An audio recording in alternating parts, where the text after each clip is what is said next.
Well, good morning, good afternoon, good evening. I am your host, Patrick Donegan, founder and principal analyst with Hardenstance. Welcome to the Telecom Threat Intelligence Summit, sponsored by Adaptive Mobile Security, Eclectic IQ, Nokia, NetScout, Ericsson, and Fortinet, and supported by speakers from BT, Deutsche Telekom, TELUS, the GSMA, the Cyber Threat Alliance, TAG Cyber, and the Blavatnik School of Government.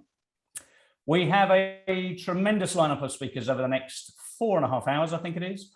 They will be sharing their thoughts on what the telecom sector is doing well in terms of the use of threat intelligence to protect against cyber threats. We'll also be discussing what we're not doing quite so well, what the telecom sector could do a bit better. A very large part of the reason for the event logistics having run so smoothly up until now is honestly the outstanding job that's been done by the marketing team at Adaptive Mobile Security, who are the diamond sponsors of the event. Wanda Cardenas and Maureen O'Sullivan are online with us now, behind the scenes. That said, I sincerely hope we won't be hearing from them today. And the reason that I hope we won't be hearing from them is that they're only going to need to speak up if they have to step in and take over from me in the event I get kicked off the platform or otherwise lose connectivity, which fingers crossed will not happen. I do want to make a slightly more serious point about the lack of visibility of women at today's event. I'm afraid we do not have a single female speaker. Is that all my fault? Am I an entirely bad guy? No, I'm afraid it's just the way it's turned out. That said, there are certain levers that an event organizer can pull on to try and ensure women are better represented at tech events like these. Certain incentives, that can be put in place. Bottom line, I didn't think about that until it was too late. It's the first time I've organized an event in this way. The die was cast by the time I realized the problem that we had. My commitment to you is that I will try very much harder. I will pull on a number of those levers to ensure better female representation next time we host this event. Some administrative themes, if I may. As a member of the audience, you will find that you are on mute throughout the event. You can, however, ask questions using the chat tab. This is an open forum. Last count I saw, I think 5 journalists had registers. Note to speakers, what you say may be used and taken down in evidence. If you want to post about the event, it's called Twitter. It's called the Telecom Threat Intelligence Summit. Therefore, the hashtag is TTIS 2021 on Twitter if you wish to tweet about it. If you want to look at the schedule of timings, you can actually go to the Hardenstance website, www.hardenstance.com, and the event registration page there will take you to the agenda and scheduled timings. The event recording will be archived and made available to view either later this week or early next. There will also be a report published by Hardenstance coming out of the event, summarizing the key highlights and themes. Our last item for speakers. My number one priority is to adhere to the schedule. That means I'm going to be really tight, really unyielding as regards people speaking to their allocated time slots. Sorry about this, but this is live, this is virtual. Bowing to the god of the schedule is in everyone's best interests. That's my introduction. I'm actually going to hand over a minute early, so we're going to make a good start to our very first speaker, and he was actually the first person to agree to speak at this conference. He is David Rogers. David is chairman of the GSMA's Fraud and Security Group. And David, I'm going to hand over to you. Thank you, Patrick, and thank you very much for inviting myself and the GSMA to speak at your event. I think it's very timely, and that's why I was more than happy to join today. Because threat intelligence sharing is something that's been at the top of my list of things that we need to be improving on across the mobile industry and across the telecoms industry in general. Right. I think it's certainly one of the routes to success when it comes to dealing with difficult events that occur, and it's something, as I say, we could do better. So yeah, so if I could have the first slide, please. So my name's David Rogers. I in amongst a few other things, chair the fraud and security group at GSMA. So, well, what is GSMA? GSMA is the sort of consortium of mobile network operators and all of the sort of ecosystem around that for the whole world.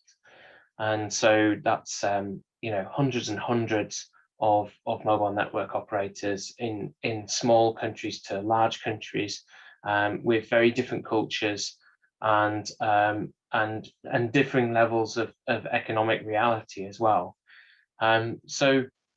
What we do is we bring all of the security and the fraud experts together, and both discuss the things that we want to improve and recommendations that we want to make for industry. So sort of defensive security measures that we want to put in, through to actively dealing with incidents and threats as they emerge. And a large part of that is sharing intelligence.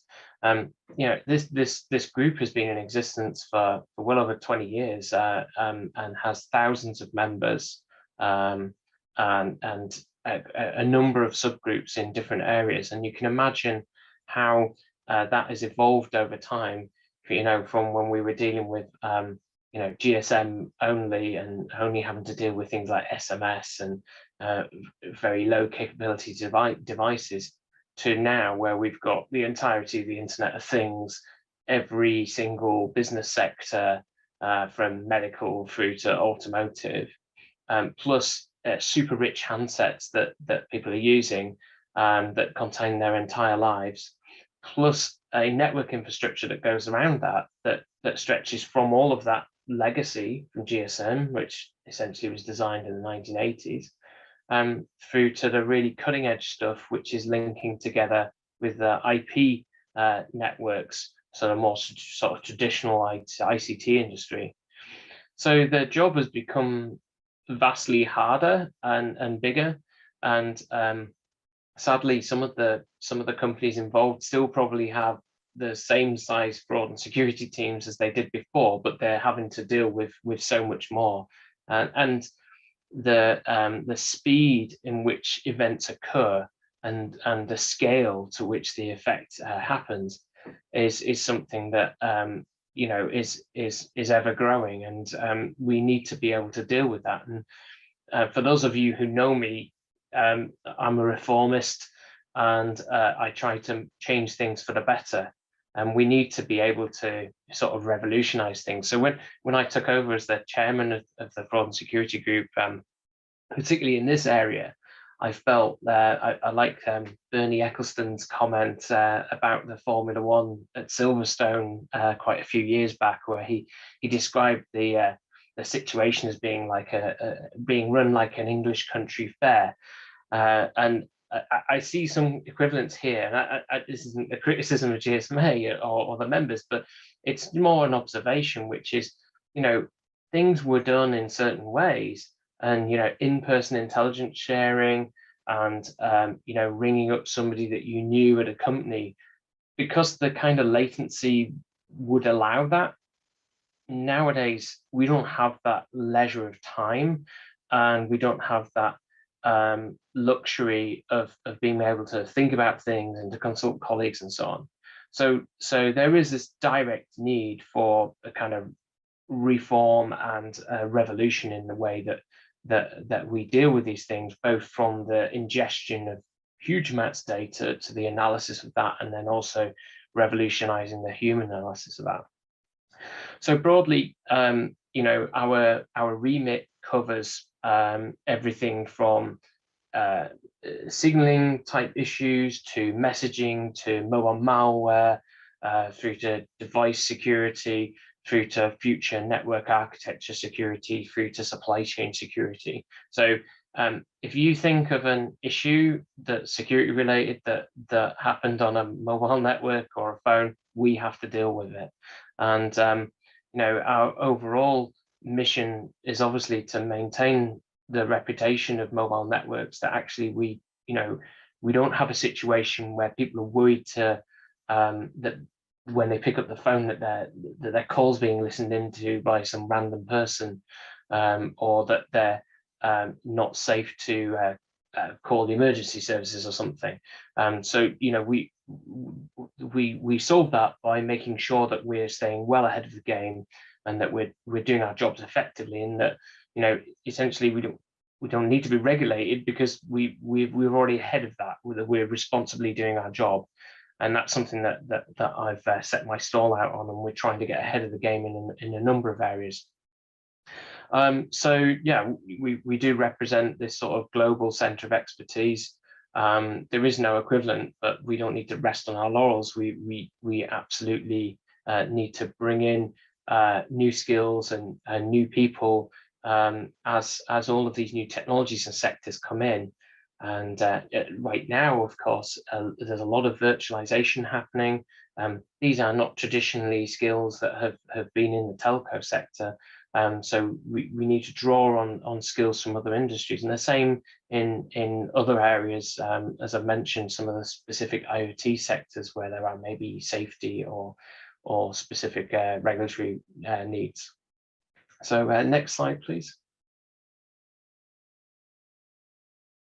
So the threat landscape, as I've sort of briefly mentioned, is extremely broad, and it's really impossible for one person now to be able to understand all of the technical nuances of every single way that a mobile network can be attacked, or where exactly all the bodies are buried.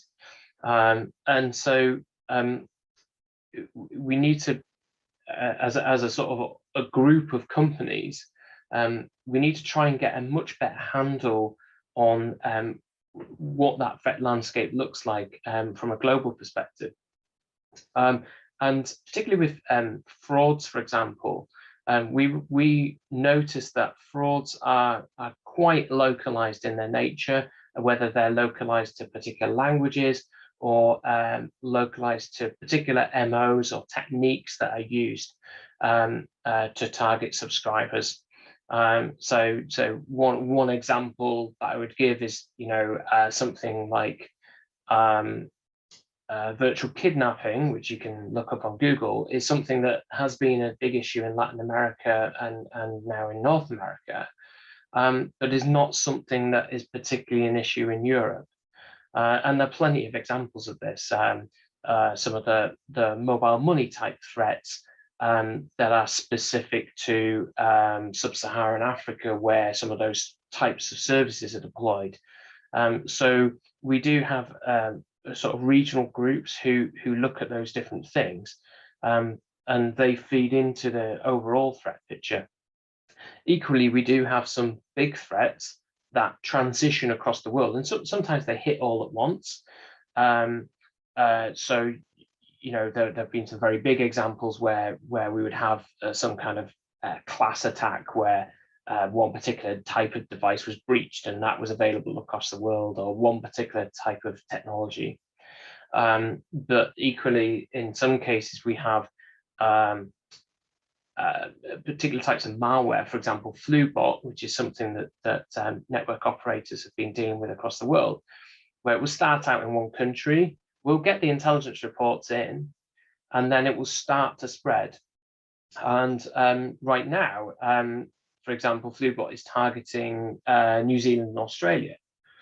And I think this sort of leads into some of the things I want to talk about later, which is where we can identify emergent threats in particular countries or particular regions, that immediately benefits other areas if we can get that intelligence shared and defensive measures can be put in.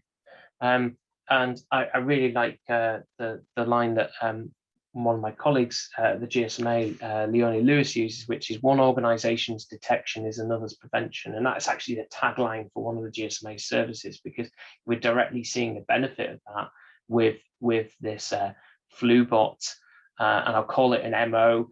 It's really a sort of malware kit as it spreads across the world with the criminality behind it.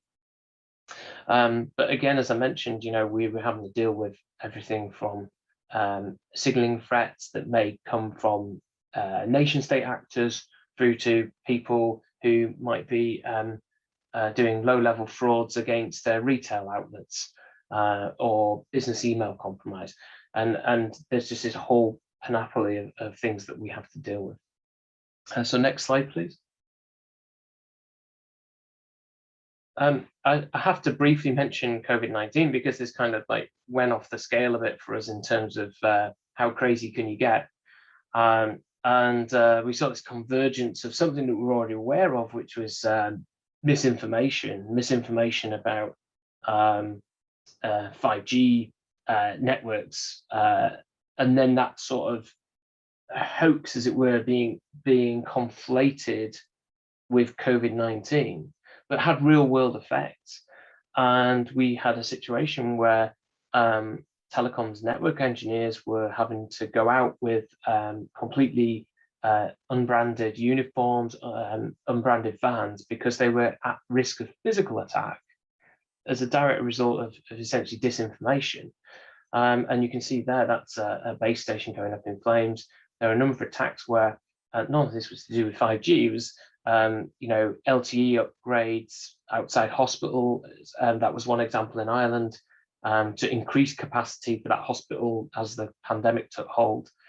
And we saw all sorts of strange attacks. We saw fraudsters move their techniques, which is kind of standard, move to the latest thing that people would be interested in.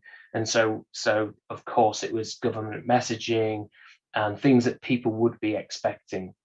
And we did a write-up quite early within the pandemic to kind of capture all of this, and you can download that from the GSMA website. Actually, a lot of that stuff is really still valid and quite useful information, so feel free to have a look at that. So next slide, please. So I mentioned that I'm a reformist, and I set about with other colleagues to make our threat intelligence sharing fit for the future. And so part of that is about bringing more automation into play. We would like to see APIs that are universal and available for all the network operators and the industry participants. So it's maybe something that we would define within our working group. But also at an organizational level, GSMA were capable of hosting some of those services. And so what we've managed to do is sort of take some of those paper-based things where we were getting intelligence reports and probably weren't even recording the trends and useful information that we could put into sort of an annual threat report that would give us some real situation awareness, to bring that into the 21st century, as it were. And so we now have a mechanism for the members to do that online threat reporting, which then feeds into how we distribute that in our plenary sessions and our normal meetings. Where we take intelligence from external organizations as well. So one of the things that used to make me laugh was we had something called the hot numbers list. And just because of the mechanics of how that's distributed through different organizations, sometimes that hot numbers list would arrive at the person who needed it a few months later.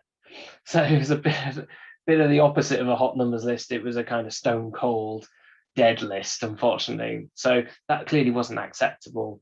And so where we identify those kind of inefficiencies, we need to eliminate them as soon as possible. We need to make it the process as optimal as possible, but without swamping people as well.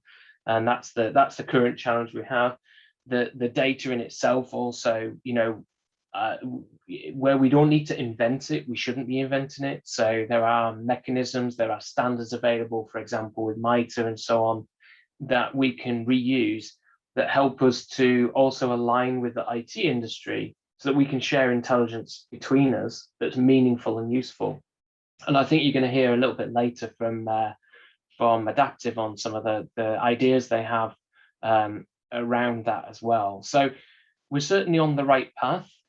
If we just go to the next slide, there are some services available right now that are steadily growing, and I would say that the way that the GSMA responded to FluBot is a very good example of the need driving the solution rather than us putting in place a solution that isn't needed.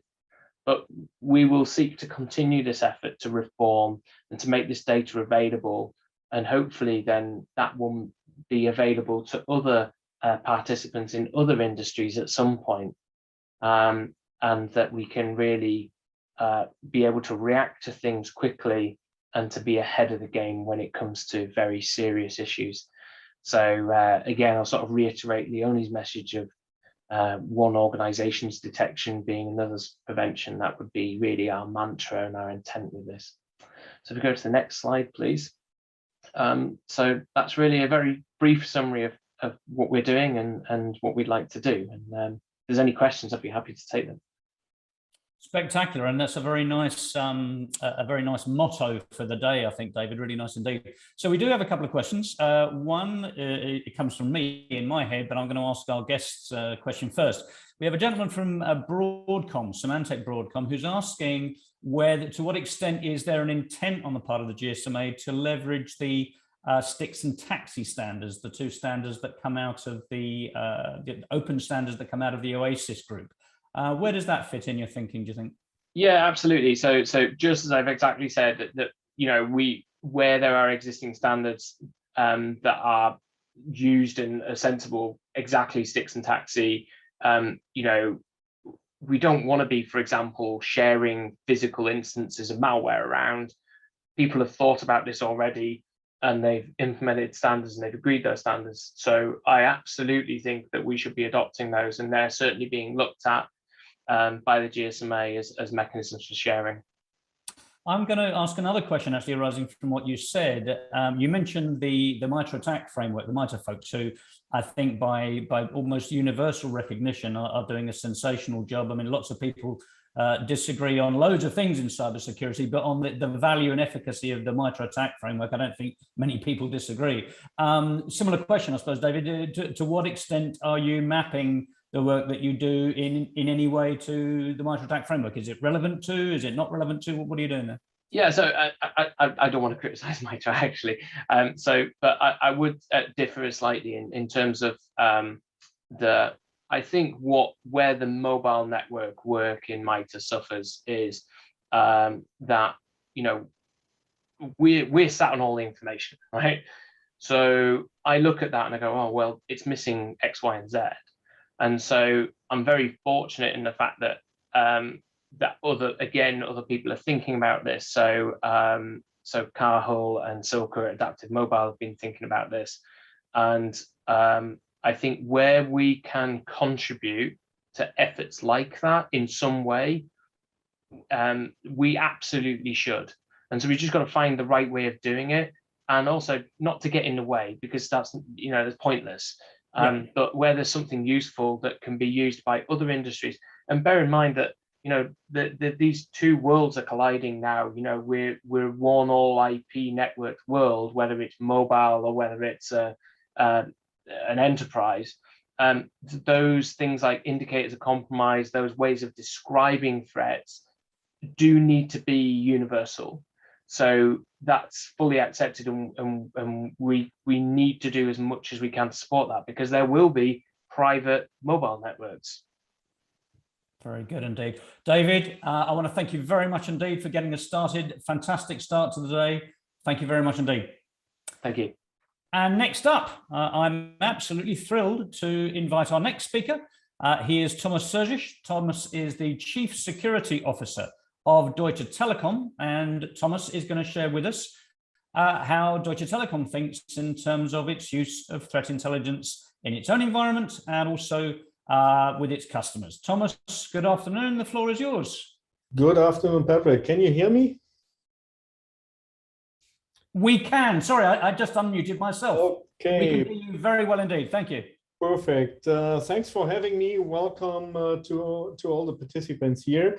So I'm Thomas Sergic, Chief Security Officer Deutsche Telekom, but not only in that role, but also providing here with the team services for external clients. So therefore we have actually at least two different perspectives on the threat intelligence. Nevertheless, I will focus mainly now on Deutsche Telekom itself. So next slide, please. When we're talking about threat intelligence for telco providers, we first have to answer the question what it is all about. Yeah, what's the purpose for it? And I would say it's somehow the safety belt for us as operators, as providers, but also for any other enterprises. Because we do have an increasing threat landscape in the outside world, and it's all about coming in front of the situation and having at least a little piece of information more than the attacker, hopefully, to be able to defend. So therefore, information must be collected and exchanged, and for sure also be analyzed. And in the next slides, I will give you some insights how we deal with that and what kind of sources we are using for that. So next slide, please. Yeah, the main benefits for us as using TI as a telco is consisting out of 7 bullets here. First one is understanding why you are an attractive target for an attacker. So this is the main question threat intelligence should really answer. And the second one is understanding where your vulnerabilities are. So it's a lot more than just looking in the darknet, for instance, and chat rooms to understand what attackers are doing. It's also including your vulnerabilities, your weaknesses of the company. It's understanding who the attackers are. So if you know who is attacking you, it's much easier to defend. And as you all know, it's easier to defend against an organized crime as against a nation state attack. So therefore, it's always good to know where's the attacker here. The fourth thing is to understand how attackers operate. What is their current operational model? How they are divided into different groups, how they work together, how they are organized, and all these kind of things. Then coming to understanding the techniques, the methods and tools they're using. And for sure after that, you need to understand how to mitigate those attacks and understand how to implement security measures in the best possible way. So threat intelligence is much more than just really gathering information. It's really counting on all those 7 issues here. So next slide, please. How do we generate that? For sure, as you're dealing with millions of data sets these days, you need to automate that. We have different sources which we use here, and I come to that in more detail in a minute. So we have open source information, we have closed source information, we have self-developed sources, so sensors in the networks, for instance, and we have community sources. All these information we are collecting in an electronic way. So therefore, we built a system for us here with a sample fetcher who is collecting the data, who is really trying to bring the relevant data together to sort out all the unnecessary and unuseful data. Then we bring them into a standardized repository. Based on that repository, we have a couple of analyzers running on those data. Some of them are fully automated, but we can also use the repository for our analysts on demand. And at the very end, it's about sharing. I always mentioned that. Therefore, we use a MISP platform not to share only within Deutsche Telekom Group, but also with external clients and external communities. So on the next slide, we have a deeper look on the sources. We're talking about open sources. It's consisting out of, just to name a few here, IP blacklist, open source threat info. So there are a couple of forums existing in the internet, but we're also using news feeds here from security news to collect information there. Examples for closed sources are commercial TE feeds. For sure, you can buy those information from commercial suppliers. We have also public closed sources like the Department of Homeland Security, like the German BSI, which are also sharing information with, in our case, critical infrastructure operators. And as I mentioned before, we also have our self-developed sources. To name a few here, we have a huge honeypot network where we collect all the latest attack patterns across the planet in real time. We have implemented the black hole monitoring, which is really, really useful. So this is using unassigned address spaces and monitoring the incoming traffic on these unassigned address spaces.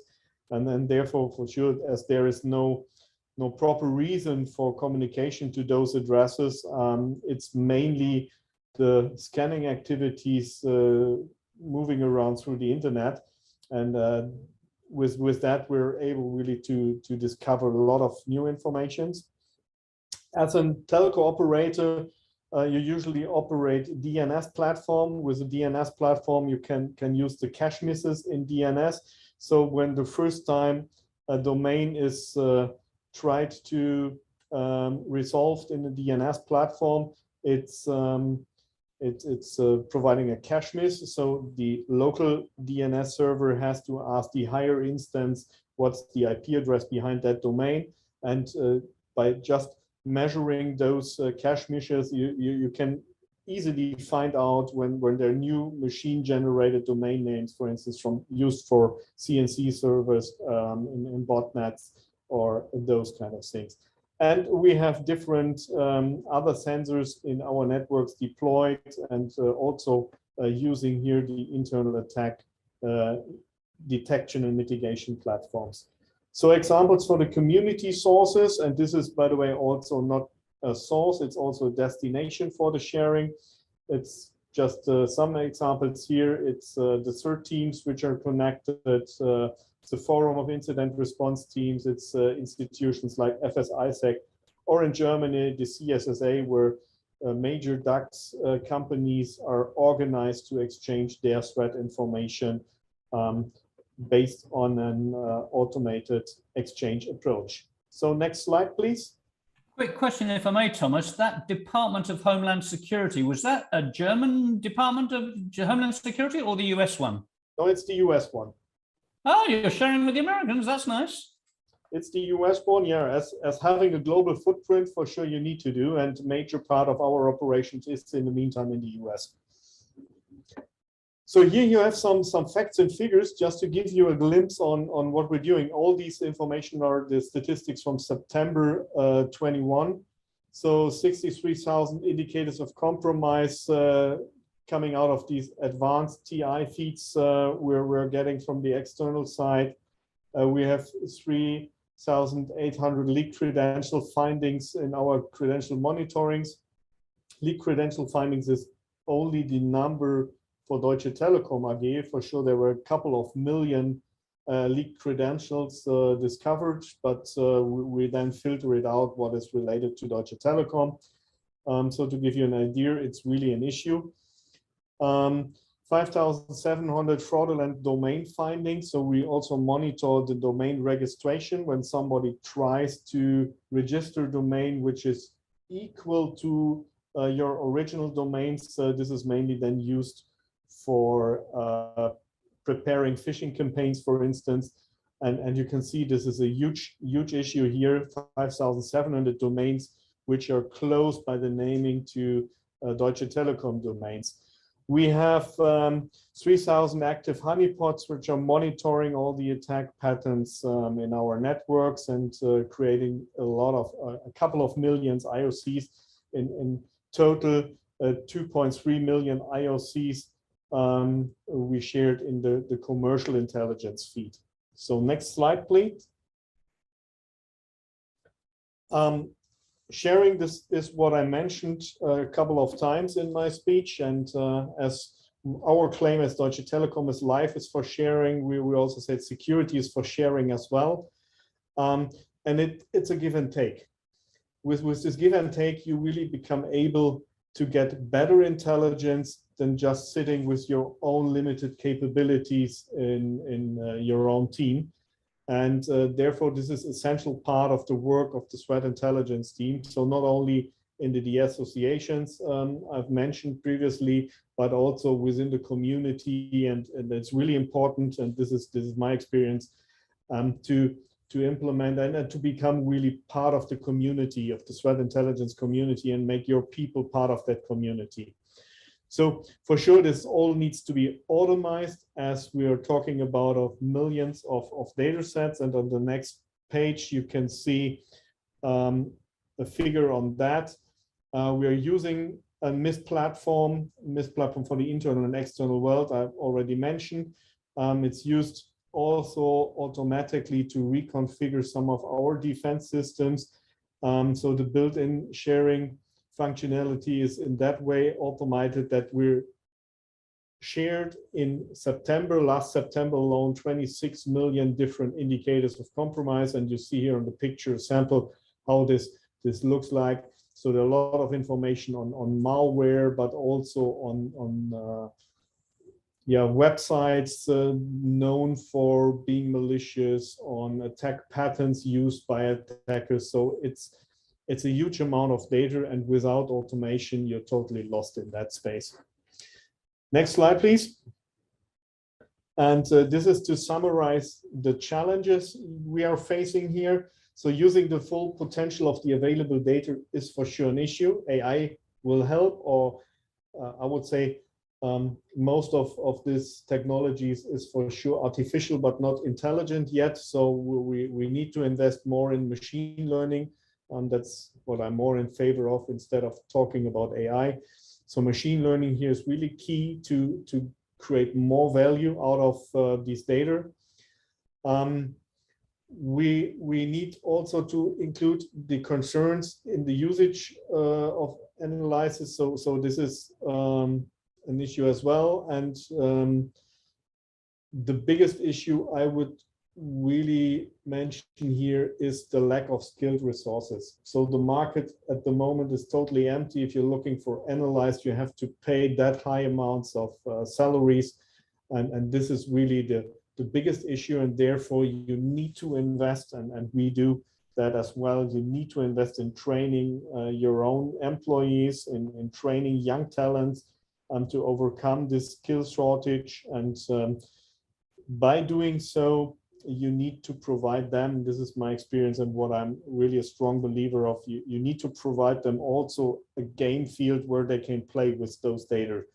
Because of a lot of these talents get attracted by the opportunities, by the amount of data you have, by the amount of tools you provide, and by the freedom of really doing R&D in that space.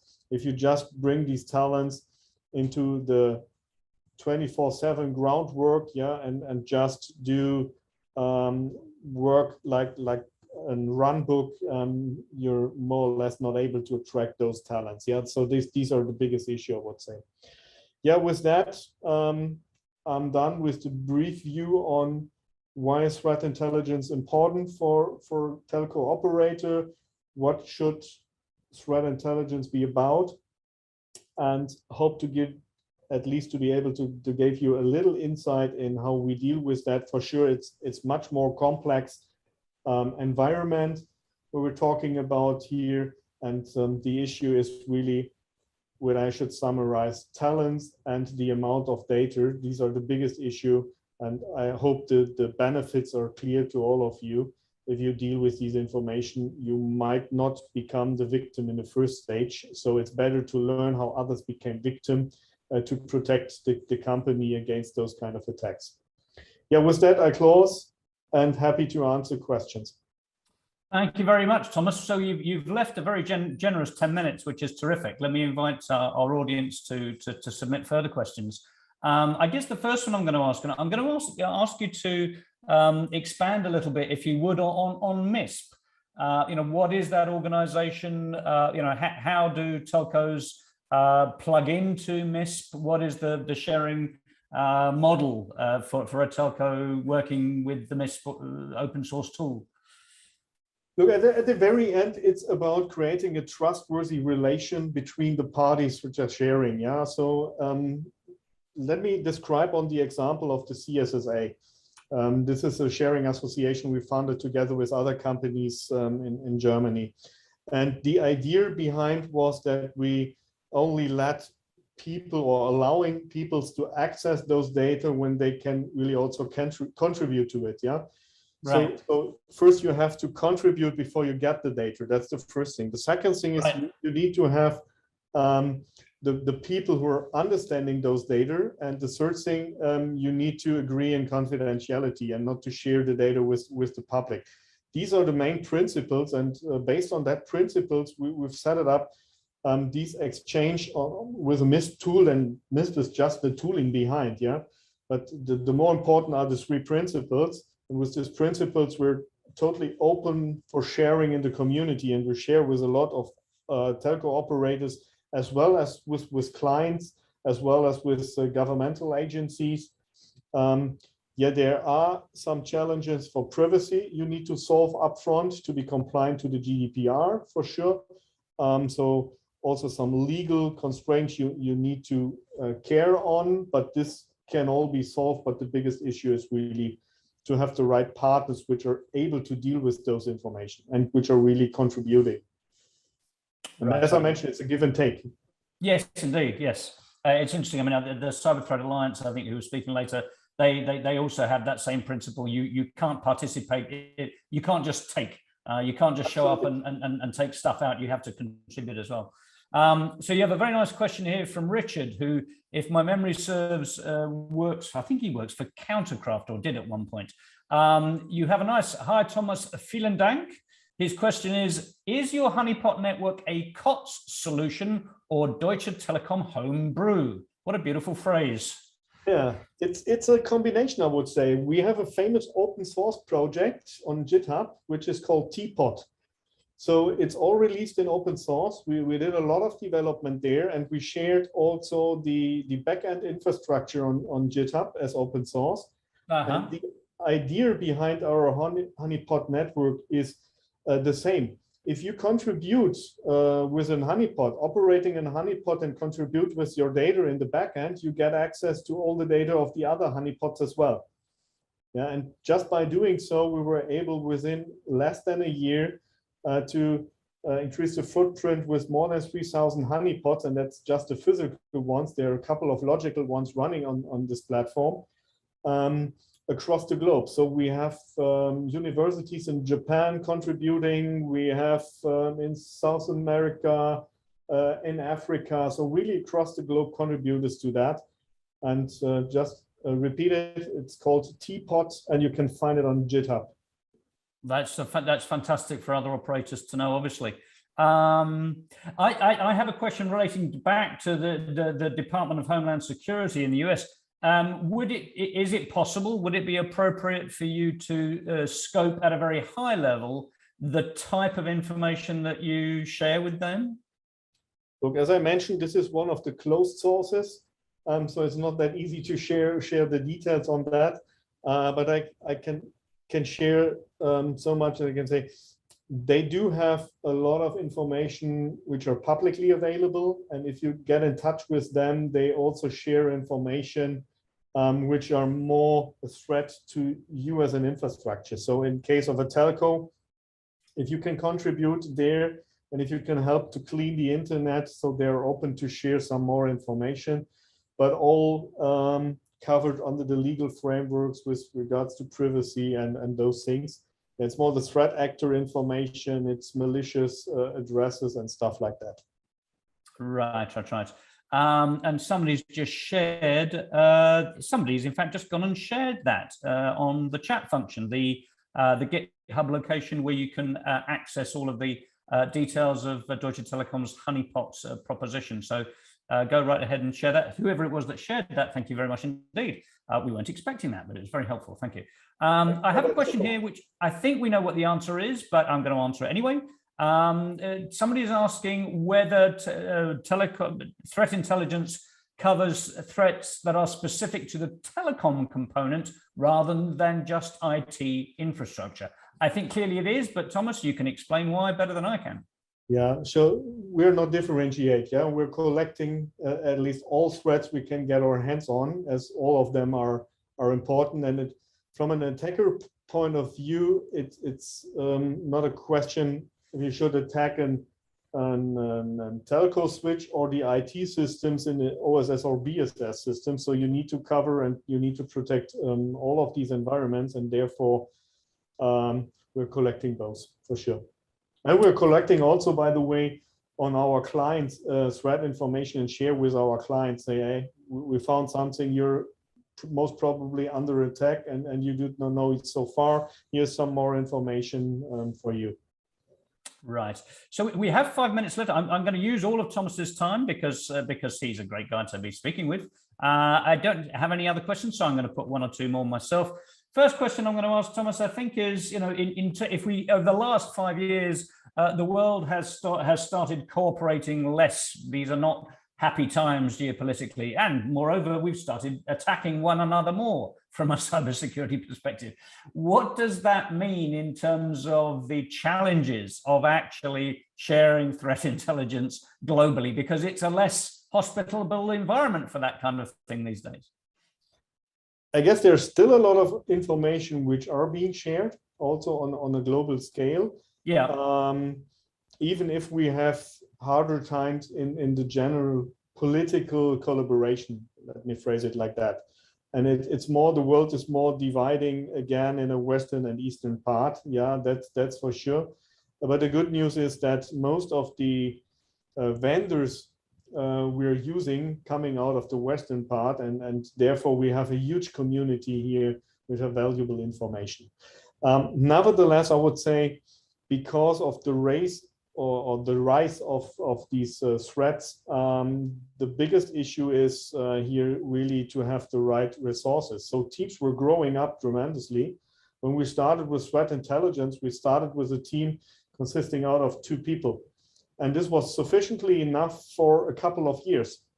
But right. Nowadays, it's a double-digit number in the team, really working on those things. And it's not only based here in Germany, it's really spread through different locations and different time zones, really to be able to be fast. And that's also essential, yeah. It's not helpful to get the latest information on an attack, which might happen in the next 2 hours, but to get it 2 hours after the attack happened, yeah. So therefore, it's really essential to be on the spot 24/7 in threat intelligence. I'm going to ask one more, I think, Thomas, and I think let's try this one. When we look, for example, at some of the most high-profile attacks that have caused by far the greatest damage over the last couple of years, if you think of SolarWinds, if you think of Colonial Pipeline attacks on hospitals and what have you, there is a tendency for the perception to come across, because I think the perception is somewhat the case, that the telecom sector itself doesn't suffer from cyber attacks on quite the same lethal scale as other organizations. To what extent do you recognize that as a perception? Is it true? And what do we do about it? Well, as telco operators, we're used to deal with attacks for a couple of decades now. Yeah, so it started in the analog world with the phone boxes, and it's then shifted over time into the cyber arena. So we are pretty much used to deal with it. Therefore, there might be a different awareness in our sector. The biggest issue, and you mentioned the supply chain attacks. Yeah, it's hard and really tough to defend against that. So think about there will be a malicious function in one of the prominent operating systems for desktops. Yeah, it's really tough to protect against those things. Nevertheless, and that's the good and the bad news at the same time. What I do see that most of the attackers are still successful because the defenders are too lazy. What do I mean by that? Defenders not introducing software updates, and when they do, and when you have proper processes, you're mostly too slow on it. What we also see out of our threat intelligence, when Microsoft, for instance, is releasing a new software update, they're just telling we're fixing a critical vulnerability, let's say in Edge in the browser. They're not telling what kind of vulnerability, and they're also not sharing how to exploit it. Nevertheless, it took less than 2 hours when you see the first fully automated scan across the internet, trying to find vulnerable systems. So attackers are highly professional in doing a reverse engineering of those information, and they use the same like we. Yeah, they also do threat intelligence. They do reverse engineering on that. They build their tools and they try to automatically exploit. And the best and maybe also only answer on it is becoming faster in patching the infrastructures. And then we might end up in having only the 5 to 10% of the problem left, which is nation state attacks, which is supply chain attacks.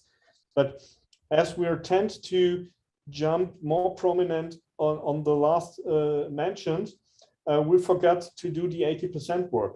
And that's the biggest issue in my view. Understood.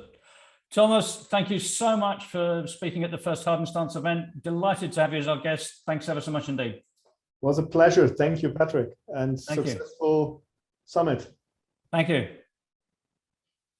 Next up, we have Tyler Oliver. Tyler is the XDR product manager for Eclectic IQ. Tyler, the floor is yours. Awesome. Can you hear me on your side? I can. Go right ahead. Thank you. So I'm excited to go after Thomas, because he brought up a few things that I'm probably going to reiterate in my presentation, but always interesting to see how organizations are trying to promote collaboration, both internally and externally, using things like MISP. So today I'm going to be talking a little bit about how we at Eclectic IQ, and also me personally, look at kind of that collaborative approach to threat modeling. So, ensuring that not only, are we promoting collaboration with other organizations from an intelligence perspective, but also building systems internally to enable collaboration across teams. Next slide. Very briefly, I already had an introduction, but a little bit of background on myself here. Next slide. And we'll walk through a few real world examples of some collaboration that occurs outside of security that I think we fail to take into account in the world of kind of information security, how other emergency scenarios use collaboration, and we may have blockers that we've put upon ourselves or have been put upon us. We'll look at where some of those communication breakdowns occur inside organizations and how we can hopefully fix those, and then hopefully offer a few technical solutions. I think Thomas has already mentioned one of them, but we'll have a few others. Go ahead, next slide. So it's something that I think nobody likes talking about in business environments. We all have been talking about it. And I think it's an amazing example of where collaboration can succeed. And where we should be looking at taking components of the outcomes of COVID and using them in other areas. So one of the things that we saw in the early days was obviously a significant amount of collaboration in the public community. I was one of many members of a community that looking at creating face shields and all the other kind of PPE equipment. There was a lot of action that took place in the early days of COVID that showed an entire community dropping everything just to try and collaborate and come up with solutions, dropping any preconceived kind of barriers of I don't want to share something because I might be at risk of maybe creating some sort of system that might fail, such as maybe PPE that is not up to the standards necessary. But everyone kind of dropped it and said, look, we need a solution now. Let's see what we can do. And then we saw that evolve into things like research into the vaccinations and vaccines that have been produced. That was not a siloed solution. We did not get to a stage where we have where we are today with vaccines by organizations working in closed rooms entirely. There was a significant amount of collaboration that occurred in the scientific community. And we were all kind of on one mission, which is, eliminating a threat, eliminating this particular threat, and finding different ways to do that. So we take that kind of scenario that's played out over the last 2 years. And if we look at it from a security perspective, when we look at scenarios similar to that, we see it occur with things like massive vulnerabilities, where the community as a whole kind of comes up with ideas and solutions to detect those vulnerabilities, to defend against those vulnerabilities, and share that knowledge internally. Sometimes that works. Sometimes organizations don't freely make that information available for some of the reasons that were mentioned previously, whether there's GDPR concerns or legal concerns around sharing it. But the intent or the ideal scenario would be that we are each sharing as much information as we can to secure not just our industry or our business, but other industries and other businesses that are dealing with the exact same threat. Next slide. So if we look at our organizations, I've spent the last decade or so working with organizations around the globe in some of the most difficult scenarios that they've had of being breached and having to go through learning how to share information when the house is on fire. And there's a usual cast of characters that has evolved within these organizations, and there's specific information that these individuals have that is useful to others. So we have, our CTI analyst, who's going to be the individual that's receiving the specific cyber threat intelligence or information overload, and they're responsible for disseminating that. We have the business decision maker or leadership that's going to understand where they're heading, not just from a cybersecurity perspective, but where is actually the business growing, where are the potential risks going to be in the future, and could very easily inform downstream the analysts or the researchers or the detection engineers where there might be gaps that they're going to run into, maybe as they're growing into a new region of the world, or there may be an increased threat that they may need to understand if, say, they were going to start in a new industry. We have our detection engineers that are almost like a translation layer. And lastly, our security analysts that are kind of the frontline soldier in this example that's having to defend or act on that information that's shared from the other three. And then also hopefully sharing that information back to the larger group in some way, shape, or form. All right, next slide.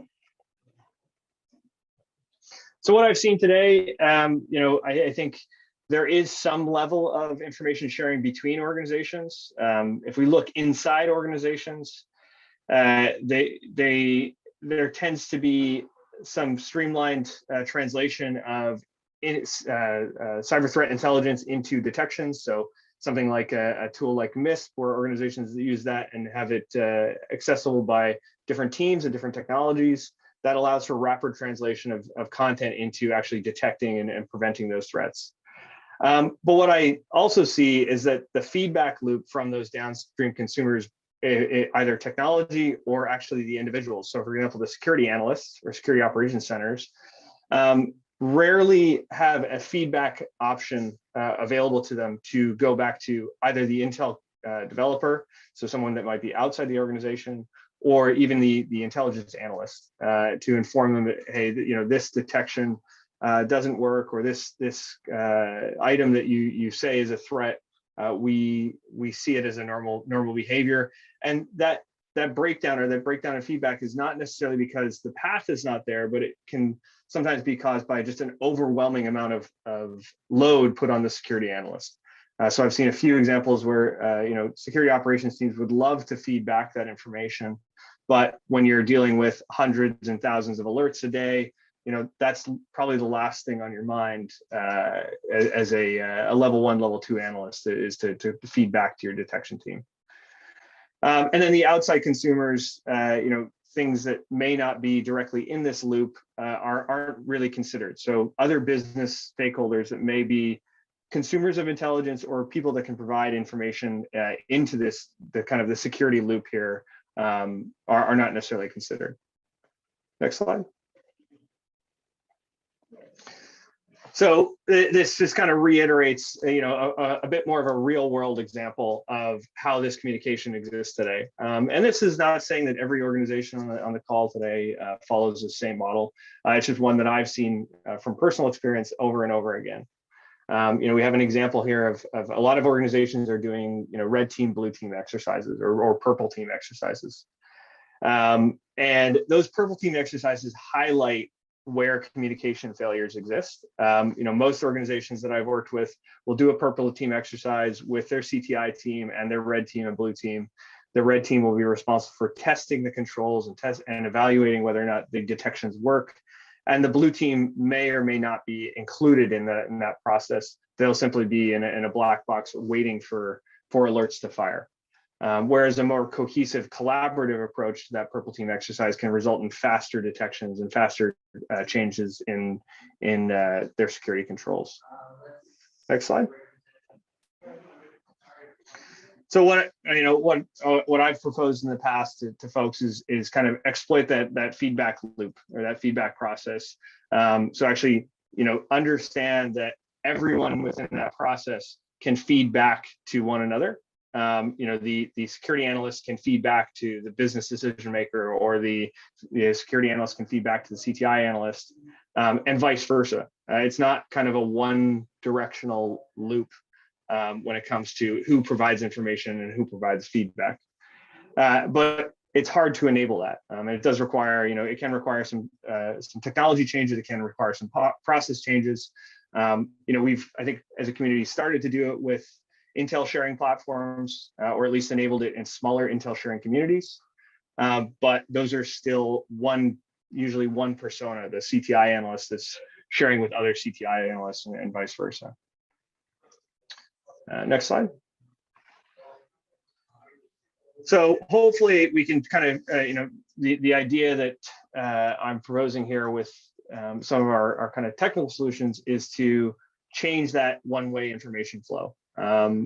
There's not one particular, silver bullet for doing this.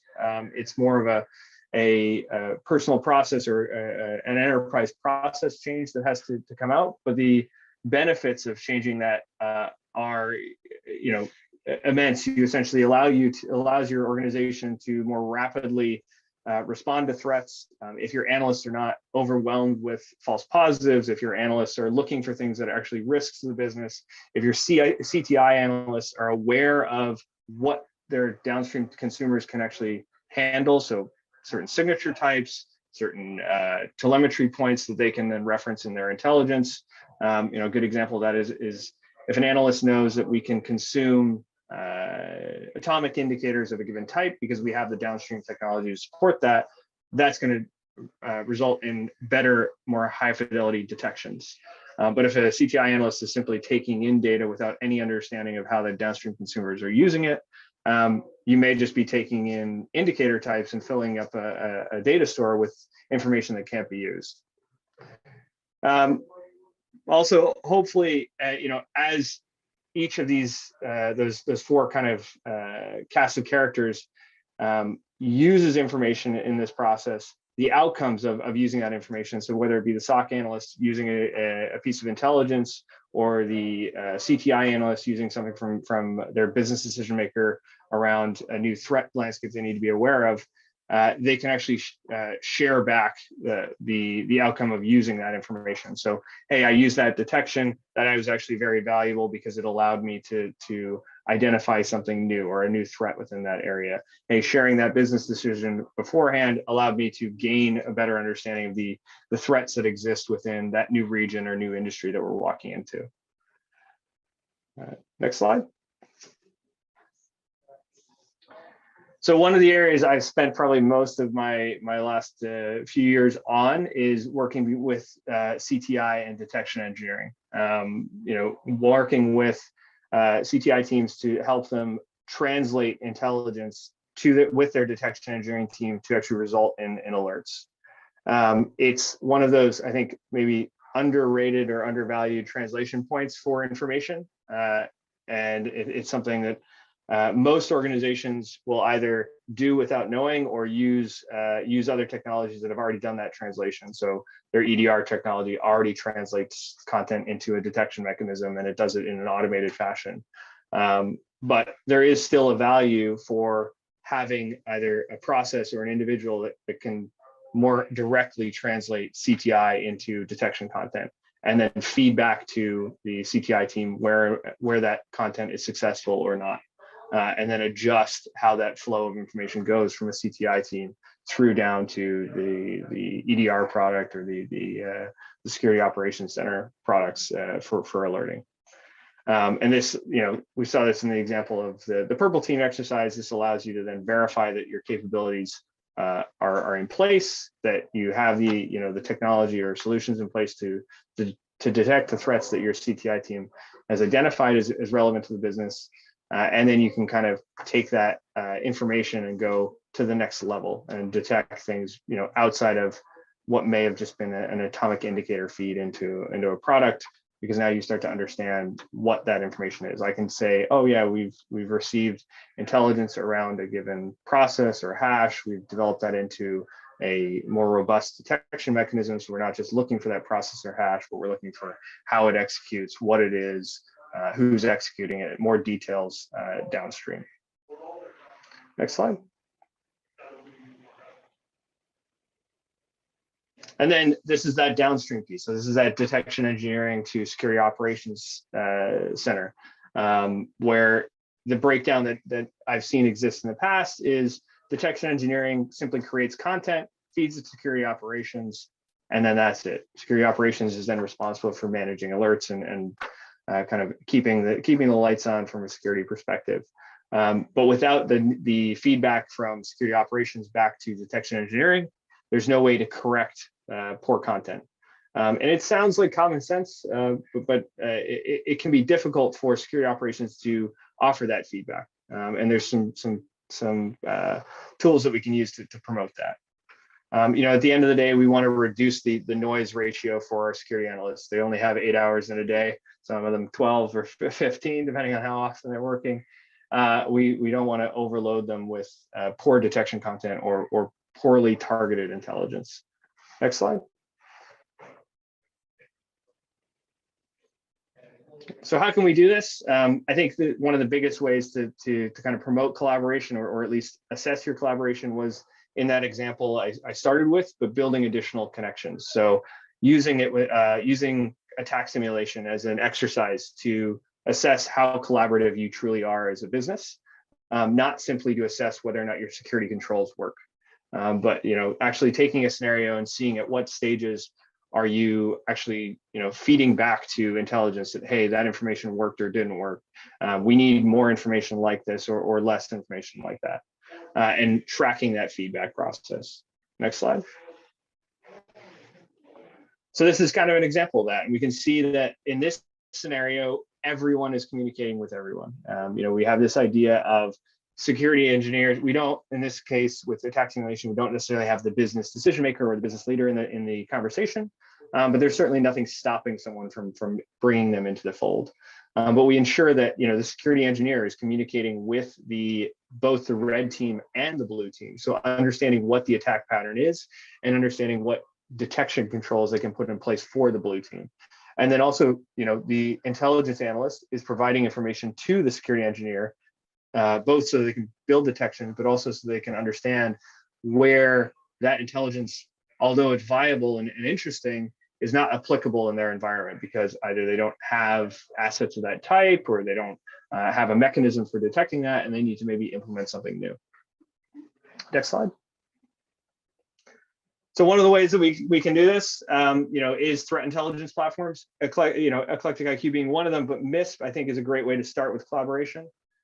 The other one is starting to use other platforms that I think most organizations are using already, but may not be using it for their kind of response process or collaborative process. Incident response platforms start to offer that. They offer at least a kind of a singular location for data around response that can be consumed by other parties. So SOC analysts using an incident response platform can then enable an intelligence analyst to review that data.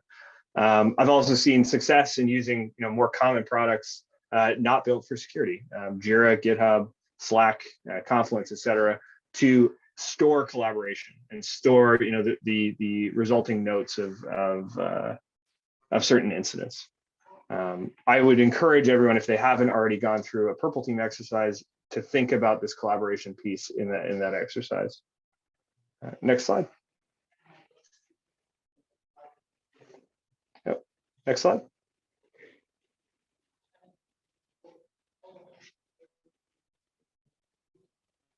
Can you still hear me? Do we have a snafu there of some kind, Wanda, Maureen? Are Tyler's slide stuck?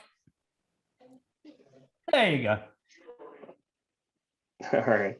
I've got two quick slides, so I should be on time here. So I think one of the organizational changes, as I mentioned, a lot of this is organizational change or technology enablement.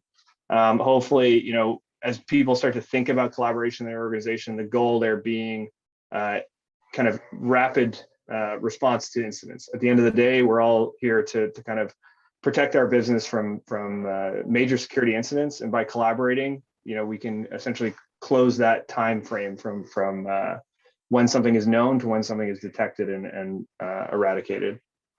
And last slide. So yeah, just some notes to take home with you. I think I've just come up to my time, but hopefully where possible, you can implement some shared technology between your security teams. A lot of organizations over the last few years, especially large organizations, have had to split out functions to several different places. What used to be a singular role is now intelligence analyst, detection engineer, SOC analyst, incident response, you know, digital forensics individual, all speaking the same language potentially, but in different technologies or different locations. And practice collaboration in the safety of a simulation is always one of the easiest ways to assess how well you communicate with one another. All right. I think I went 1 minute over. Apologies, but no, you're not over. I think we've got another 5 minutes. In fact, perfect. Good. Perfect. Let me actually just request to the entire audience. I don't. It's probably the panelists. Actually, one of the panelists we can hear racket in the background. So if all the panelists who are not speaking at this time could go on mute, they would be greatly appreciated for doing that. So I'm going to invite our audience to ask a couple of questions, because we have a couple of minutes left of Tyler's time. I'm going to ask a first one, Tyler. You've spoken very generically, if I can put it that way, across industry sectors about threat intel sharing best practice generically. Give us an end of year, you know, appraisal as a telecom sector compared with other sectors. What do we get? Do we get a B? Do we get a C? And you know, if there are sectors that do threat intelligence better than we do, what do they do better than what we do in the telecom sector? Yeah, so it's a good question. I think you know, Thomas hit on it in his presentation as well. Like the telecom sector has done a great job, like other large sectors, of collaboration between themselves. So you know, with the use of ISACs, with the use of kind of internal security sharing groups with NIST, I think that piece is definitely, I would say that's an A or a B on a grading scale.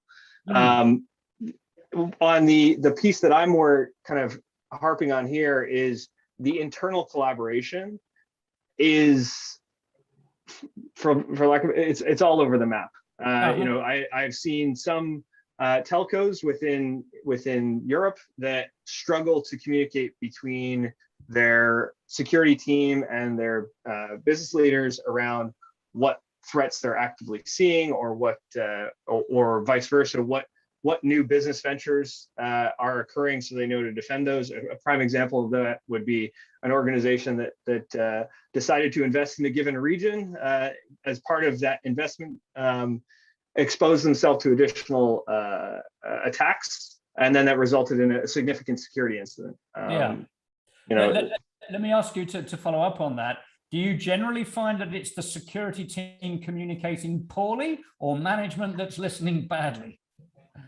I don't think anyone's kind of purposely listening poorly or communicating badly. I think it's not realizing the value of certain information to other teams. So not realizing that maybe informing certain stakeholders within the security team of a new investment strategy or of a new, you know, growth avenue. Obviously, that is sensitive information within a business. but something like that could have a significant impact on the success of your security team. Right. So I think it's more just not realizing the value of information, really. That is spectacular. Tyler, I'm going to thank you very much indeed for a terrific talk. Thanks ever so much indeed. Thanks, everyone. Have a good day. Next up, I am more than a little delighted to introduce Professor Kieran Martin. Kieran is currently Professor of Practice in the Management of Public Organizations at the Blavatnik School. If you're wondering what that has to do with telecom, actually, Kieran previously was the founding head of the UK's National Cybersecurity Centre, the NCSC. I will say no more. Kieran, I'll let you take one more swig, and the floor is now yours. Thank you, Patrick. I didn't realize I was on camera, so I better hold it up just to show that although it looks like a can of gin and tonic or something, it's actually just rather overpriced, but very nice lemon flavored mineral water. We believe it, Kieran. Of course we do. Absolutely. Well, you can't see what's in it, I suppose. You certainly can't test it. Skilled are the many people on this call are. Thank you for that introduction. I do teach mostly cybersecurity in my new job, despite its rather mouthful title. But I think what bridges my current job at a school of government with my previous 6.5 years setting up and then running the National Cybersecurity Centre in the UK, part of the intelligence service at GCHQ, is actually a developing passion and commitment to safer technology. I really, really mean this. I've started talking about having been in a national security organization for years where you're trained to talk correctly about cyberspace as a domain of digital operations. And I do a bit of work for NATO, where for the last 5 years, cyberspace has been formally classified as a domain of military operations. That's all true and it's necessary. But during the pandemic in particular, when we all went to live and work in this place called cyberspace that kept us professionally going to some extent at least, and personally a lot better off mentally than we would otherwise have been, that I began to think of cyberspace as an environment. It's somewhere where we do live and work increasingly. It's an entirely artificially created environment, but it's still an environment. And as an environment, it's full of pollutants and insecurities and vulnerabilities. And as well as appealing to our own self-interest in not making sure that we're not hacked and that our companies aren't hacked, that we need to look after and steward this environment. And I think, and I'm not just saying this because of this audience, but when you look back at our experience of the pandemic, frankly, the role played by telecoms companies was occasionally heroic. It's not just me that takes that view. I was really struck.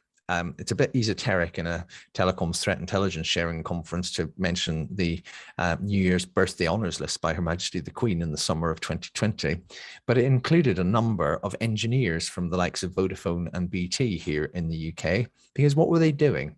They were climbing up poles in the middle of the night in difficult and sometimes even risky conditions to make sure there was connectivity to towns, villages, and parts of cities where otherwise they would have had a really, really difficult day. Telecoms was tested during the pandemic, and by and large, both in terms of service provision and even to an extent in security, it wasn't nearly as bad as it could have been with this great unplanned experiment in remote working. If you told me, I was still at the National Cybersecurity Centre when the pandemic hit, if you told me, giving all the preaching we did about risk management, that we're going to move the whole country to remote working in a few days with no plan, I'd have thought that the security consequences would have been much worse than they were. Telecoms is not just part of critical infrastructure, it is an integral part of this digital environment, which is now so crucial to our lives. So this is a really important theme, and it's in that context that Patrick asked me to talk about threat intelligence sharing in telecoms. But when I thought about this, I had two competing emotions. So the first, and this is all garnered mostly from my experience in government, the first was actually about intelligence sharing and information sharing.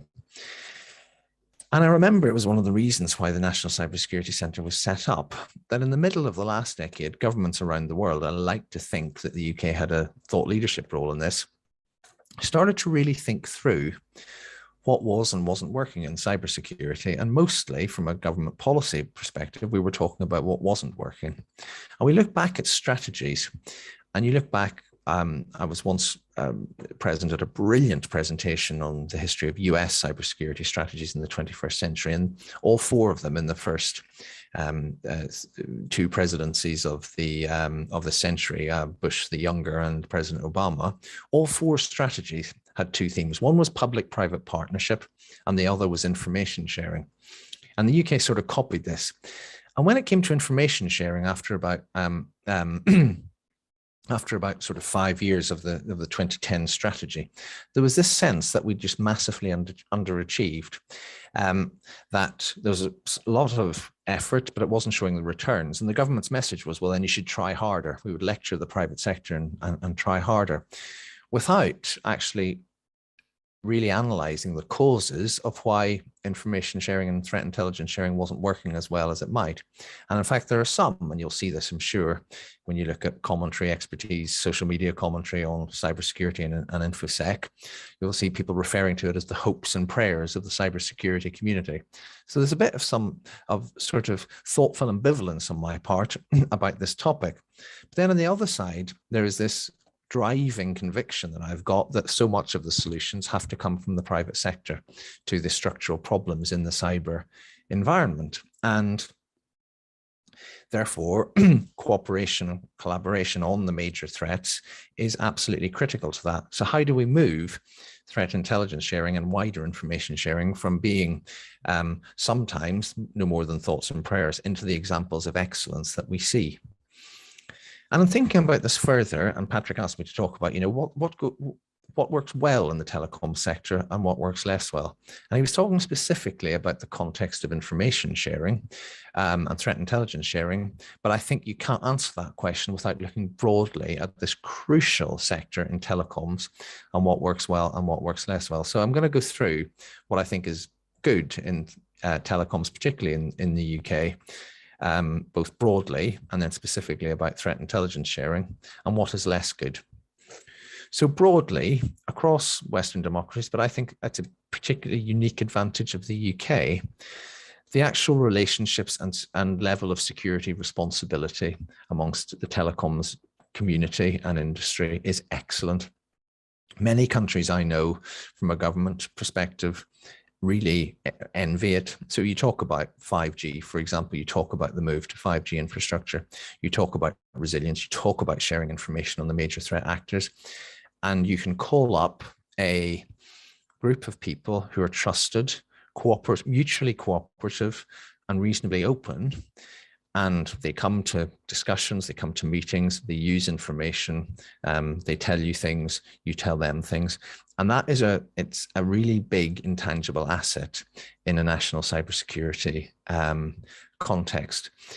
Even occasionally at chief executive level, a bunch of very serious, responsible people who have the national interest as well as their own corporate interests at heart will come together and talk about it. I think that's hugely valuable. Beneath that, I think there are two quite specific things around threat intelligence sharing. One is that collaborative dynamic with government is reflected when they talk to each other. What was really interesting when I was at the NCSE, where you could take a view across sectors about who was cooperating and sharing information quite openly and who wasn't. And telecoms was one of the best. Interestingly, I probably shouldn't say this, but I will. If it was a physical event, I'd say guess what the least cooperative was. The most difficult set of sector of what you might call critical functions in our national life that I found hardest to get to openly talk about threats and talk about collaborating against threats were the political parties when we were doing electoral protection, where they all wanted to talk to you individually, but find it much harder to talk to their colleagues. And that problem was much less marked from my perspective in telecoms. And those relationship issues, both with government and with each other, are really good things to hang on to.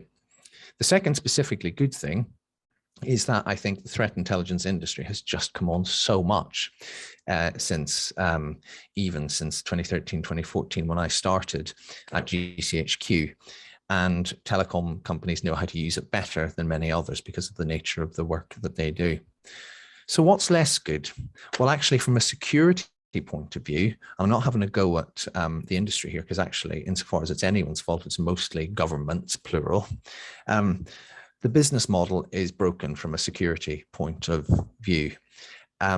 For 2 decades, arguably more, we have regulated on things like consumer price, and certainly during EU membership on things like making sure there are no roaming charges and so forth. We haven't priced in security.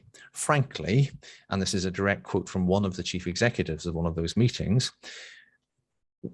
as cyber threats became more and more serious, and as telecoms infrastructure became more and more strategically important, as we moved to things like 5G, we reached the limits of, and he chose his words carefully, the era of you asking us nicely. Government had many years and decades of experience in asking the telecoms industry to take security more seriously, but the only lever was asking nicely. I'll come on to the plans. I'll come on to the plans to change that. But because of that, I think in terms of intelligence sharing, if you think of Tyler's excellent presentation, there are a lot of things there that are absolutely brilliant, but many of them will not be particularly cheap. And what is the commercial incentive for you to act on them? And again, part of that, and a very specific point, and the experts here, the practitioners may disagree, but certainly what I heard time and again, particularly in telecoms, was that the absence of sort of common language with which to digest information between organizations meant that the efficacy of threat intelligence sharing was more limited than it might be. And you take that sort of big picture structural absence of security combined with some of those specific limitations of the use of threat intelligence, and you get into some pretty weird and damaging situations, such as the one exposed publicly by the NCSC in 2017 and 2018 and later attributed to the Russian state, where you have attacks on home routers ending up with espionage on the management plane of major critically important companies in the UK. So this matters. There's a good diagnosis of the problem. There's a good community to build on it. So what is needed? I think there are probably 3 things in ascending order of, and they're cumulative, but they're in ascending order of perhaps difficulty and buy-in. One is there is a sort of technological and investment side to this in terms of threat intelligence sharing. We do need to look at the bits, and they are bits because there's so much good stuff out there. There are bits that aren't working quite well, bits of coverage that aren't quite right, but then the mutual compatibility, it's not as good, for example, as some of the shared infrastructure of Wall Street, which can detect threat intelligence much more effectively in a way that is commonly understood by all the major institutions. Of course, being Wall Street, they put a lot of money into it, so I'm not underestimating excuse me, the extent of the challenge here. But in order to get that better technological set of solutions and the necessary investment and momentum behind it, it has to be incentivized. Now, as I say, the security model and culture of telecoms lends itself well to it, but sometimes perhaps the market structures don't. So I mentioned the fact that the era of asking nicely was coming to an end. That's what the telecoms industry told the government back in 2018. The Telecom Security Bill in front of Parliament at the moment is, in my view, absolutely critical to baking in security into the business model of organizations, making sure there's a level playing field so that one company says, well, I will put X 100 million into upgrading not just threat intelligence, but the resilience of the organization and so forth, that's to conform to standards that others have to meet as well. And actually, moving beyond that there's a way of selling security and making it a differentiator. Now, I think that is underway, and the UK is at the forefront of some pretty good and astute regulation, building on best practice elsewhere, including in the financial services sector and so forth. But to seize it, my final point is about all of us, and it's to go right back to the start, and it's about thinking about cyberspace as an environment, and then pressing for it to be made safer and cleaner. We don't accept unsafe drinking water anymore. We expect safer public transport. We should be pressing for safer hardware and safer software. And when consumers, practitioners, companies demand this, then the necessary action from government tends to follow. So I would encourage you to keep going, implement these changes, make the improvements, but also lift our heads up a bit and look at the bigger picture about what we can do to engineer, build, develop, and sustain a safer digital environment. Thanks for listening to me this afternoon, and enjoy the rest of the event. Thank you very much, Kieran. That was a fantastic bunch of thoughts, an awful lot to chew through, but thank you very much indeed. I'm going to just ask one question, if I may, and that's, without wanting to get involved in, Union Jack waving, I think it is very, very clear, and I've gotten this from many, many people across Europe and elsewhere, the NCSC has done something quite remarkable in terms of bringing cybersecurity expertise out into the business and consumer community. It is recognized as a leader. I don't think it's a particularly controversial thing to suggest that. My question is, when you talked, for example, about 5G and the fact that there is this resource, this body of people that's willing to come out and share with people having challenges and talk openly and sharing information, that model that the NCSC has put in place very successfully, to what extent do you see evidence of other countries moving in a similar direction? Perhaps hard for you to see all sorts of places, but maybe there are some examples where you can see others going in the same direction? Well, firstly, Patrick, thank you for the kind comments about the NCSC, but genuinely, I think it couldn't have been done without major cooperation from the UK telecoms sector. And it was the first job in my 23 years in government where actually collaboration with the private sector, and particularly this section of it, particularly the telecoms industry, was just a baked-in expectation of the job. So very much a team effort, and grateful to huge numbers of unnameable colleagues across many companies. And I'm encouraged by the direction other countries are going. I think both under the leadership of Chris Krebs and now Jen Easterly, CISA in the US is building a huge sort of positive presence across the United States, which is not an easy thing to do. Mm-hmm. Some really interesting and imaginative stuff coming out of the Cybersecurity Agency in Singapore. A lot to learn from Canada in terms of securing government networks. And I think that more activist approach, I think 5G and the whole, the controversies around it have had their downsides, but they've also had an upside in just getting governments to think more creatively about it and realizing that they need the consent, acquiescence and cooperation of the telecom sector. So I think more things are moving in that direction, and I am encouraged by it. Spectacular. Kieran, thank you so much for making us think so hard this afternoon. Really appreciate it. Thanks for having me. Take care. Thank you. Okay, so we move to the logistically most challenging aspect of a live event. Now we're moving to our panel session where we're going to be discussing threat intelligence in the telco business model. We have already touched on it quite a few times in the talks that we've had so far. We have 4 speakers. We have Cathal McDade. Cathal is the CTO of Adaptive Mobile Security. We have Roland Dobbins, who I can see in my feed. Good morning, Roland, or good evening, I think, where you are. Good evening to you. Indeed. Roland Thanks. is principal engineer with NetScout. We have Umair Bukhari. Umair is the head of the Product Security Incident Response Team, or the PSIRT, at Ericsson. And lastly, we have Derek Mankey, who is at the other end of the timescale. Derek is out in early California. Derek is Chief Security Insights and Global Threat Alliances for Fortinet. I'm going to ask you, if you would, Maureen, to go to the one slide, please. Oh, there you go. I should have waited for that slide to show up, but I didn't. Those are our 4 speakers anyway, and they're nice 4 company logos. I'm going to ask you, Maureen, if you were to go to our next slide. We're going to discuss, we have, I think, 4 primary questions that we've all agreed we want to speak about. We have an order in which people are going to take these questions on. This first one, Roland is going to go first from NetScout. Telcos tend to collaborate well in terms of protecting against DDoS attacks at the peering level. What are the global trends in DDoS attacks, and how can telcos improve the way they leverage threat intel to protect themselves and their customers generally, as well as individual enterprise customers? Roland, what you got for us? Well, I think I want to qualify that initial statement.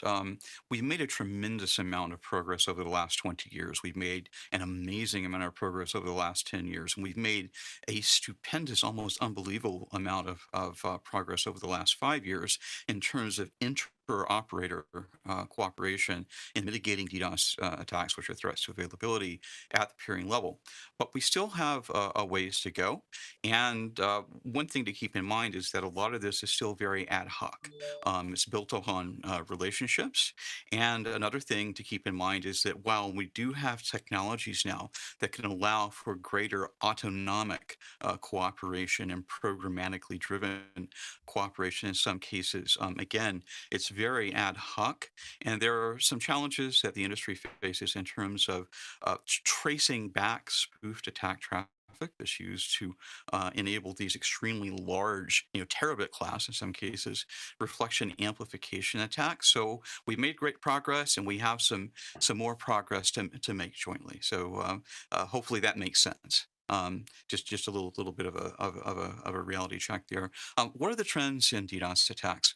Well, there are a number of them, and they change all the time. One thing to keep in mind is that there is always a continuous cycle of attacker innovation that reaches its apogee and then swings back down towards the perigee or the nadir. And then there is defender mitigation, which has similar cycles. And so what we have seen overall throughout the entire history of DDoS attacks, which on the internet actually goes back to the late 80s, is that the attackers have had it their way in a lot of areas because things are highly asymmetrical in favor of the attackers in terms of the resources that are available. They don't have to buy bandwidth or much of it. They're leveraging other people's computers and IoT devices and servers and so forth to launch attacks. And so what that has meant is that the network operators have had to invest tremendously in terms of CapEx, in terms of OpEx, in terms of the most important asset, which is people. That being said, of the three aspects of security, confidentiality, integrity, and availability, availability is the most important aspect for network operators.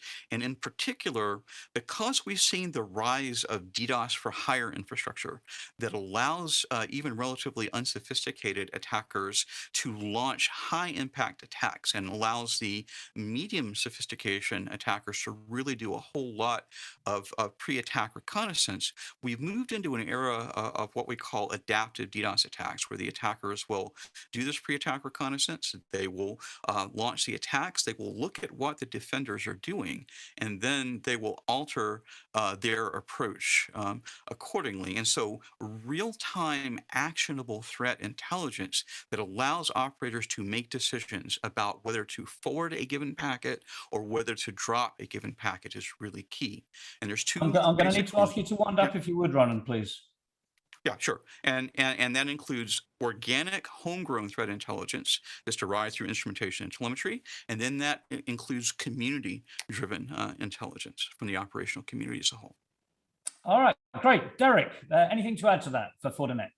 Yeah, so DDoS is all about attack surface. It's all about, it's very different than it was 10 years ago, but it's the same end game and goal that we're seeing, right? Nowadays, like we just released our threat landscape report for first half of 2021, and no surprise, but if you look at the resident culprits that are launching a lot of these attacks, Mirai is the #1 threat we're seeing on the IoT space. In terms of vulnerabilities and attacks, this is what attackers are going after. The top 5 CVEs and vulnerabilities that we're seeing are in the IoT space, things that are sitting in these networks. And when we talk about, so I just want to quickly touch on the action of these. Yes, this is the kill chain model, right? Absolutely. We need to drop packets, look at that data. We need to be able to mitigate and protect customers, right? First and foremost, but there's many other ways that we can actually take action. If I think back to 2008, fighting botnets, right? Conficker, that's an old school threat. Wasn't a DDoS threat, but there's working groups that were formed, right? To work with the registrars as an example, to actually focus on these threats that are actually the source that a lot of these attacks are emanating from. If we look at a lot of modern IoT botnets now, Mirai included, they're starting to shift their command and control IOC as well. So we're not talking about ripping a C2 server off from the cloud or, from a data center somewhere. We're talking about knocking on residents' doors in, 100,000 different endpoints. And that's a tough problem. So we need to address that before it gets worse. And there's actions that can be done there. That goes down to education, training for it, all the way down to the consumer and end users, early warning systems about attacks that are seeding these, right? Like smishing attacks as an example, being able to identify potentially nefarious activity emanating egress traffic coming from an endpoint.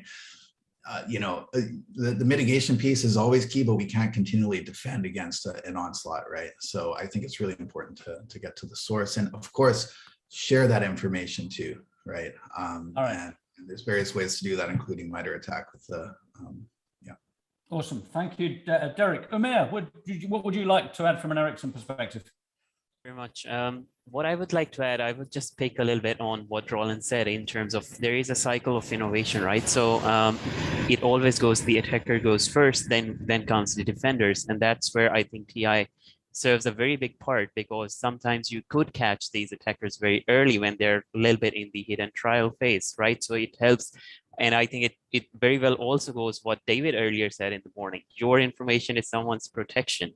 And also on top of that, I think we also need to think about it from this perspective, that the segregated DDoS or DOS attacks might be something, but these might be indicators towards something brewing, right? A geopolitical event about to happen. And we have seen in the past that it is like this, that these might be indicators towards something bigger that is coming afterwards. So definitely, I think this is one of the areas where threat intel sharing and very active sharing within the community definitely helps everyone. Cahill, DDoS isn't really where adaptive mobile security plays, but how does it impact you? And what do you think of this question? Patrick, thanks. I think some of the answers have been very, very good. I think Derek's point, especially on the Mirai botnet, that was one of the first cases where operators really seen the impact of what could potentially happen if there was a large number of IoT devices which potentially compromised and taken over. And as you're asking about the trends, I think one overall global trend is the trend towards 5G. So this will, I think this will make operators much more, should make them, more concerned and more worried about this as well, because with 5G, we expect to see a lot more in the way of IoT type devices. If we're going to see a lot more IoT devices, then the potential for abuse and potential for bad results, if you have another botnet like Mirai, is considerably larger, because at the moment, the number of IoT devices, percentage-wise, the total number of SIMs connections, they're certainly not a majority. It depends on operator, being maybe 10, 20% the maximum. But if you can get up to like what they do expect in 5G, you might expect a world where the majority of devices connected to the mobile network are actually IoT. So in that particular case, any type of botnet involved in that situation will make a serious impact, not just to that operator itself, but also they could be used to leverage any types of attacks around the world. Okay, so Roland, I'm going to invite you to have a last comment on this, and I need it to be in 30 seconds or less, just to wrap up, please. The move towards 5G is a tremendous sea change in terms of the availability and throughput available to end customer devices. And so broadband operators are taking note of this, and we really have to move from a model of DDoS mitigation to a model of DDoS suppression. That goes to all the comments that have been made by the other panelists, and real-time threat intelligence that is actionable, sharing within the organization and between the organizations is key to moving to a federated DDoS suppression model. That is an interesting phrase. Maybe we can get back to that later. Let me ask for the next slide, please, Maureen. And this one is one that Cahill's going to go first on. Is there a role for mobile operators in protecting against smartphone spyware of the kind highlighted by Project Pegasus in July? If so, what's the role of threat intel sharing in that ecosystem? Cahill, this is right up your street, funny enough. Yeah, thanks, Patrick. I wouldn't say it's right up my street. It certainly is the poster child, as we discussed before in the Threat Talks talk about when it comes to spyware. So as probably most people are aware in this summit today, Project Pegasus is an ongoing. Pegasus is the name of the spyware software, which is allegedly, and use air comments there, being used by NSO Group. And there was a lot of information which released on it in July by a lot of journalists, and excellent information. But as we discussed at the time, the one, from my perspective, the glaring entity that was missing in all those discussions was the mobile operators. And there was a lot of discussion about the actual company doing it itself, NSO Group, a lot of discussion about the victims. There was discussion as well about what the likes of Apple and Google could do to fix their OS systems. But the whole thing in between was like, it was like a desert, like nobody even mentioned it. And that was very strange from my perspective, particularly because a lot of these companies, a lot of these surveillance companies, mobile operators would actually track their activity. Now, we understand in Project Pegasus, some of these attacks may be sent by encrypted communications, might be sent over, in the Apple case, you know, through potential exploits that they potentially had in iMessage. But on the other side, you know, the operators are aware of these spyware users. I mean, from our own company's perspective, we see a lot of these companies active on other protocols. We see them active on a signal interface. We see them active using SS7, surveillance types of attacks in 2G, 3G, and 4G. So there's a lot of other information which could have been collaborated and used there. And as well as that, as part of, it was somewhat confusing at the time, but some of the journalists reported that the NSO Group or the users of Project Pegasus potentially may be using this function called HLR lookup. Now, this is something that operators actively try to prevent if it's not allowed, and prevent and block and then do research on.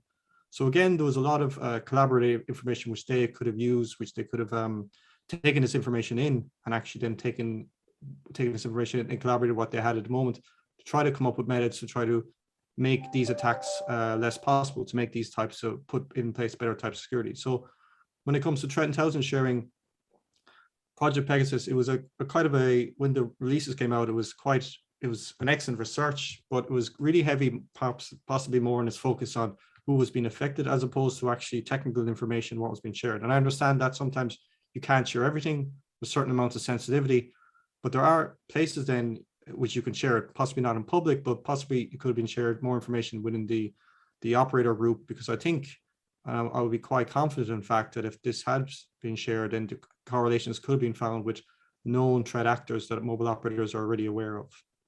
Well, that's a really interesting start to this. I mean, long story short, if the operator community got its sharing act together, we could actually do better here fairly clearly. I wouldn't use those words, but I can. Not necessarily the mobile operator community.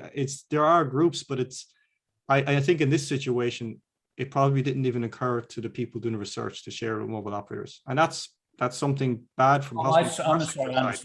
Yes. And that's probably bad from our side that we're not. Yeah, we weren't the first port to call to go to, but it certainly does show a lacking along the system. That's a really interesting point. Omer, is there an Ericsson perspective on this that is complementary or different? No, I think it's quite complementary in the way that, you know, being one of the leading telecom equipment vendors, like our view always is at the security, that look at it from the user's perspective, right? Like always take the user's perspective on security. From their perspective, it doesn't matter if they are being hacked or whatsoever, it doesn't matter where in the layer it is. And it goes back to the trust stack. We need to have secure and trusted hardware and software on which trusted networks could be built, on which trusted operations could be done. So the services towards the users could be trusted. And TI sharing within this stack, I think it really helps improve the security and the attack surface at all layers. So it is a trickle down effect. And I think wherever operators can definitely play a very, very good part in these sort of things, that's the Project Pegasus, where they could contribute to reduce the attack surface and also figure out the attacks in good time. Derek, what about you guys? Yeah, so my take on this is we can learn from history, Patrick. And I'm talking about W32 Windows-based threats that we saw in the past. And this is that attacker-defender cycle that was accurately described before. I completely agree with that. You know, if we look 5 years ago, 10 years ago, right, when we saw switch from Symbian as an example over to Android and some other OSs in terms of remote access Trojans and other threats that we're seeing on those, they had a heyday, right? I mean, it was good enough to put an Angry Birds picture up on an app and throw it on an app store and say, hey, get this update, right? And it worked.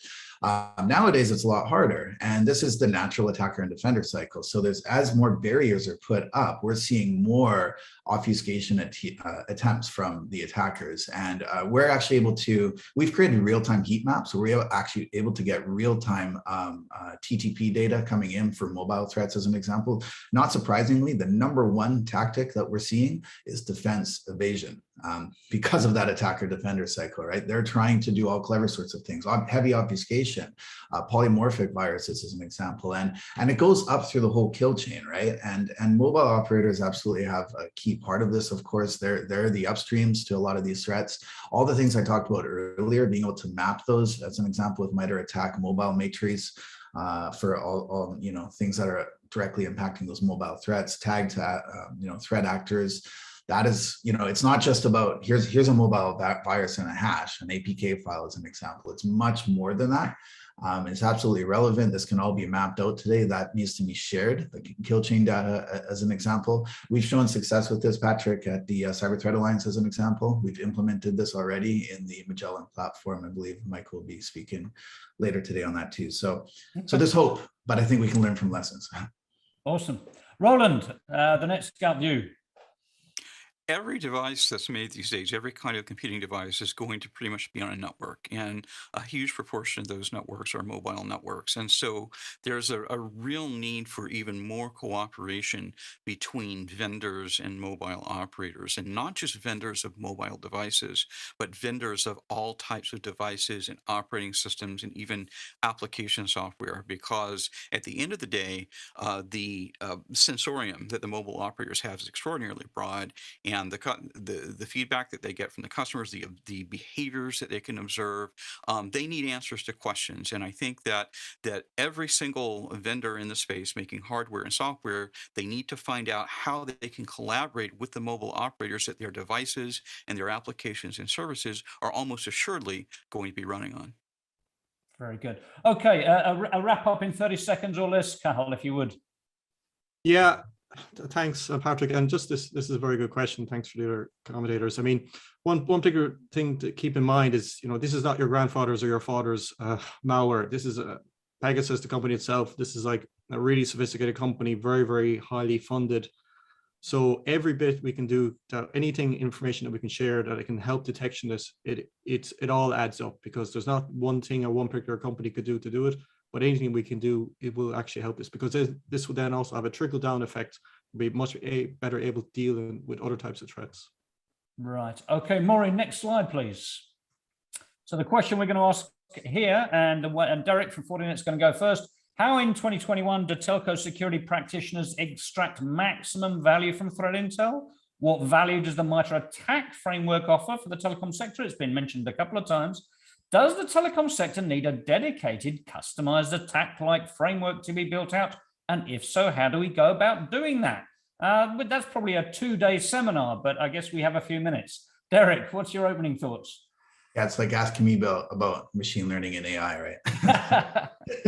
So I want to break this down into three segments, as when we talk about actionable threat intel, and I'll keep it brief, Patrick. So first of all, I'm a big fan, as you'll probably be able to tell, of MITRE ATT&CK. So I absolutely believe there's value here when it comes to the telecom sector. I'll explain why. First of all, when we talk MITRE ATT&CK, the advantage of this is to be able to build what I call high resolution threat intelligence. So it's not the basic IOCs, again, IP addresses, domain names, hashes. This is much more in depth. We've seen that with the enterprise model. It exists for mobile, it exists for ICS. Even in enterprise, we're seeing it for Windows, Linux-based threats, which, by the way, are very, very much on the rise with the IoT space nowadays, because those are relevant attack surfaces. If we look at Telco and 5G, that is an absolutely, I wouldn't even say up and coming, it's a clear and present danger when it comes to attack surface. So and if you think about the attacks that are described, there's differences, of course, right? We're talking about SS7 attacks, smishing, spoofing addresses, SIM-based spoofing and SIM cloning, all those sorts of things, right? So those, we need to be able to map that, and that's where that framework sits. So I think there's value with that. After we have something, we could even still start with the matrices we have today. Ideally, we have something for telco. Then it's all about data sharing, right? How do we take that data, share that in with the likes of platforms, right? So that other people can actually understand it and then make it. Oops, sorry. This is a classic threat intelligence problem, right? So how can we actually share that information, but then understand the value and take action? And this is where the telco operator, to my earlier points, right, being able to create the early warning system, send out notices to end users. Finally, there's more than just sharing intelligence on here. Well, there's more than just mitigation from action, like I was saying. There's things like integration into playbooks, right? Red team, blue team playbooks, as we understand this in a matrix as an example for telco and 5G. How do you first understand the red team, their offense, then start to bake that into like security operation plans from a mobile operator in a SOC, right? MSSP is a great place for that. Be able to put, updated blue team playbooks based off of that intelligence that's happening, and to create feedback loops. That's really important, right? It's one thing to be able to have a framework, but how do you get visibility on that, right? So I'm talking about telemetry, the heat maps, these sorts of things I talked about before. Okay, Cathal, I happen to know that you guys have had a little bit of a think about this. What are your thoughts on this one? Yes, well, as one of my colleagues, Silke, was discussing me earlier, we need a common language, but people come possibly from an IT background. There was much chance, probably a better chance they could speak Klingon as they could potentially SS7 on diameter. Right. So the whole idea of a framework is a common language to share actually threats. So not to give away the whole thing, but my presentation later on, we talking about how we could build a framework for the whole telecom sector. Okay. So we're not going to open the champagne on that one just yet. That's still to come. Roland, what's NetScout's thoughts on the TAC framework? I guess primarily, not exclusively, but perhaps primarily from a DDoS prevention perspective. Well, MITRE ATT&CK and some of the other frameworks have a lot of value. However, it's important to understand that they are very heavily weighted towards confidentiality and integrity. And availability is actually the single most important aspect of security for any telco network operator, because without availability, they don't have a business. And so I believe that a customized attack-like framework that includes a very strong availability component that is weighted equally with confidentiality and integrity would ultimately be a real boon to the industry.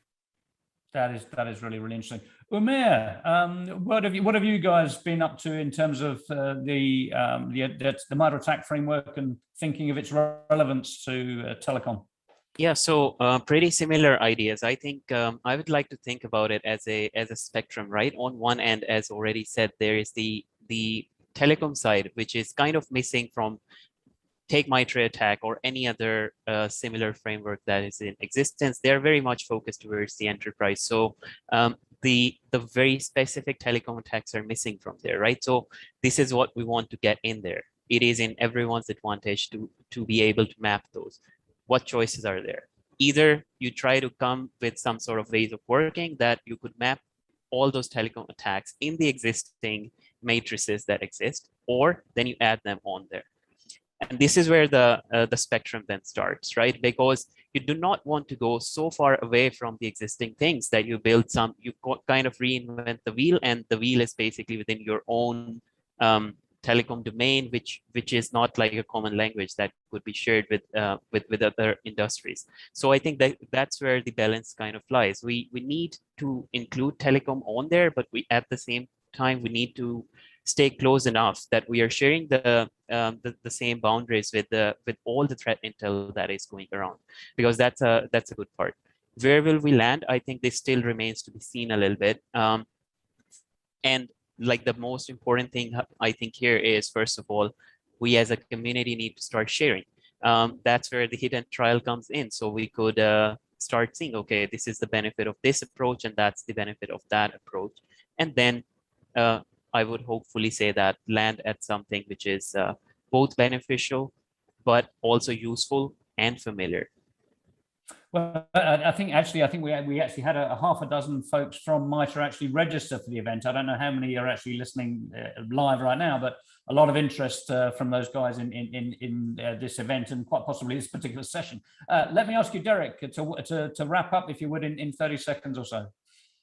Yeah, well, considering that, I think this will resonate well. I think there's some good news here. We're actually a research sponsor with MITRE Ingenuity, the Center for Threat Informed Defense. It's a big R&D hub, so we're funding some projects. One of them is helping to fund some projects. One of them is a sightings ecosystem, which is what I was talking about earlier, real-time TTP data that we can build and share. So again, if we had something for telco or mobile that actually shows data like that's relevant, we can actually share that in real time, create those. So this is an actual framework that's being built up for that, an ecosystem. The other is attack flow. This one's really interesting, right? So this is looking at statistical modeling of how threats are moving throughout that framework from left to right. What's this? What is how are they doing? Left to right movement basically throughout the various tactics. How are those techniques changed? And again, this allows us to in the future get to machine learning, predictive modeling, all that sort of stuff. So the good news is cool projects being worked on, but it absolutely would tie into a matrix like for telco. Awesome. Okay, I'm going to ask Maureen to take us to our final slide for this session, if you would. Thank you very much indeed. And for this one, Enea is going to go first. So with the prospect of vertical industries investing in dedicated 5G networks, whether they're private networks or virtual private slices, what is the best approach to applying customized threat intel to those use cases? Do you influence existing threat sharing groups in industry to take account of the 5G domain? Or do you establish dedicated 5G specific threat sharing groups per industry vertical? Enea, where does Ericsson stand on this one? Yeah, very interesting question, isn't it?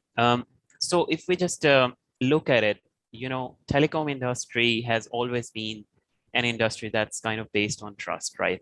Now, if we think about 5G and we start thinking about private networks, we are in a very interesting situation here, or I would say in a privileged situation also, where we have the advantage of being able to work with such a vast variety of industries going forward.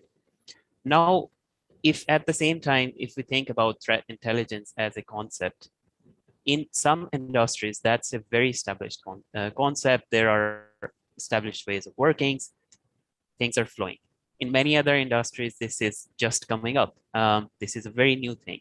So I think there is no like silver bullet here. I think the common advantage, the thing that we want to achieve is, in my opinion, sharing needs to start. And there, I think the industries that are already established, we need to start like pinging into the existing structures so that the integration happens faster. But the industries where this is a relatively new thing, there we need to start bringing in our expertise to help build those structures from bottom up.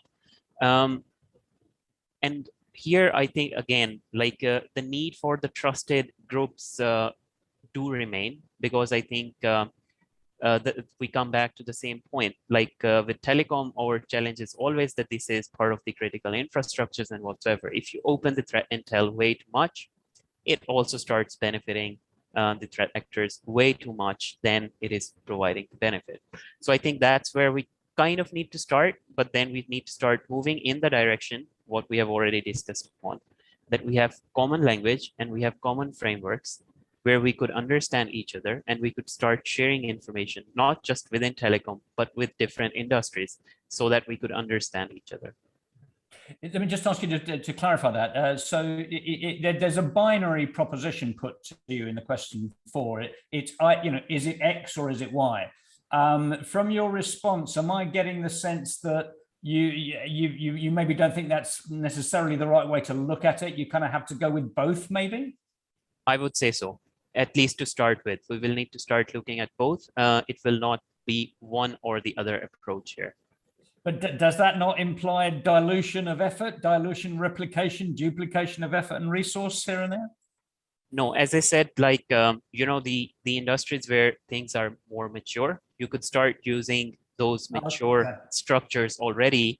And those structures, then you can start shifting to the industries where the things are just starting up, right? So it's not a duplication. It's actually hidden trial in one place, not reinventing the wheel, bringing that to the other industry.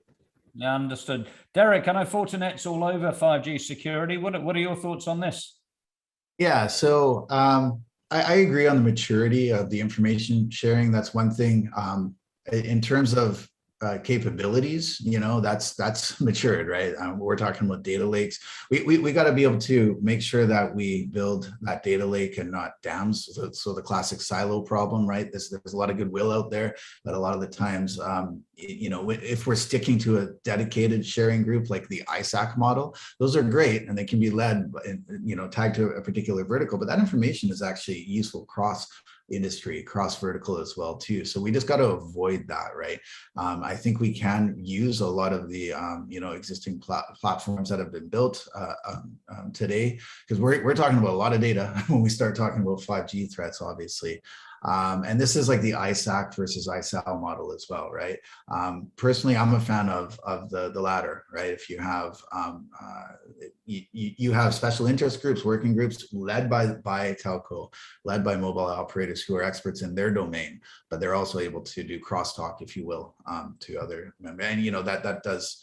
If we can get there, of course. And in reality, to be fair, to Umair's point, we see this right now. There's ISACs and there's things like ISALs or even Cyber Threat Alliance, and there's crosstalk between those. So it becomes an exercise of marrying those in the future, right? Okay.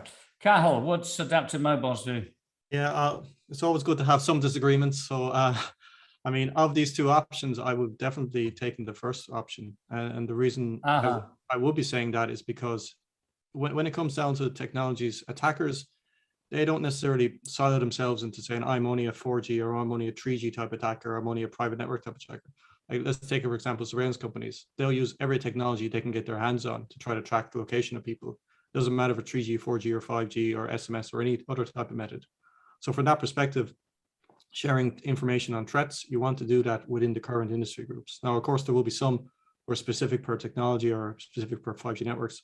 But I think in general, we have a lot of organizations already, and it's, until you can see that there's a definite need and we're talking about specific threats, I will be trying to encourage the reuse of existing groups where they're useful and where they're present to share information in this domain. Interesting. Yeah, I guess I'll just follow up with that, because if the issue with that is that if you've got a limited resource of 5G security specialists across all of your companies and others, and you kind of try and you send them off and diffuse them across multiple groups, there's a certain advantage to centralizing that and trying to get all the different industries to come to you. But you're more about the diffusion, Cathal. You think you get it. I'm more about a single group, actually. Listen, if there's existing threat sharing groups, I would try to reuse what's already there at the moment, as opposed to establishing new 5G specific threat groups for industry verticals. Like, for example, we could create our own, some industry could create our own group for IoT 5G private networks for airports. But, that's somewhat niche. I see what you mean. And people are spread out amongst multiple groups. I see. Okay. Roland, NetScout's perspective, if you would. Both. We need both. And we need to understand that 5G is so transformational because it is going to eat the LAN. It's going to eat the WAN. 5G also includes IPv6. IPv6, there's a number of implications that a lot of organizations I don't think necessarily understand. So you have to have that domain-specific expertise where domain-specific peers are working with domain-specific peers, but then you also have to have the more open model and the broader model as well. So we have to have both, and we have to realize that 5G is really going to eat the world in terms of networking, and we have to be prepared to scale out and to also focus where we need to focus on sharing threat intelligence and collaboration. That's interesting. Umair, let me invite you to wind up in 30 seconds on this one, if you would, from what you've heard. Yes, so I would like to leave you with the idea that I think, in my opinion, what we need to do is to avoid the silos, be it within the industries or within the telecom itself, right? Because as said, 5G is gonna flow across domains, and we just need to make sure that we are able to create value in those industries and create value as the telecom threat intel sharing community also. Bring in our expert opinion in both the places. Okay, let me go to some of our questions now. And this first question came in during the first discussion, if you recall, which was around DDoS and around collaboration and sharing.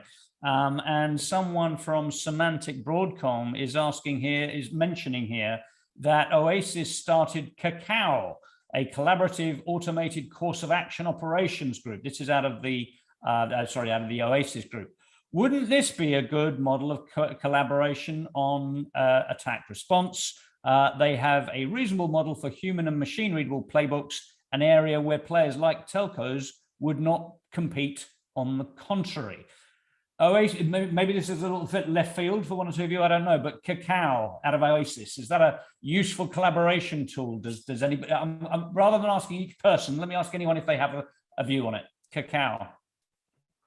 It's interesting. It's potentially applicable. There's a lot of work that's going on in terms of collaboration, both in terms of groups and real-time threat intel sharing, as well as the technology. So potentially, yes, it's an interesting model to take a look at. But it's very, very important that all the aspects involved, not just the technology, but the operational model and how the cooperation is going to be effectuated, and the efficacy of that cooperation measured has to be taken into account. And Derek, you look like you're all set to say something. Go for it. Yeah, sure. Thanks. Very observant. So yeah, this is, I like to look at all of these, right? And these are all good efforts, right? It's about adoption, how it can be adopted. And reality set is when we talk, so first of all, automation is key with this, right? And this is the last mile problem, right? Information overload, how do we take that, automate a lot of that into the playbooks as an example? So yes, it's very important, absolutely. In reality, if we look at how we share this information, we're using various, in any information exchange, we're using MISP, we're using sticks and taxis, 6v1, 6v2, we're using JSON APIs, right, and RESTful, all this stuff. And so that's the key, right? How this can integrate with all those things. SOARs included with that. So yeah, interoperability and adoptability of this, I think, is really important. But the automated collaboration and course of action, that part of it is a very key component, because without that, there's a lot of loose ends. Very good. Well, gentlemen, thank you so much for sharing your thoughts on these issues. A terrific panel. We are exactly on time. We are not even 30 seconds behind. We are bang on time. Thank you so much for your thoughts. We are now going to take a break, everybody. So we invite you to take a biology break, as it's called, get a cup of tea or coffee or something stronger, depending on how you're feeling. And we will be right back in 20 minutes with Michael Daniel, the president of the Cyber Threat Alliance, who will build on some of these themes, I'm sure. Thanks very much. See you in 20 minutes.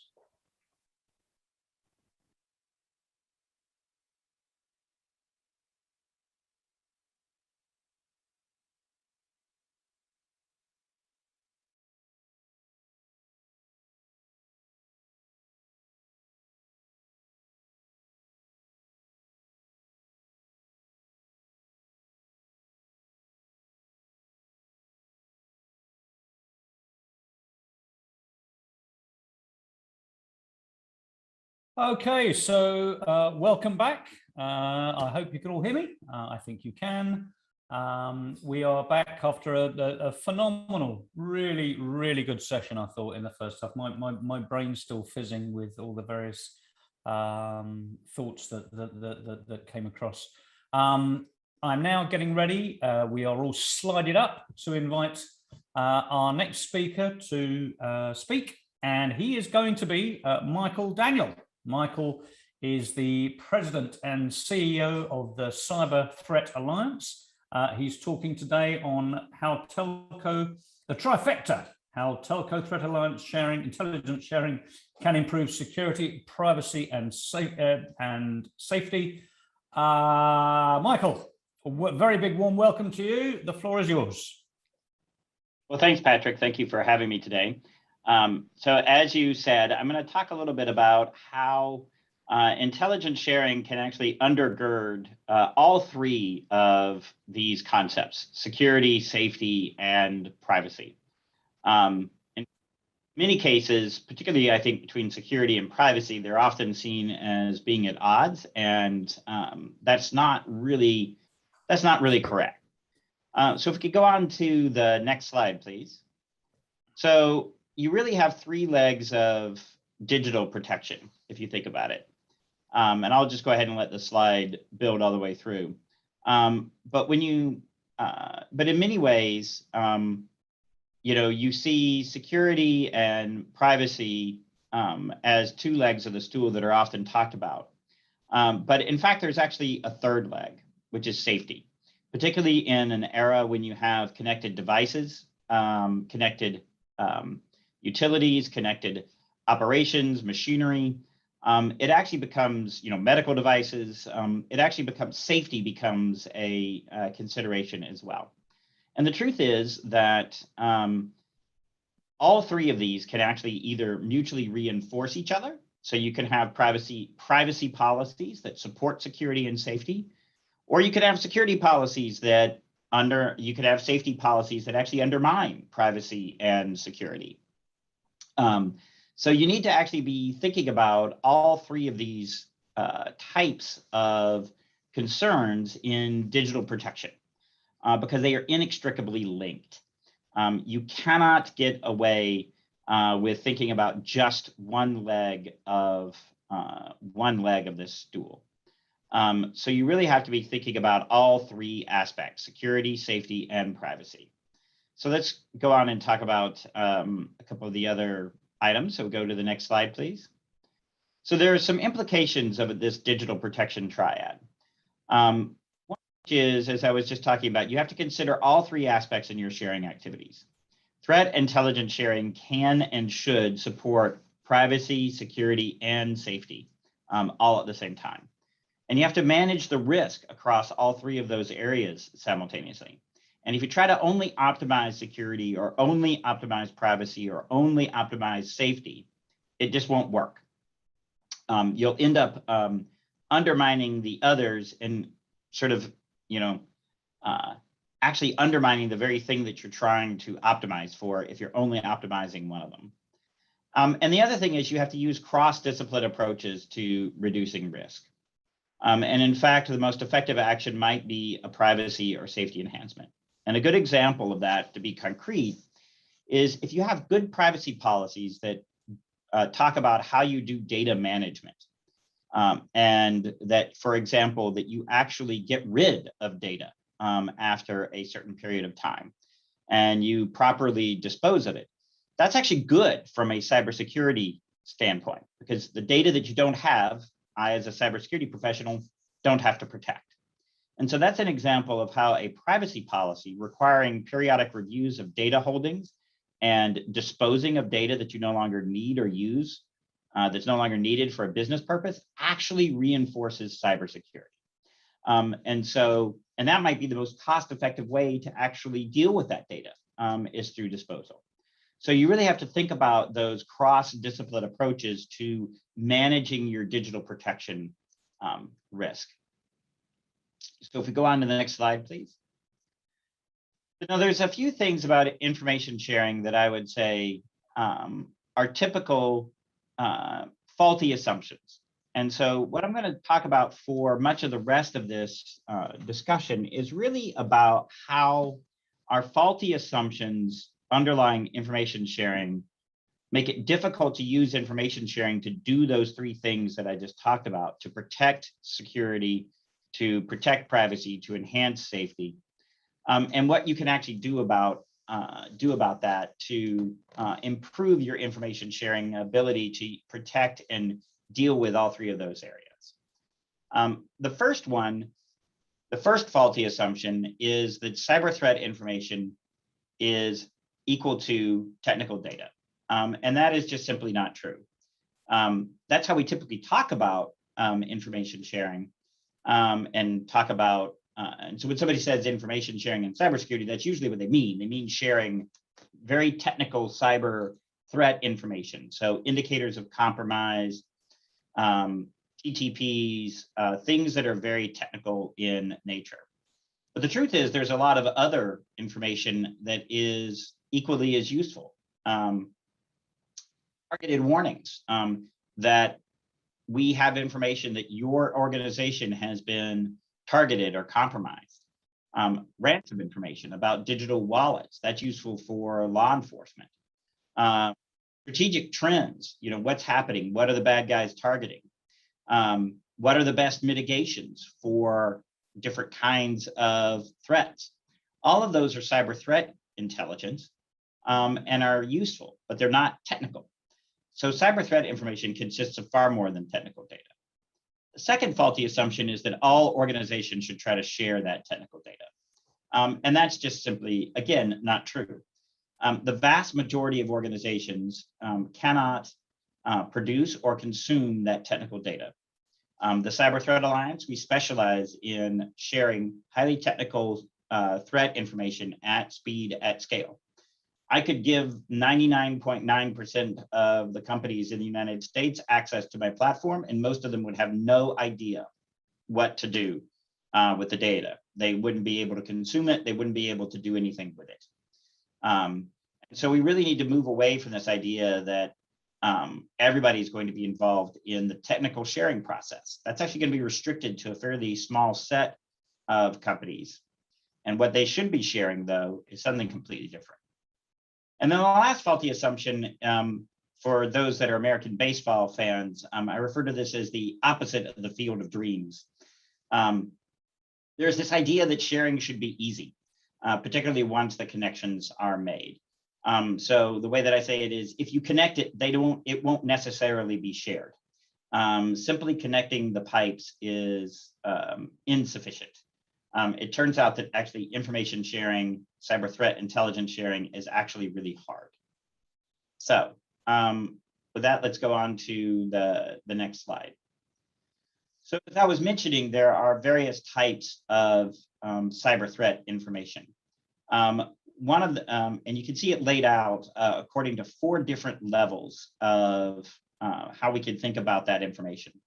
There is that technical level over on the left. Then you have the tactical level, the operational level, and then the strategic level.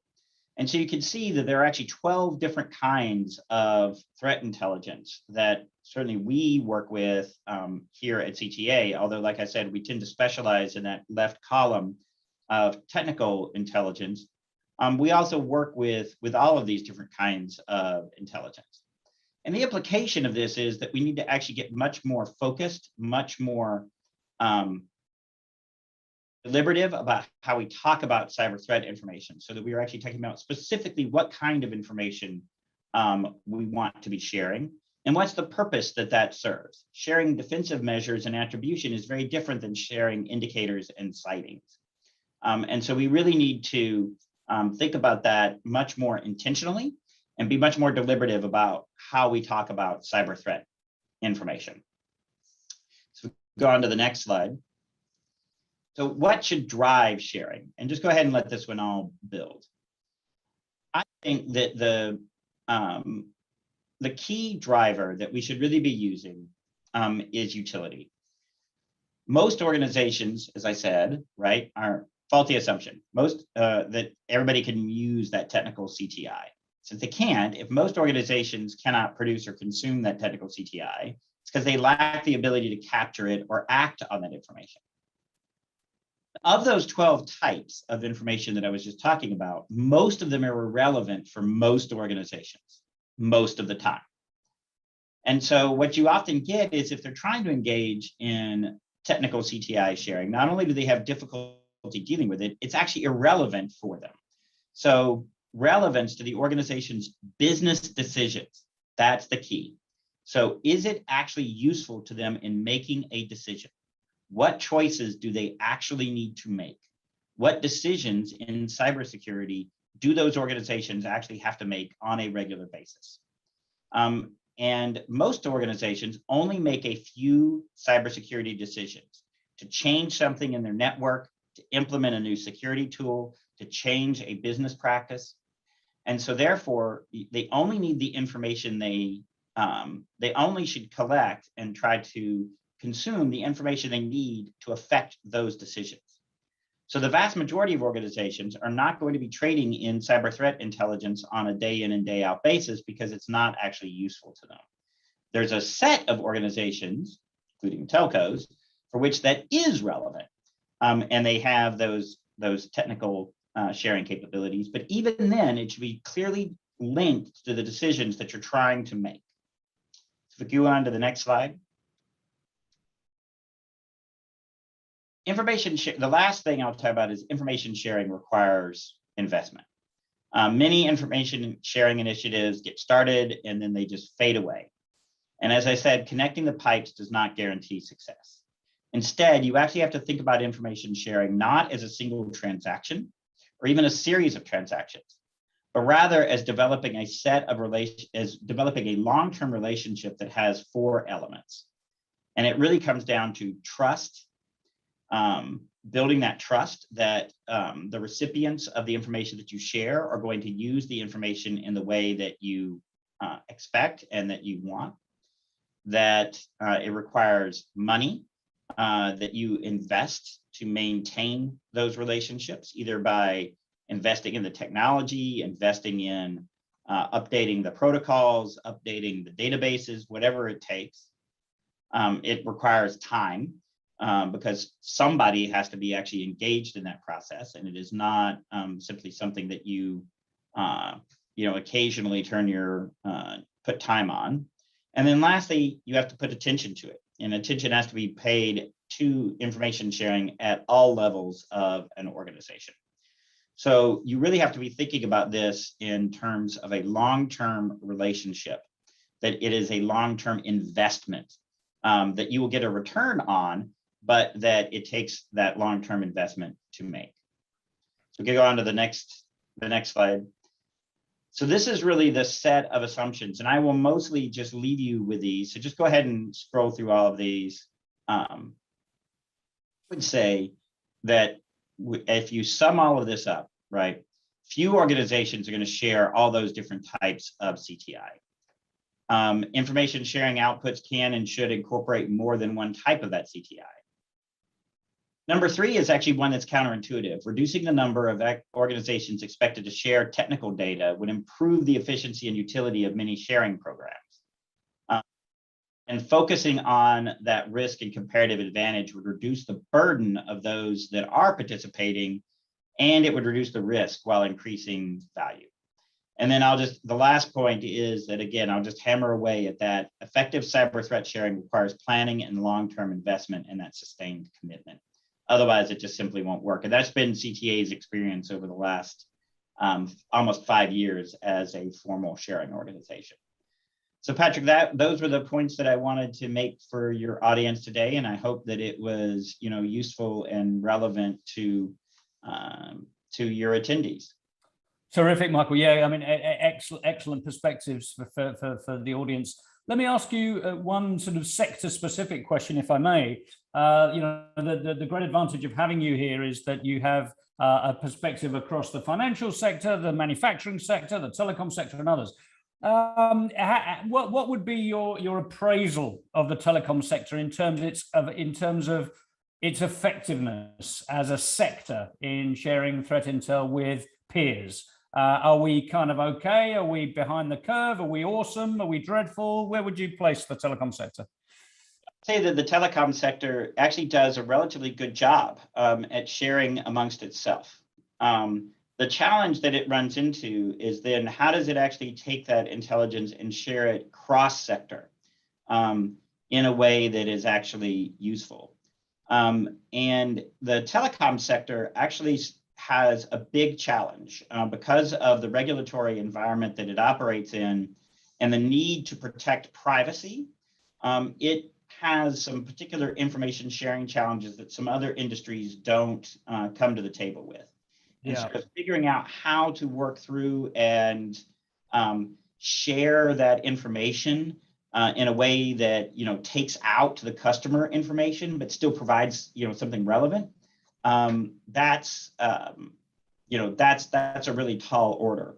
And really so if I had 2 places that I would say that the telecom industry should be looking towards, it's how does it share more effectively outside of the telecom vertical, right, to support the other industries.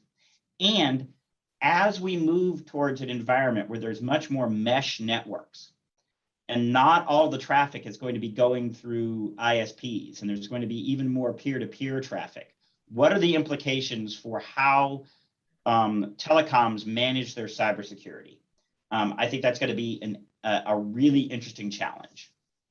If I may, let me just follow up and just get a little more clarity on the first point there, because listening to you say that the telecom sector has some challenges with sharing with other sectors, some folks, some telcos would interpret that in the following way. They would say, hang on a minute, we offer a bunch of premium cybersecurity services that we sell to a bunch of different enterprise customers. That's informed by threat intelligence. We think we do it quite well. What are you talking about, Michael? We actually share our intel and apply it pretty well for a whole bunch of our customers from different enterprises.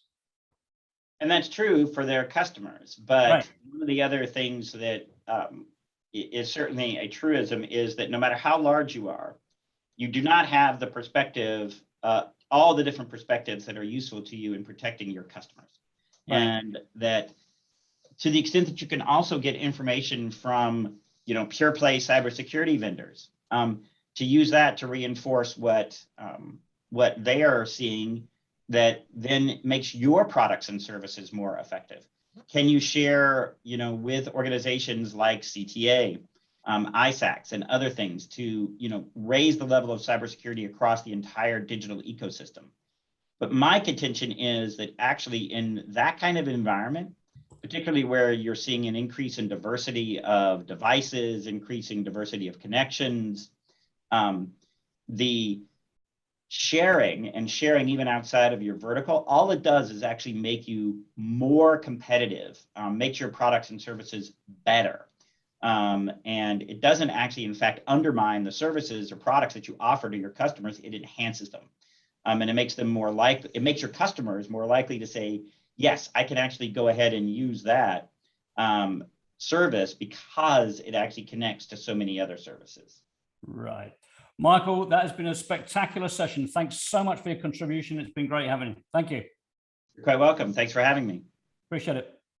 Next up, we have none other than Cathal McDade, who participated in one of our earlier panel session. Cathal, in case you don't recall, is the Chief Technology Officer of Adaptive Mobile Security, speaking here on what we can learn from IT security to improve telecom security. Cathal, the floor is yours. Thanks very much, Patrick, and thanks again for letting me to speak. So I think one thing we've taken from all the great presentations that we've seen today has been the need for us to share information better. And when I mean us in the telecom security area. And what I'm doing here in my presentation is what I hope to impart to you is one way we think, and we hope the industry will also support us in this way, a way that we could learn from IT security to improve telecom security by a better way of sharing. So when we talk about sharing, what are we exactly sharing? We're sharing information on threats. And I was trying to think of a way of visually explaining what a threat could be, and what are the difficulties when it comes to recognizing a threat and then sharing information about a threat. And if you go to the next slide, what I also found myself doing over the weekend was watching some of this TV show. Some of you might recognize this. It's called Squid Game. I thought this particular image was a good analogy, and I'll actually come back to this image later on, because I'm going to use this image as a way to answer those two questions. One is what exactly is a threat, whether you can actually recognize a threat when you actually see it, which is one part of threat intelligence sharing. And then the second part of it, which the area that we're talking about, is how do you share information on a threat? In this particular case, if you're paralyzed by terror, it's difficult to share information on a threat, but you also need to convey any information you have on a threat in a sort of a structured manner, which is going to make sense to people who receive it, and they're actually going to be able to act upon it. There's no point just saying there's a problem or there's something we need to be scared about unless you actually give some information which can be used by others. So if you go to the next slide. So related to this, the telecom industry, I would propose, has been quite effective in sharing information on some threats. So I'll give you one specific example. Around 4 years ago in Germany, there was a number of news reports which came out explaining how the SS7, which is the 2G, 3G protocol, which is the control plane protocol used for control of mobile devices, had been exploited. And when the attackers had gotten access to this protocol, they were able to basically exploit and empty some German subscribers' bank accounts. How they actually did this was that they got access and then they intercepted text messages, which have been used for two-factor authentication. This is actually not that common, but it's actually not that common from the use of this protocol to do this. Normally, this protocol is used primarily more for surveillance and for state-level types of attacks. But if you do get access, this is one particular type of attack you could execute. The interesting thing from us on the sharing perspective, and if you go to the next slide, is that this information had been actually shared within the GSM Association prior to some of the news releases came out. And the thing from our perspective is that at the time of the alert, the information which has been shared, one of the parts of information was what's called a global title. This is actually the source information of where these attacks was originating from. And as part of our service, what we do for our customers is we'd identified this particular source and we'd associate with other sources as well. So we'd actually associated this group and we built up a map essentially of this group. And we could see that they were using sources from the UK, but also other countries like Turkmenistan and a bunch of other countries as well. And when we seen this information, we actually communicated, because we could see that some people were being affected. We communicated this to multiple European operators who actually weren't our customers, but we understood that this information would be useful for them to try to deal with these attacks which are ongoing. As well as this information was also shared with law enforcement. So this is actually the premise of our internal customer system, which we use to share information within our customers, which we call Sigil. Now that's all very well and good, and it does show the capability of sharing. But then you have a question, is what do you do for the larger types of attacks? What do we do for situations where you don't have all the information, and if you want to move beyond this specific type of threat? So go to the next slide. So in that particular case, we could share information because everybody understood that what we were sharing, the types of information was, there was really no context that was required interpretation. But that technical level of sharing, it's not always possible. And as the previous speaker mentioned, Michael, the telecom area, we do have restrictions in amount of information we could share. A lot of stuff that we work with is really quite confidential. We can't go around sharing information on who's been targeted generally. You can't sometimes share specific information where it comes from, because it's quite sensitive areas to talk about people's identities. And at the same time, attackers, I've mentioned before, they're not technology fixed. If we were to build up a system that just shares information on SS7 or 3G attacks, this is not going to work for 4G attacks, it's not going to work for SMS, it's not going to work for any type of combined type of attack. Attackers don't think about technology in that they're going to limit themselves to that. Attackers think about how they're going to do their attacks and if they're going to be successful or not.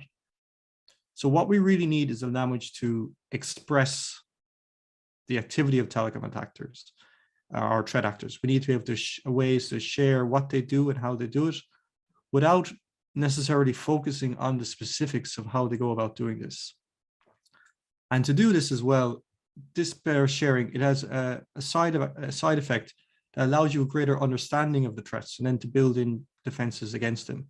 If you're able to speak and able to conceptualize something in your head, obviously then you're able to better understand it, you're able to see where you may be lacking, and then of course you'll also be able to communicate about it better as well. So if we go to the next slide. So sometimes, coming back again to my Squid Game analogy, some people say, well, no, it's always better to give all the details. You need all the details to be able to say if a threat is good or bad or not. But I give one thought experiment here, that if I was to give you, the viewers of this, two different types of information. One on the left is a really precise piece of information. And then on the one on the right is a much, much more higher level type of information. So I'll give you about 30 seconds or a minute to have a read of these two. But then the question comes down to is, which type of information would you prefer? Would you actually prefer a whole dump of information of somebody's observation of what's actually happened? Or would you prefer an actual very, very high level, much, much shorter level of information, which is just basically tactics or techniques? Now, I should have actually said spoiler alert. Possibly I've spoiled it for some of you if you ever go watch this TV show. It's only the first episode, there's plenty other, but I would surmise that most people, or at least myself, I know, would prefer the side on the right. They would prefer just to be given specifics as opposed to actually precise details, or at the very least, given high level information on the side of the right doesn't necessarily mean you're not able to act on the threats which are present. So in this particular case, having all the details does not necessarily mean a better result for you, the defender, than actually having high-level specifics. So the reason we cover this, if you just go to the next slide, is that this is what we want to do in the telecoms world. So like I mentioned before, is that we obviously us and other companies can share information internally. We've covered earlier, and David Rogers, the first speaker, spoke about how within the GSMA, the TTIS group is sharing information, mobile malware, piece of information, indicators of compromise, especially in the relevant flu bot. But we need to build up a bigger way of system, as sometimes we say, we need a better way of doing this. And we know that these threat actors, they're not going to specifically stake on one particular method or a different method. They're going to do whatever they can do to get the information. So we need to think of a language and need to think of a method of how we could share details of these attackers while still respecting privacy. And at the same time, the more that we can, if we actually build up this system, the more that we can think that this idea of sharing is standard. At the moment, if something exists, then you must think about it. And after you think about it, you then begin to assume that it's always been present. So we want to get us more into a way of thinking that this is something sharing that we should do, as opposed to nice to have. So as mentioned a few times, within the IT world, there is a common framework, which is called the MITRE ATT&CK framework. And what this does describes the detailed approach an attacker uses in terms of tactics, techniques, and sub-techniques. So I won't go into details, but it's widely supported by many tools and it's used throughout the IT industry. And as well as that, also gives, from my perspective, a common framework as well. My understanding is that it gives a common framework for people to speak about what an attacker is doing, as opposed to really, and you can get into it, but as opposed to really jump into the details, allows also people to step back and think about this is what an attacker is doing, and this is how it's exhibiting its behavior. So you may well say, well, then this is obviously a thing we should be doing. We should just reuse this, but unfortunately, we have some issues when it comes to using this in our particular mobile network area. Let's go to the next slide. So there is on the right-hand side what's called a list of matrices.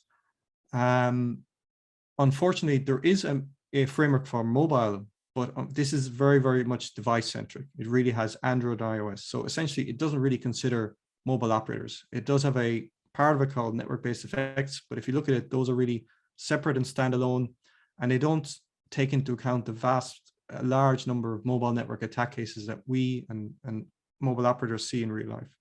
As well as that, it also does consider 5G in any of these cases. And some people have addressed this and been aware of this, and there have been theoretical attempts in the past to create mobile network-based models. Now, these unfortunately have also got some issues because, as mentioned before, in our panel discussion, the more you move away from MITRE, the more difficult it is to stay compatible with it. And in those particular cases, one particular case, Beta, it was an excellent start, but it wasn't actually, some of its definitions weren't actually compatible with MITRE. And as well as that, more importantly, they haven't really had much in the way of take-up. There hasn't been much in the way of industry consensus. So what we've have at the moment is everybody agreeing, as you've heard in all these presentations, that there should be more information sharing, but there's really no easy way to do this or no appropriate way to do this when it comes to mobile network attacks, which is what a lot of us work in, especially when it comes to things like signaling, control by signaling, or in the area of 5G. So what to do in a situation? So if we go to the next slide. What our objective then will be, and what it should be, we believe as industry, is to define, use this framework and basically come up with a new way, a model of doing this. So basically define a model for all the adversary tactics techniques that we see based on what we see in real life. So it has been discussed before.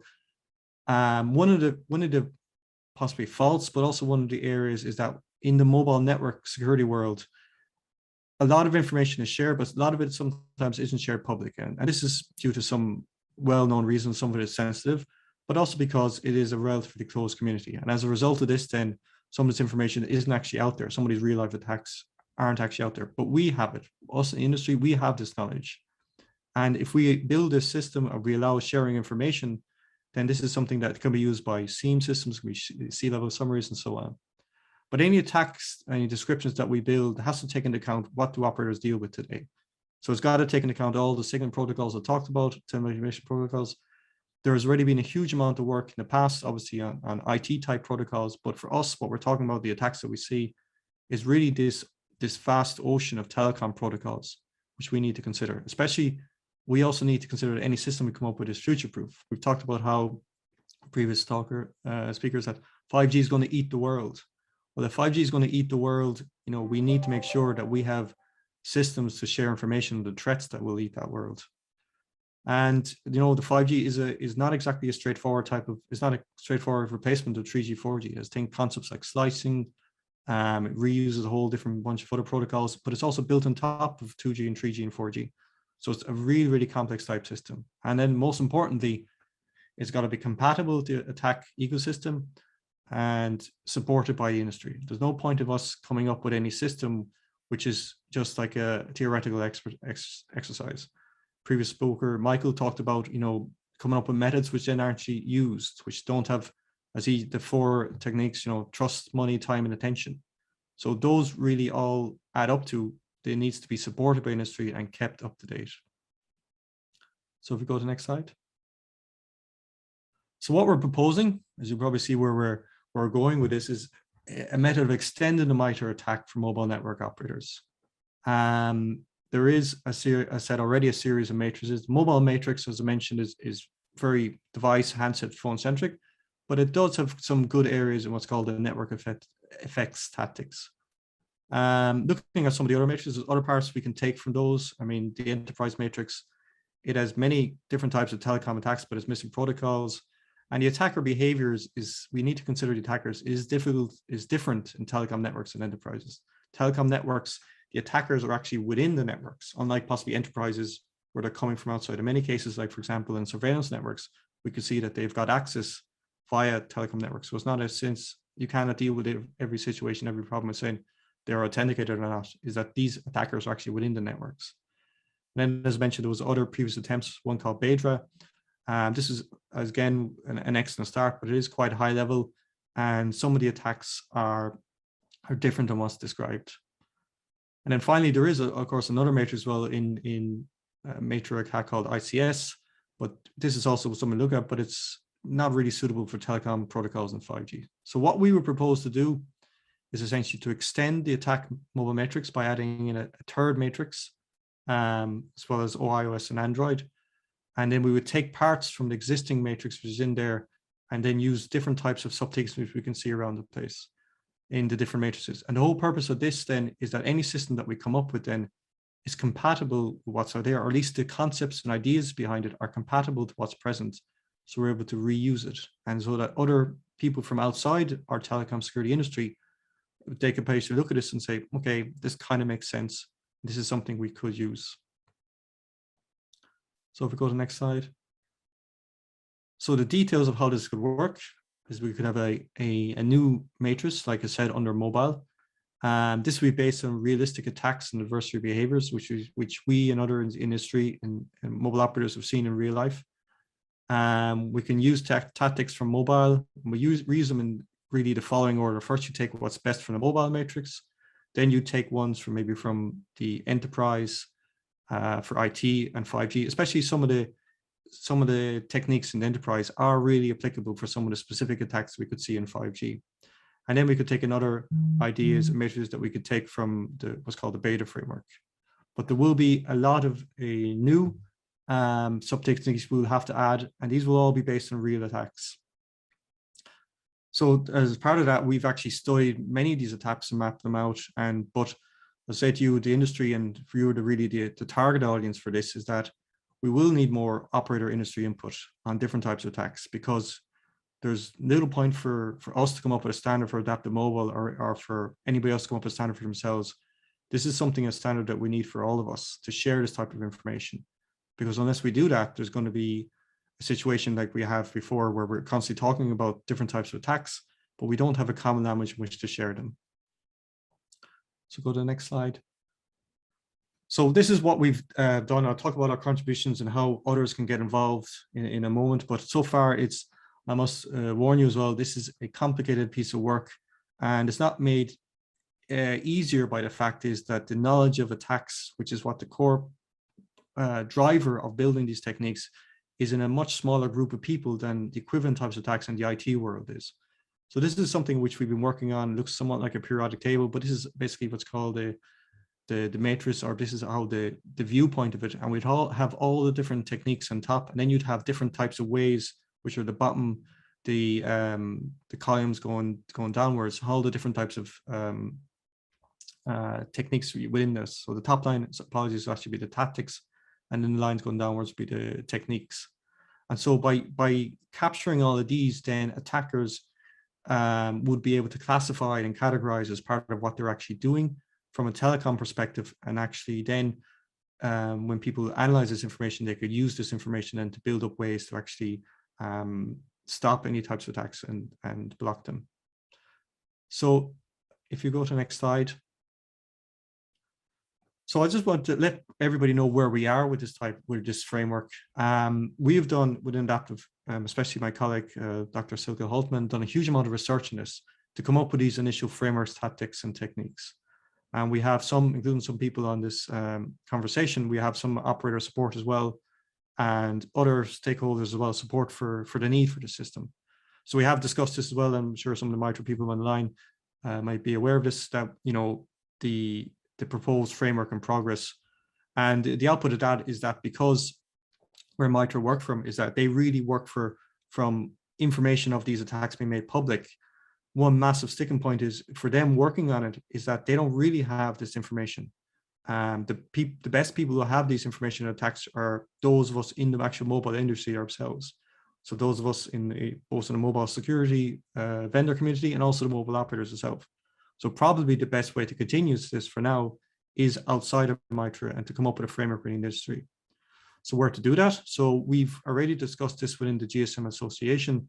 And now is that, as Dave Rogers mentioned, the plan is also that we'll be presenting this in 2 weeks with our colleagues within the GSMA, and that we will be proposing that we take this forward within the GSM Association. Because within that group, within the fraud and security group specifically, there is the best combination and concentration of knowledge when it comes to mobile attacks and what we've seen in real life. And I can't stress how important this is. Not only have we talked about in this whole so much about the different types of the need for information sharing, it's only going to be more important. For example, in March earlier on this year, the Enea group within the EU founded a threat intelligence working group, and it's envisioned that a large part of that sharing within that group is also going to be using MITRE.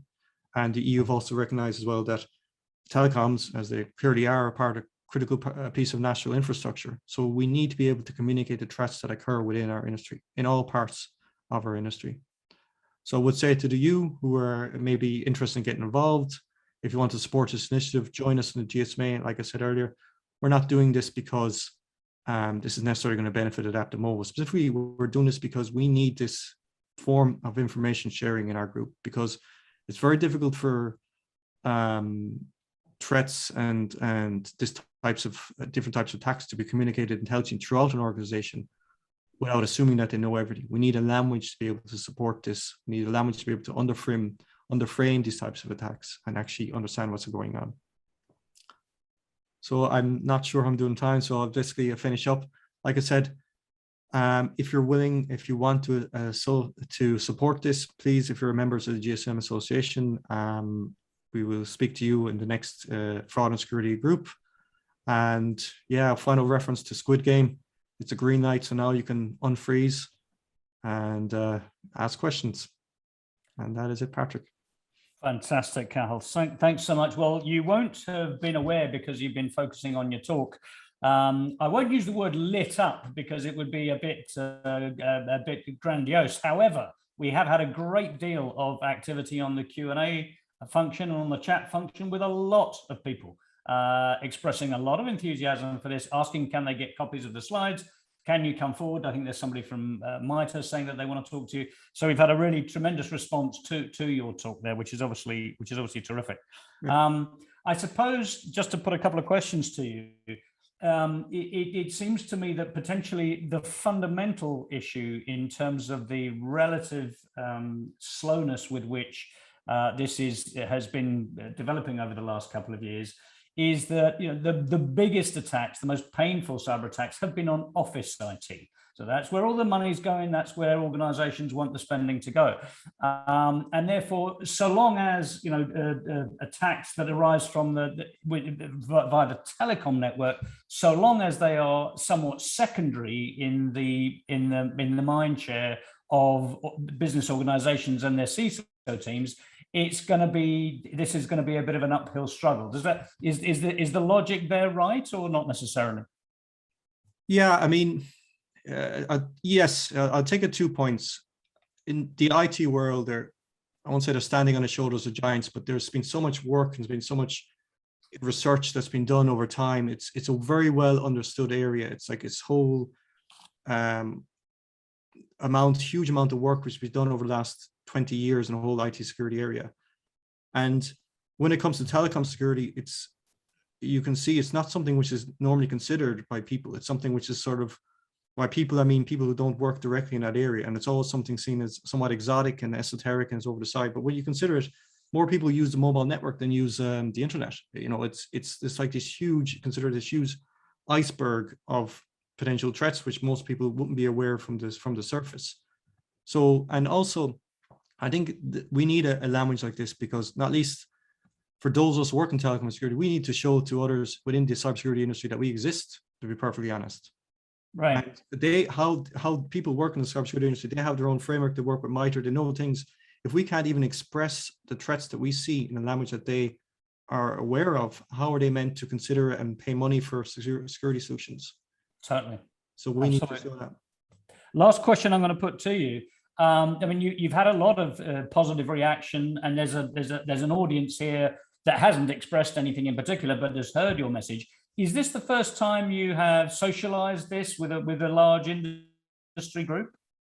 This is the first time we've talked about it publicly. We have obviously discussed it within the GSMA, yeah. But as a sort of an information that this has been worked. Obviously, we spoke with MITRE in the past, but very keen to talk to other people MITRE.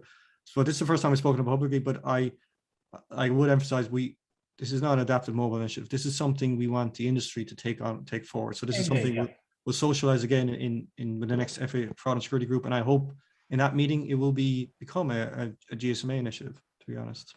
Fantastic. Well, anyone who's attending, listening now, or listening to the recording, very welcome to get in touch with Cathal at Adaptive Mobile about that. Cathal, thanks for a sensational presentation. Appreciate it. Thanks very much. I just realized my video was off. I do apologize. Right. Our next speaker is Les Wong. Les is head of the Cyber Defense Center for the Canadian telecom operator TELUS.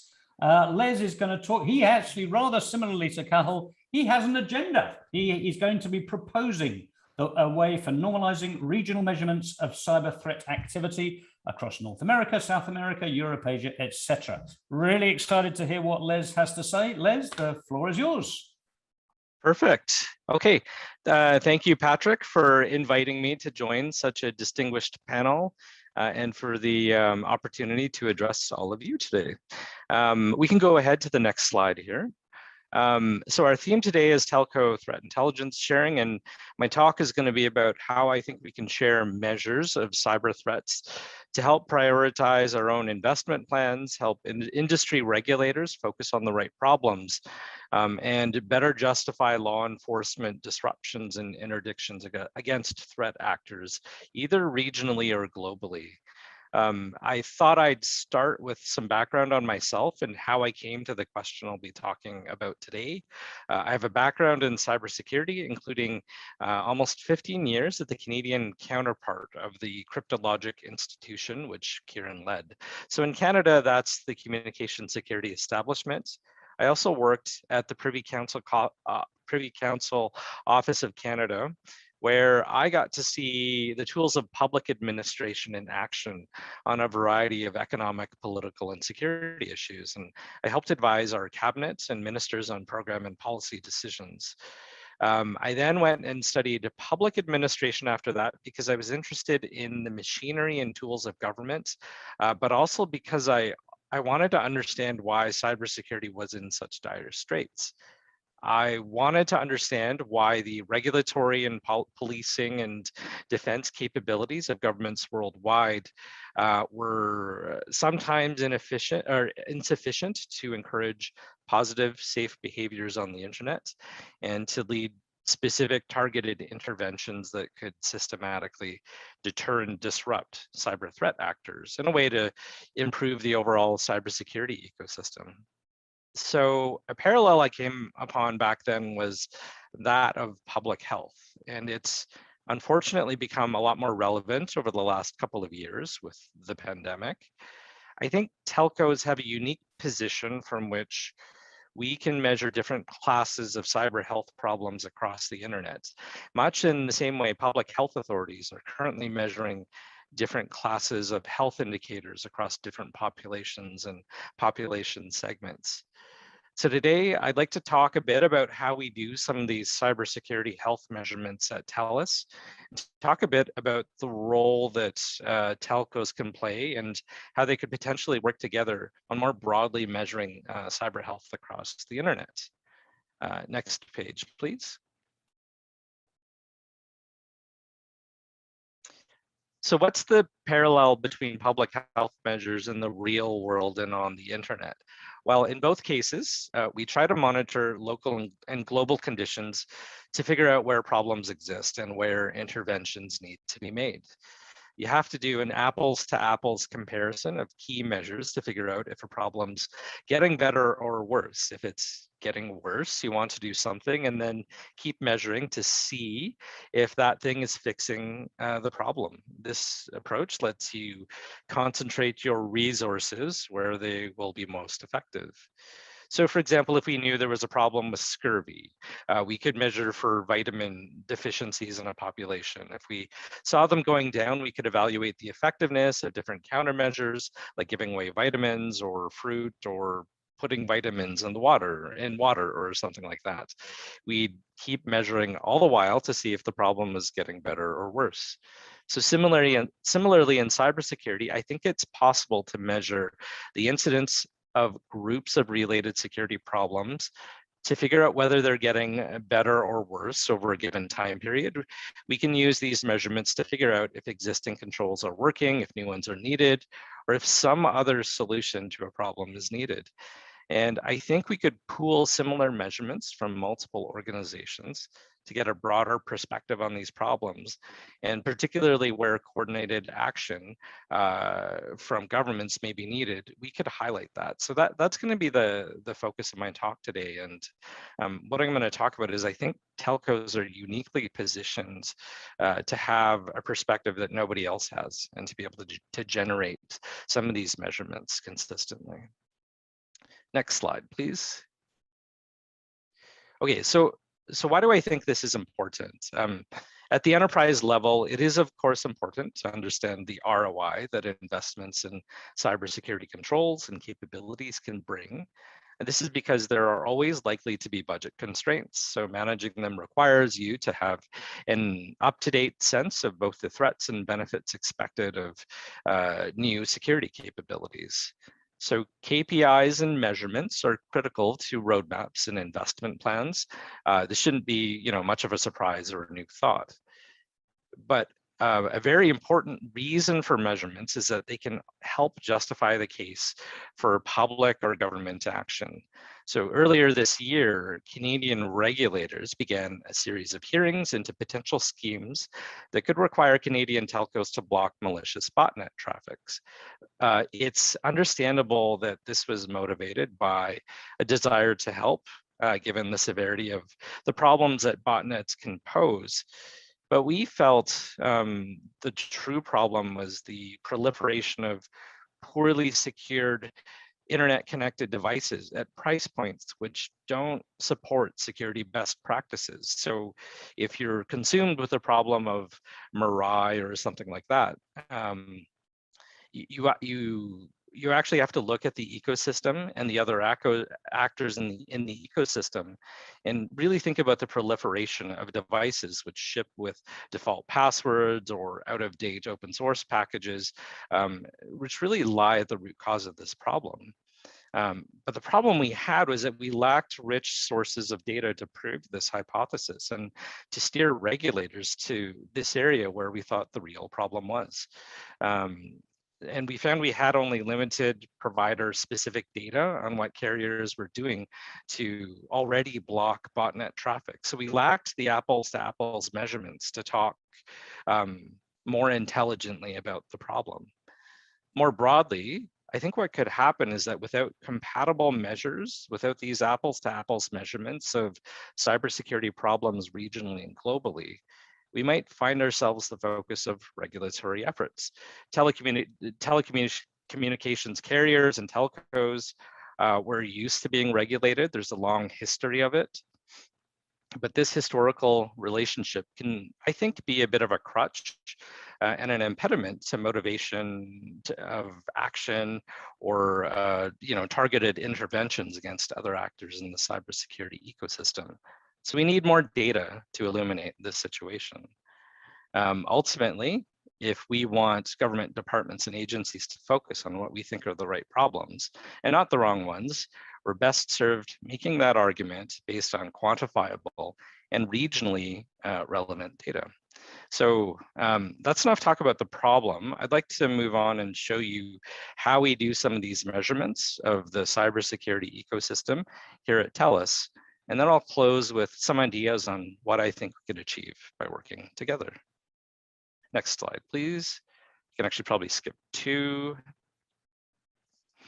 So how do we do this at TELUS? Here's a simplified high-level view on where we have security controls and capabilities on our own or our customer networks. There are layered security domains and layered controls within each of these environments, including traditional enterprise defenses like email, IDS and firewalls and malware detection. There are network defenses like DDoS mitigation and packet filtering. There are application services, so web applications, WAFs, reverse proxies, load balancers. There's some other unique capabilities like mobile network malware protection and SMS spam filtering. So it's kind of a simplification of our extended enterprise environment. We also protect about 20 global acquisitions and various digital businesses, which span about 10 different countries across the globe. This doesn't also really reflect our cloud, SDN, or 5G environments. But the key point here is that we have security controls and capabilities and data and control planes, as do most of you, I would expect. We also have them in our own enterprise infrastructure and that of our business customers, ranging from all sizes, including federal departments and agencies to local small or home-based businesses. So it's a pretty broad perspective. I don't think many other actors in this ecosystem can measure and reach and see cyber activities across such a large space.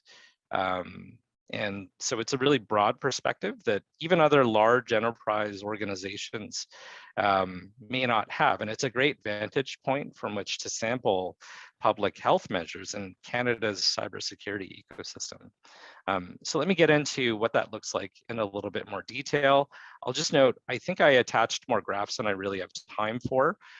So I may need to skip through some of them to finish on time. So next slide, please.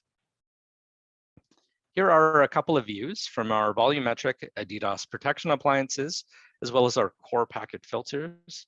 We routinely block billions of packets at our edge. In Q1 of 2021, 1.2 trillion bad packets. Since these packets are and have been disallowed by policy for some time, we can assume most of this traffic is reconnaissance or exploitation activity. We get a good metric on what people are looking for and attacking on our network. We use these metrics to justify our traffic management policies, since we can quantify the amount of badness we essentially prevent from reaching our customers, and thereby meets the regulatory threshold for doing this. Beyond direct benefits to our customers, we also cut down on reflection attacks or botnet farming activities that may impact other telcos. So this one graph helps us measure DDoS and exploitation trends over time. It helps us quantify the value of our security efforts to protect customers and also to protect other network operators. It also proves to us tactically that it's really important to filter out inbound LDAP and NTP right now, unless you have a specific reason not to. Another measure at the top is simply the peak flow rate we observe, measured against the baseline capacity in one particular area of our network. In general, we've noticed our DDoS trends are distinct from those reported by Verizon and other global sources. And as we talk to others, we think the general trend is true for Canada versus either the US or the globe. So it's a really interesting context for us that we kind of move somewhat counter-cyclically. Next slide. Some more graphs on destination targets. So specifically where we see the attacks, like what segment of our network is targeted, and how the performance of our automatic mitigation capabilities is over time. So it's kind of the move, counter move play stretched out over some time, as well as which network segments and which customers are targeted. So even from some of this, we can, we see large clusters of activity associated with different classes of attacks, like there's some small level booter attacks, and then like some larger scale attacks from more sophisticated actors. Next slide. This is an example of different comparisons we do to gauge the adequacy of our volumetric capabilities and whether we need to plan for further investments.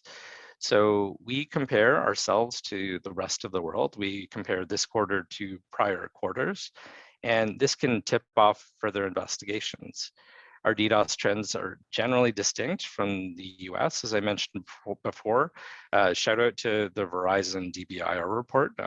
We use that heavily as a benchmark. And our trends are distinct both on peak volume and rate measures, as well as frequency and incidence measures as well. Now, this isn't to say, like, obviously we're not perfect on DDoS, but overall, we tend to find that L7 attacks are more significant in our environments than volumetric ones. Next slide, please. So that's DDoS. Here's a less conventional one. So like many in our industry, we've been impacted by SIM swapping events. I removed some of the axes, the axis labels here deliberately, but it's a serious issue that severely impacts our customers. And it's one we're actively working to get and stay ahead of. At the top, we've been able to measure some trends on the incidence of reported and detected incidents of SIM swaps, ports, and other malicious call forwarding events over time.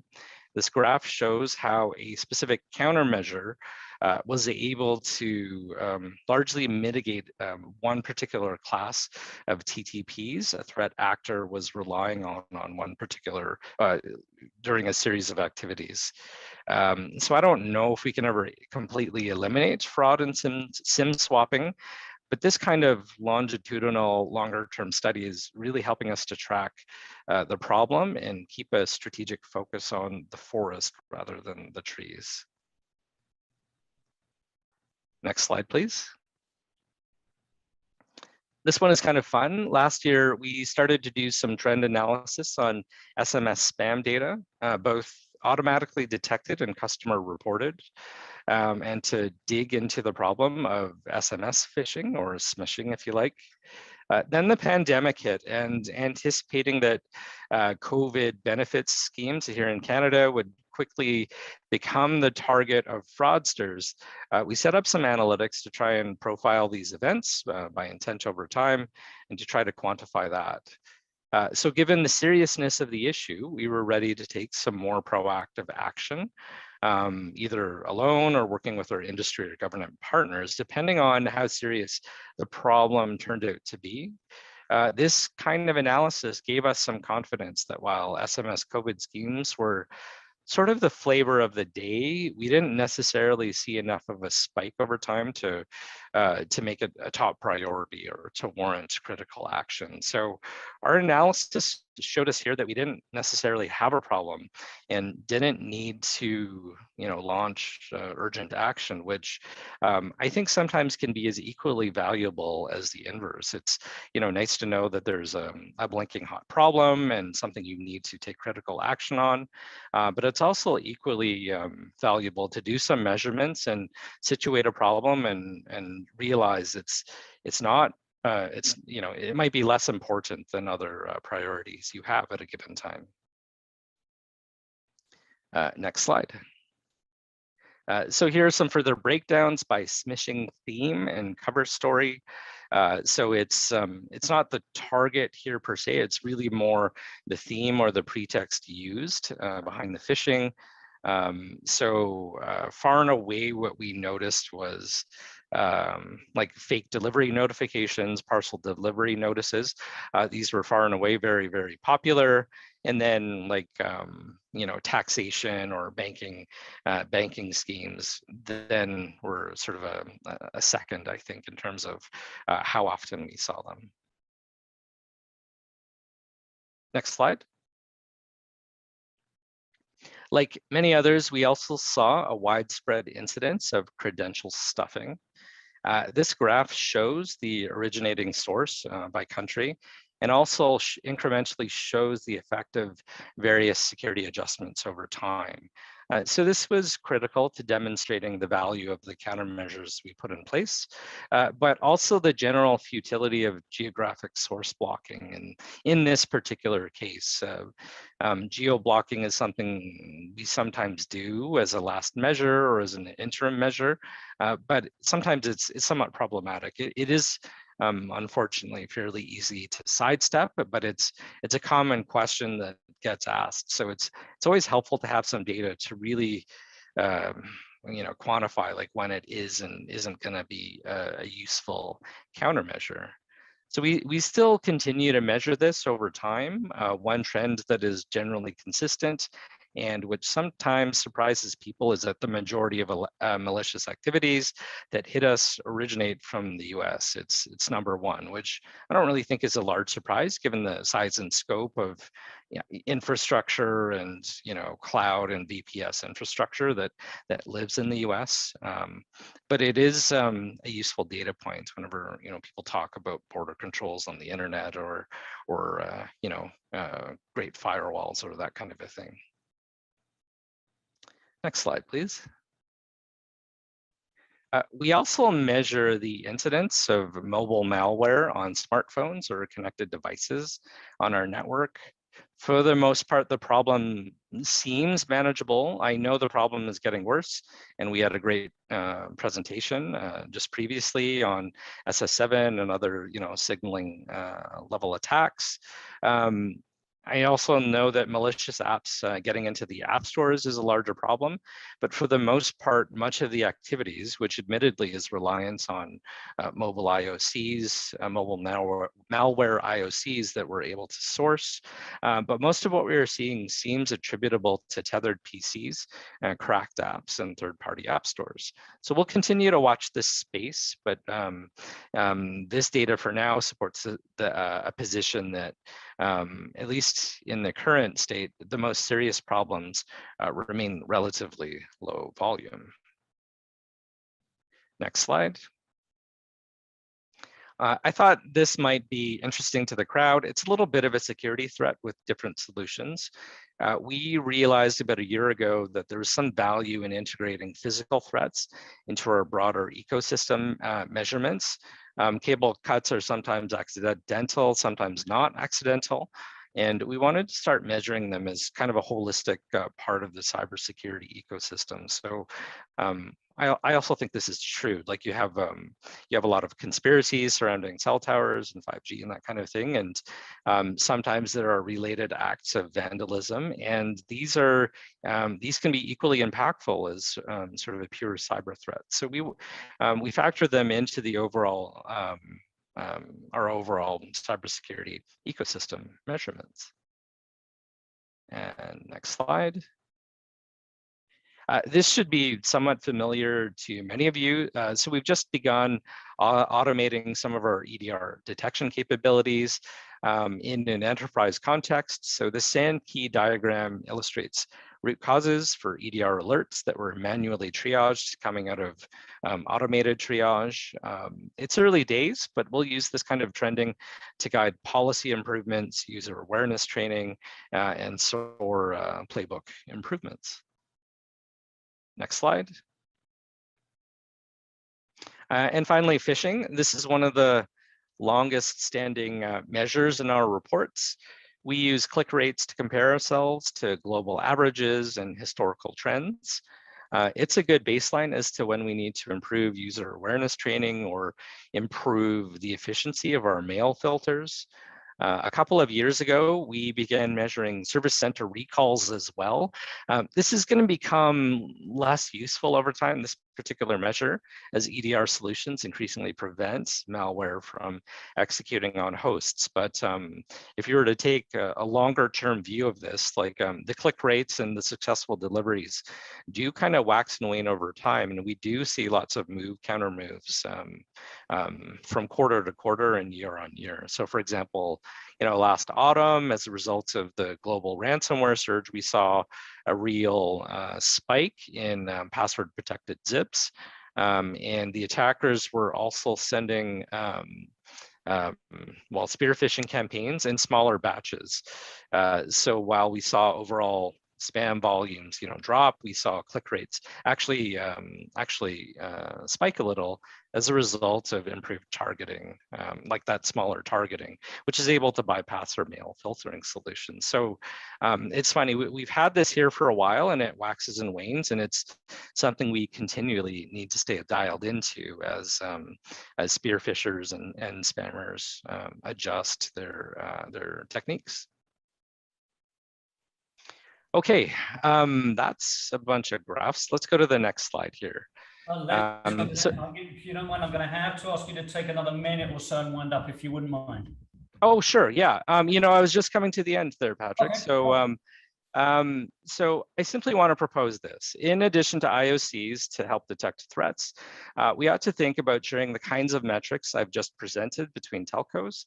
I think it can help us understand the efficacy and gaps in our current controls, help size and trend different types of security threats on the internet over time, and help guide regulators and public agencies to where the true problems are, both regionally and globally. So I'll just go forward 2 slides. I've presented the report. It's not posted. It's not really public because I think some of our adversaries, can do the research and can find it. But I'd be very happy if anyone was interested in sharing their own data, if you were to reach out to me and ask for a copy of it. So thanks again, Patrick, for the invitation to speak today. And that concludes my talk. Great pleasure. And just everybody can see Les's email there, les.wong@telus.com, which is fairly straightforward. Les, I'm going to say we're out of time. You've used up the time, so thank you very much indeed for your participation. Nice idea there for people to reach out to you to follow on with your ideas. Really appreciate your time today. Thank you. Thanks, Patrick. Okay, and our next speaker we have coming up is Kevin McNamee, who is a security product manager for Nokia. Kevin is going to be speaking about leveraging threat intelligence in detection and response, presumably in the telco use case, I would think. Welcome, Kevin. Thanks very much, Patrick. I'm glad to be here. I hope you can hear me clearly.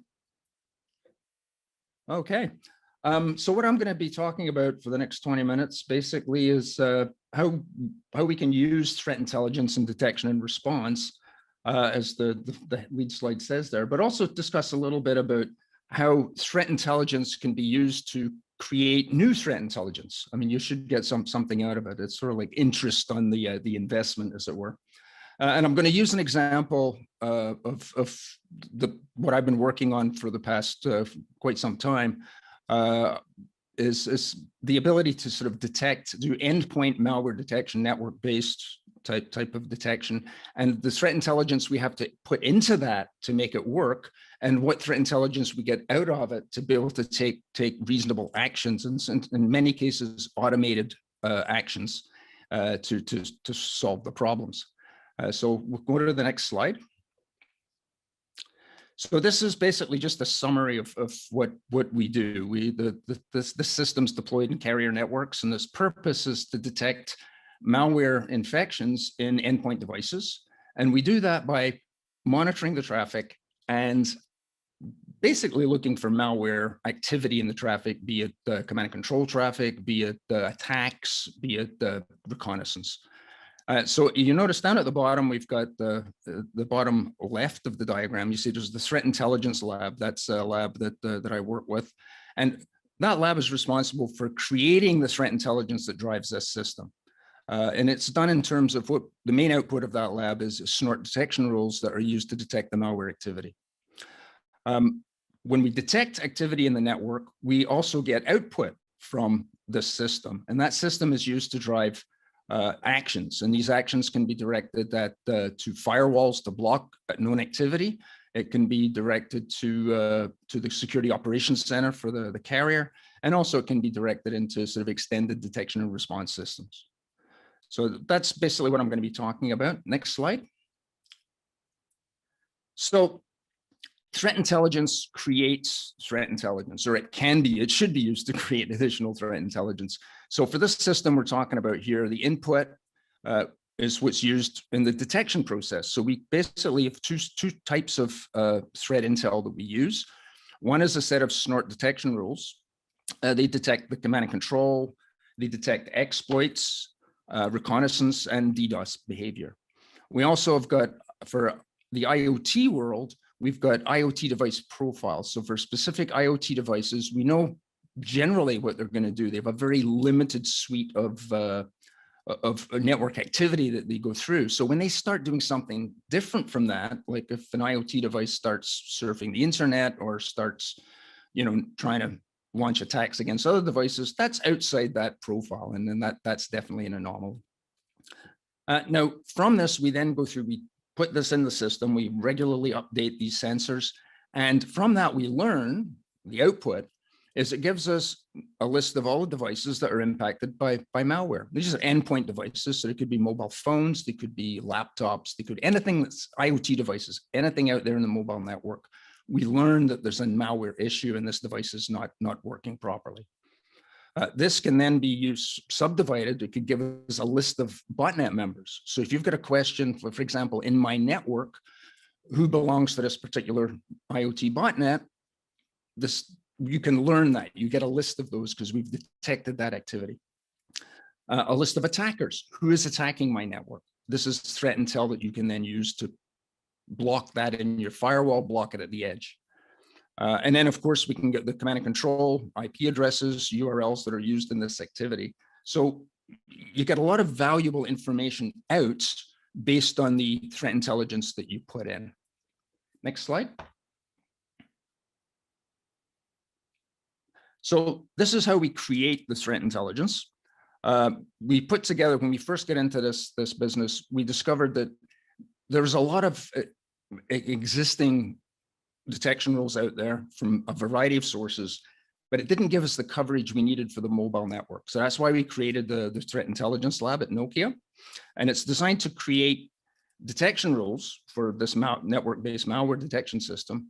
We needed coverage for mobile. So we've got rules covering iOS devices and Android devices, and then also IoT devices. So this is the value add that the Threat Intelligence Lab puts in. Mobile device coverage, IoT coverage. And also, we've learned that we have to be very accurate in this. We're using an intrusion detection type of technology, which is notorious for false positives, for alerts that don't really have to be followed up on. So we test these detection rules against real malware in the lab, and we ensure that we've got very high quality, very low false positives. Next slide. So this is, you're going, I think you went backwards. You're going backwards.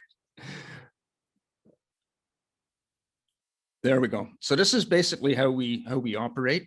On the left-hand side of the diagram, we take malware samples. We get these from labs. We have sharing agreements with various security labs. We get a lot of malware coming in. On the right-hand side at the top, which probably might be hidden by my little video image there, is we've got rules coming in from third-party sources. A lot of threat intel is input, and that goes into our rules library.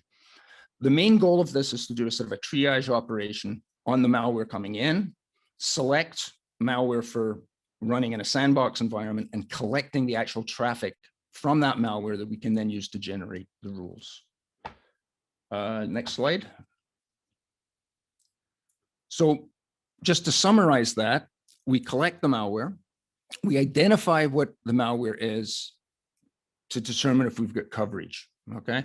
And we do this using sort of standard techniques. We use virus total extensively. We use that basically to do the first level of cut on what we're getting in. What is this malware sample? What does it do? And if normally most of that we find out it's something we've seen before, it's something we know about, and we actually already have coverage. So that clears a lot of that stuff off the table. We then would do a detailed static analysis on this. We use standard tools for this. We've also developed some stuff for the Android environment and the iOS environment. Then the next phase is we triage the samples to prioritize which is the stuff we have to, what's the most important to work on, and we take those, we run them in the sandbox environment. We collect the traffic, and then we select which samples we're going to use to generate new rules. So that's the process, and we have support for all those different types of platforms that you see down at the bottom there. Next slide.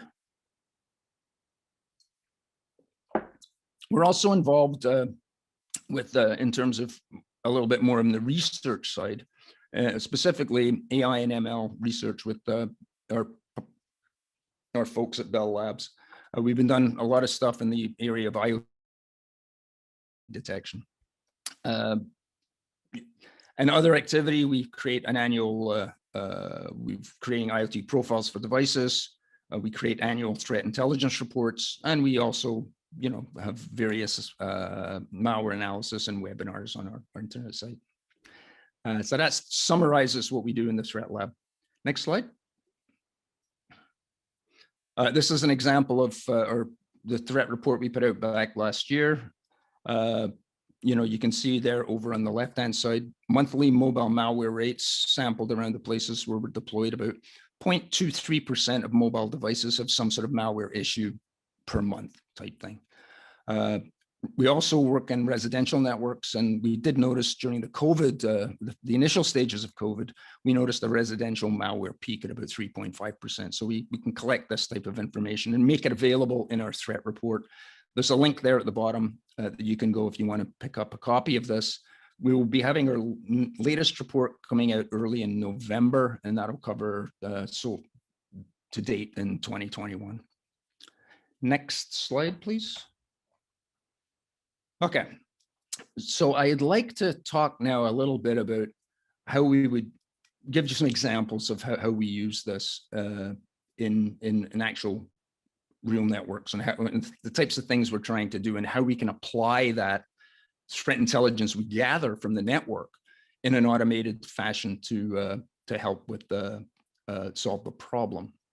Now, I will start off here. We have looked a little bit at 5G security. 5G brings a lot of new security features to the mobile network. Particularly the control plane is a lot more secure, using strong authentication, using data encryption for privacy, and also for data integrity. So I think the mobile core certainly is much more secure. However, the new features that 5G has brought to the table does expand the attack surface somewhat. So this is sort of illustrated here. I think the number one thing we all recognize, and it's been talked about previously at the panel discussion, is that massive IoT deployment is something that's coming with 5G. And so this expands the attack surface. You're going to have these IoT devices out there that are, perhaps vulnerable, unprotected, and if they're visible to the internet, it could be a problem. And I'm going to focus on that one for the next few slides as we go through.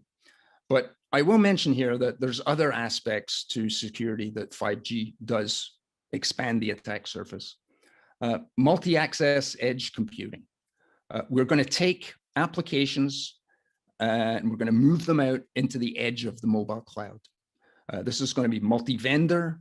There's going to be, like gaming companies are going to be want to put stuff out there. You're going to have, applications, things like Uber and stuff. They're going to want to put their stuff right out there on the edge so they get that low latency, high performance. And that introduces, the potential for now you're not just managing security of a back-end data center where everything is well protected, but you're putting the stuff out on the edge and it's multi-vendor. So that's an area of concern. It's an area we've got a lot of experience in protecting in the data center concept, but when you start putting it out into the edge cloud, then it becomes you're going to require a better way of monitoring what's going on and then taking an automated response. You're going to have to enable the security operations people that are managing these things to be aware of what's going on, monitoring, and then be able to take action automatically. And that's where you get into this extended detection and response type systems that are coming up, SOAR systems. 5G brings an incredible amount of bandwidth to the table, which gives the more potential for more damaging DDoS types of events. Specifically, not just DDoS at the core, DDoS directed at specific places on the internet, but DDoS directed perhaps also at this multi-access edge. People have to be able to access this MEC, this edge computing, so that now becomes a new target for DDoS activity.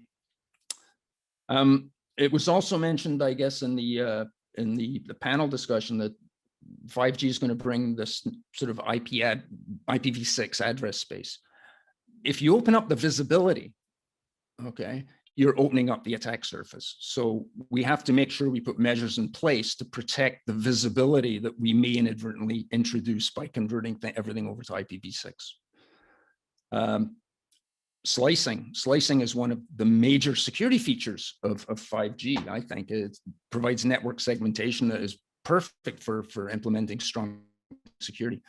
But it also potentially could provide an additional target, a focus for activity. I guess it's the responsibility of security professionals to always see the negative in things. So although slicing's great, it might have a downside. You never know. So I think now, if we go to the next slide, which looks very much like the previous one, except for that red splotch on it, I'm going to look at IoT as a specific example of what I'm talking about. So we go to the next slide now. Okay, specifically, I'm going to deal with IoT botnets. IoT devices, they're vulnerable, they're unprotected, oftentimes unpatched. You take this little device, you put it out there on the network someplace, and it might not be the most secure device in the world for those three reasons. With 5G, we're going to have apparently a lot more of them. And so that's the expanded attack surface. Earlier today it was mentioned that when Mirai happened back about 4 or 5 years ago, it sort of opened up a whole new IoT botnet industry where botnet owners were competing with each other to sort of like build the biggest botnet and take it over. And these were typically used for denial of service attacks. They could be used for credential stuffing. They could be used for Bitcoin mining, a whole bunch of other things. So if this chart you see there shows us the IoT activity, the botnet activity that we've been measuring out there in the field, and around about the 2016, 2017, that's when Mirai started. Mirai has evolved since then and become improved, if you want to put it that way. And also there's more varieties of it, and they're taking advantage of more and more vulnerabilities that are out there. So you can see the way the chart heads up there towards the right-hand side of the screen. What our main takeaway from what we've seen in networks is that if you've got a vulnerable IoT device, okay, and that device is visible from the internet, it's going to be hacked in a matter of minutes, okay? And that's the reason it's going to be hacked in a matter of minutes is because most of the time, these botnets aren't doing the DDoS and they're not doing the credential stuffing or the Bitcoin mining. They're actually spending most of the time scanning the network, looking for other devices to add to the botnet.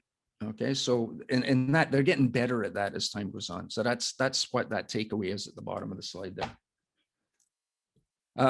So what can we do about it? Next slide. Okay, so this is where you get into the detection and response. So for IoT devices, there's no user there to see that there's something wrong. They're generally on their own. So the key thing here is monitor the IoT network traffic for malware activity.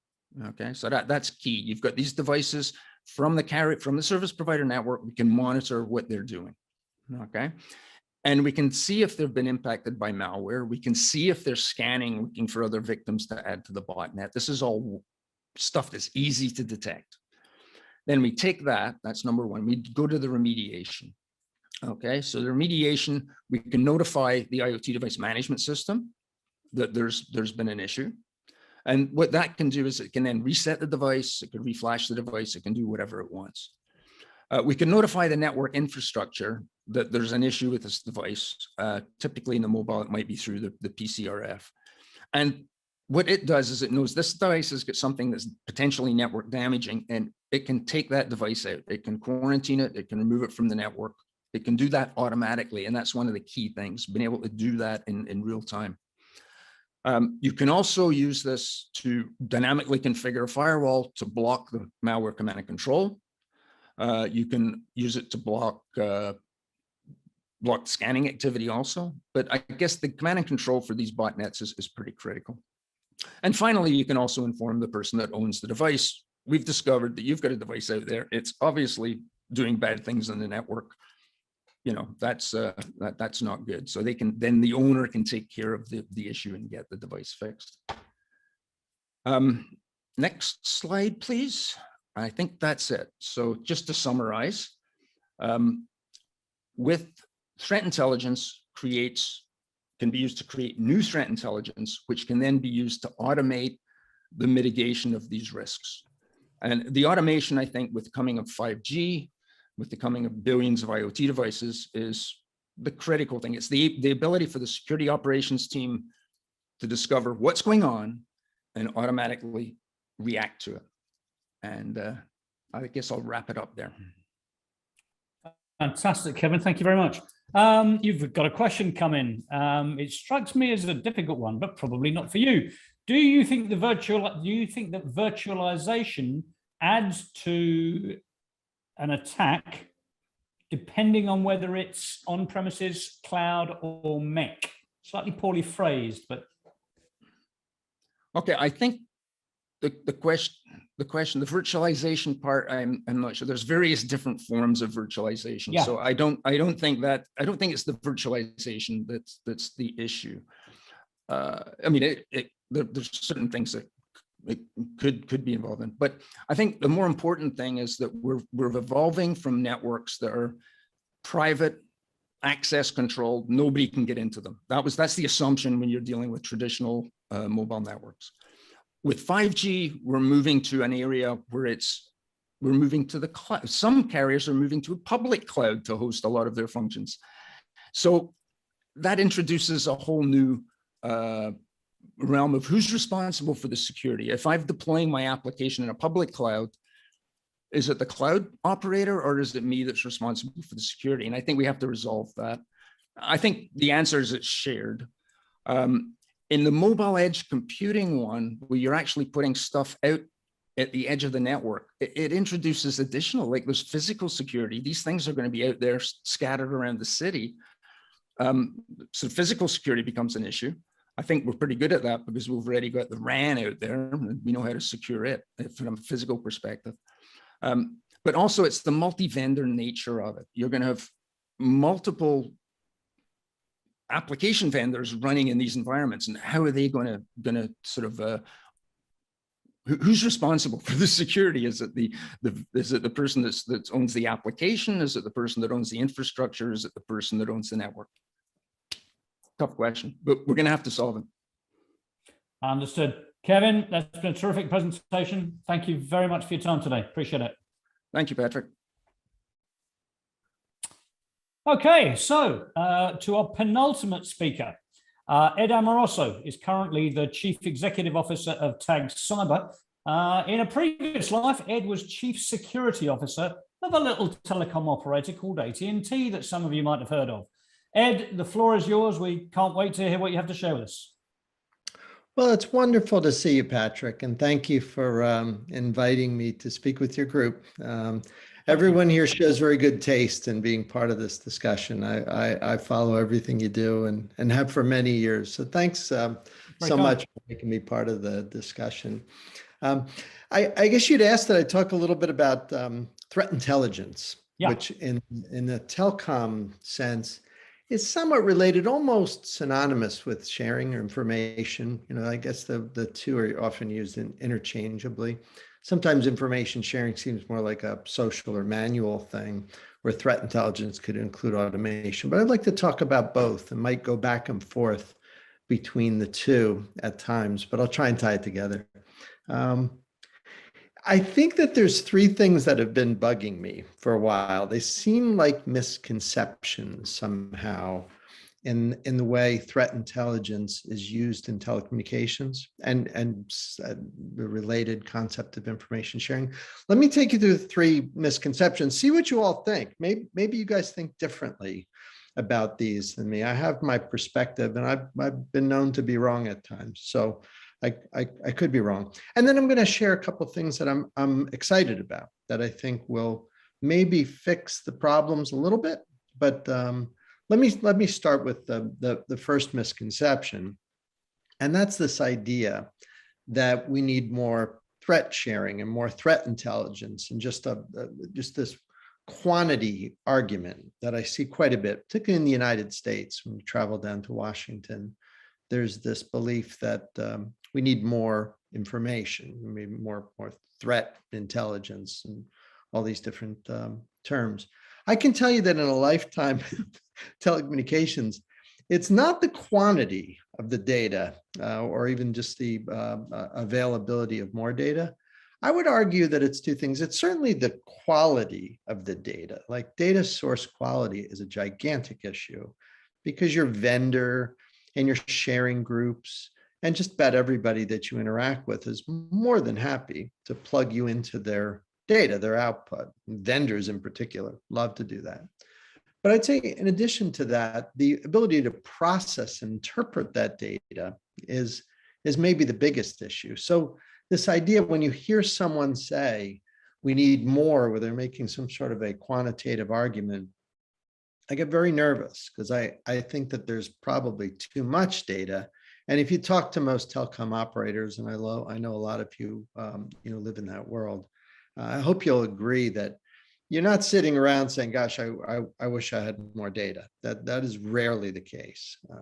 And you could argue that with encryption, certainly there may be some drop off in your ability to gain visibility into some things that you had before, if you're pulling metadata, say, from a network.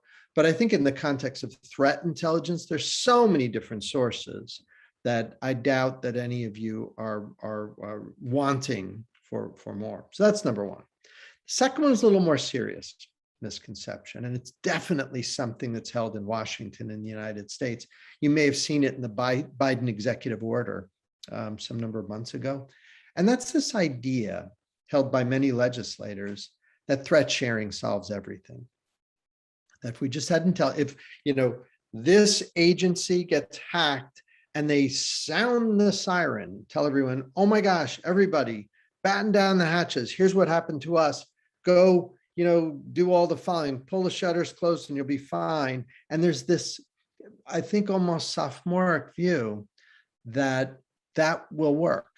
And unfortunately, it doesn't work. We've tried doing this for so long. I was part of the groups back in the late 90s, helping Richard Clark develop what was in the United States, PDD 63 under President Bill Clinton, which established the information sharing and analysis centers, ISACs. Now they call them something a little different, ISAOs, so on. But the original ISACs were predicated on this idea that if we would just share, we can notify everyone. And I'm not saying that's a bad idea. I'm just saying that there's this belief that it solves everything. And I think that's because most legislators don't know computing.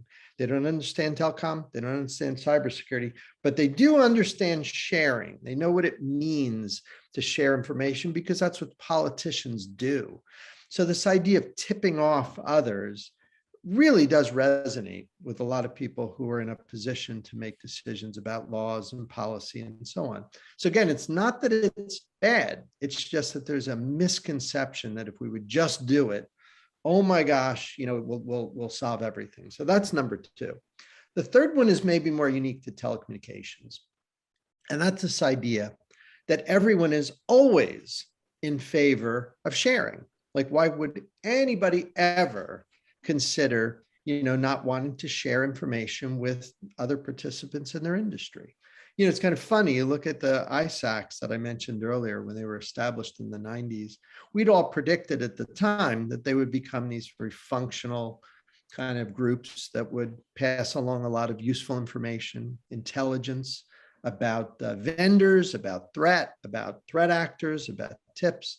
Much of the things that you see, for example, in the MITRE ATT&CK framework, we were sort of envisioning that that sort of thing would be shared. It's so funny what really happened. Like, the financial services industry made a big business out of it, right? If you ever gone to the FSISAC conference, it's like RSA. Every time I go there, I laugh because I was involved in some of the early discussions about what that should have been. And go figure that the banks and the finance companies would make a business. I mean, kudos to them. That's what they do.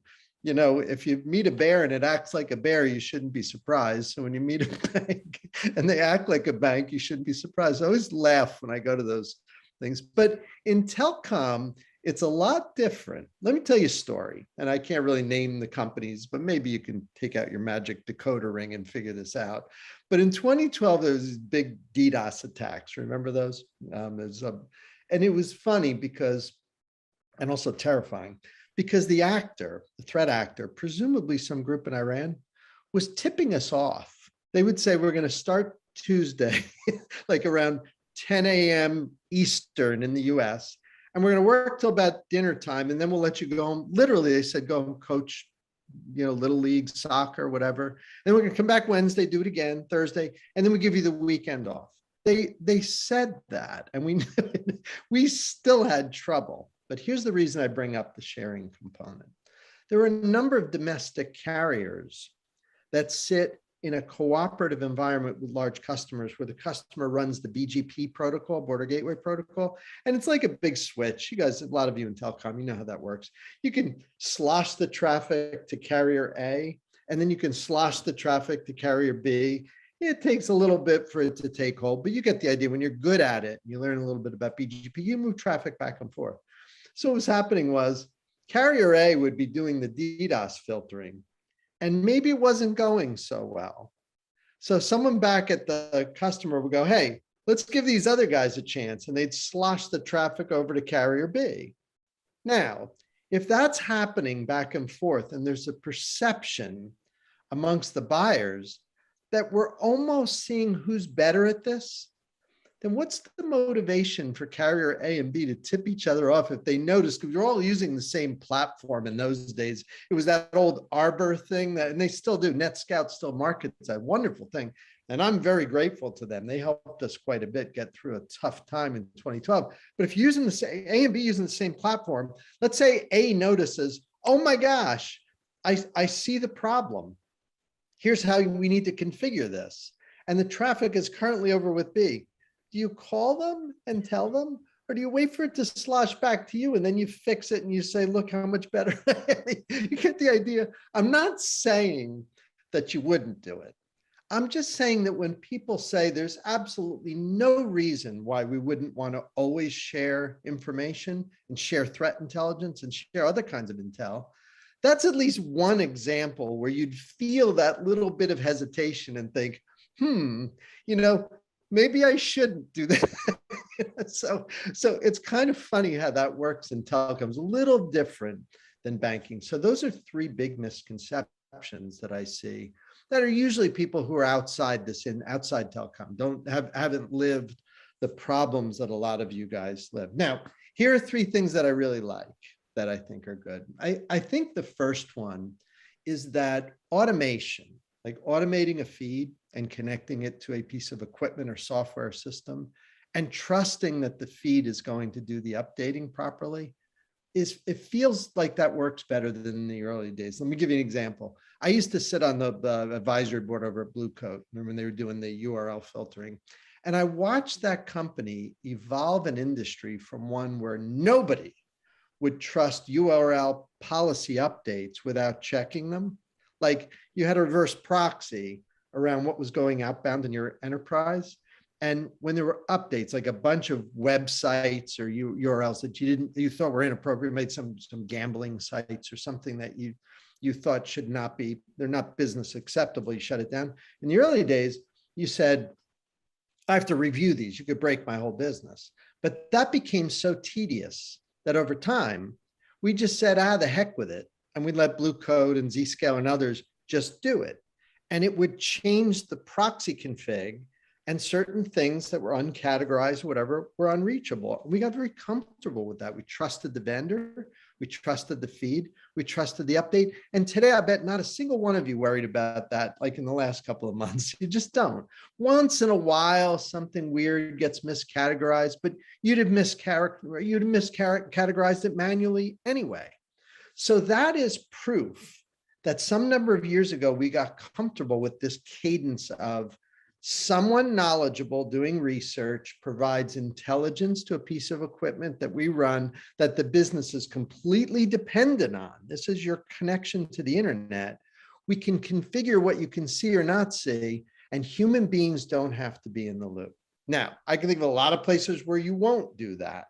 But when somebody says we don't do that, you're wrong. You do that. You do it with your proxy, and it works just marvelously well. So I'm bullish that I think we're going to get more comfortable with that. And I followed all the sticks taxi, and they call all these different things, these threat feeds that do. And I'm for that. I think that that's a good thing. I think we should all try to move toward greater use of automation. So that's number one. Number two is I really like these threat intelligence platforms that have popped up. There's some good ones, right? We have all these feeds come in, and they've got good analytic tools.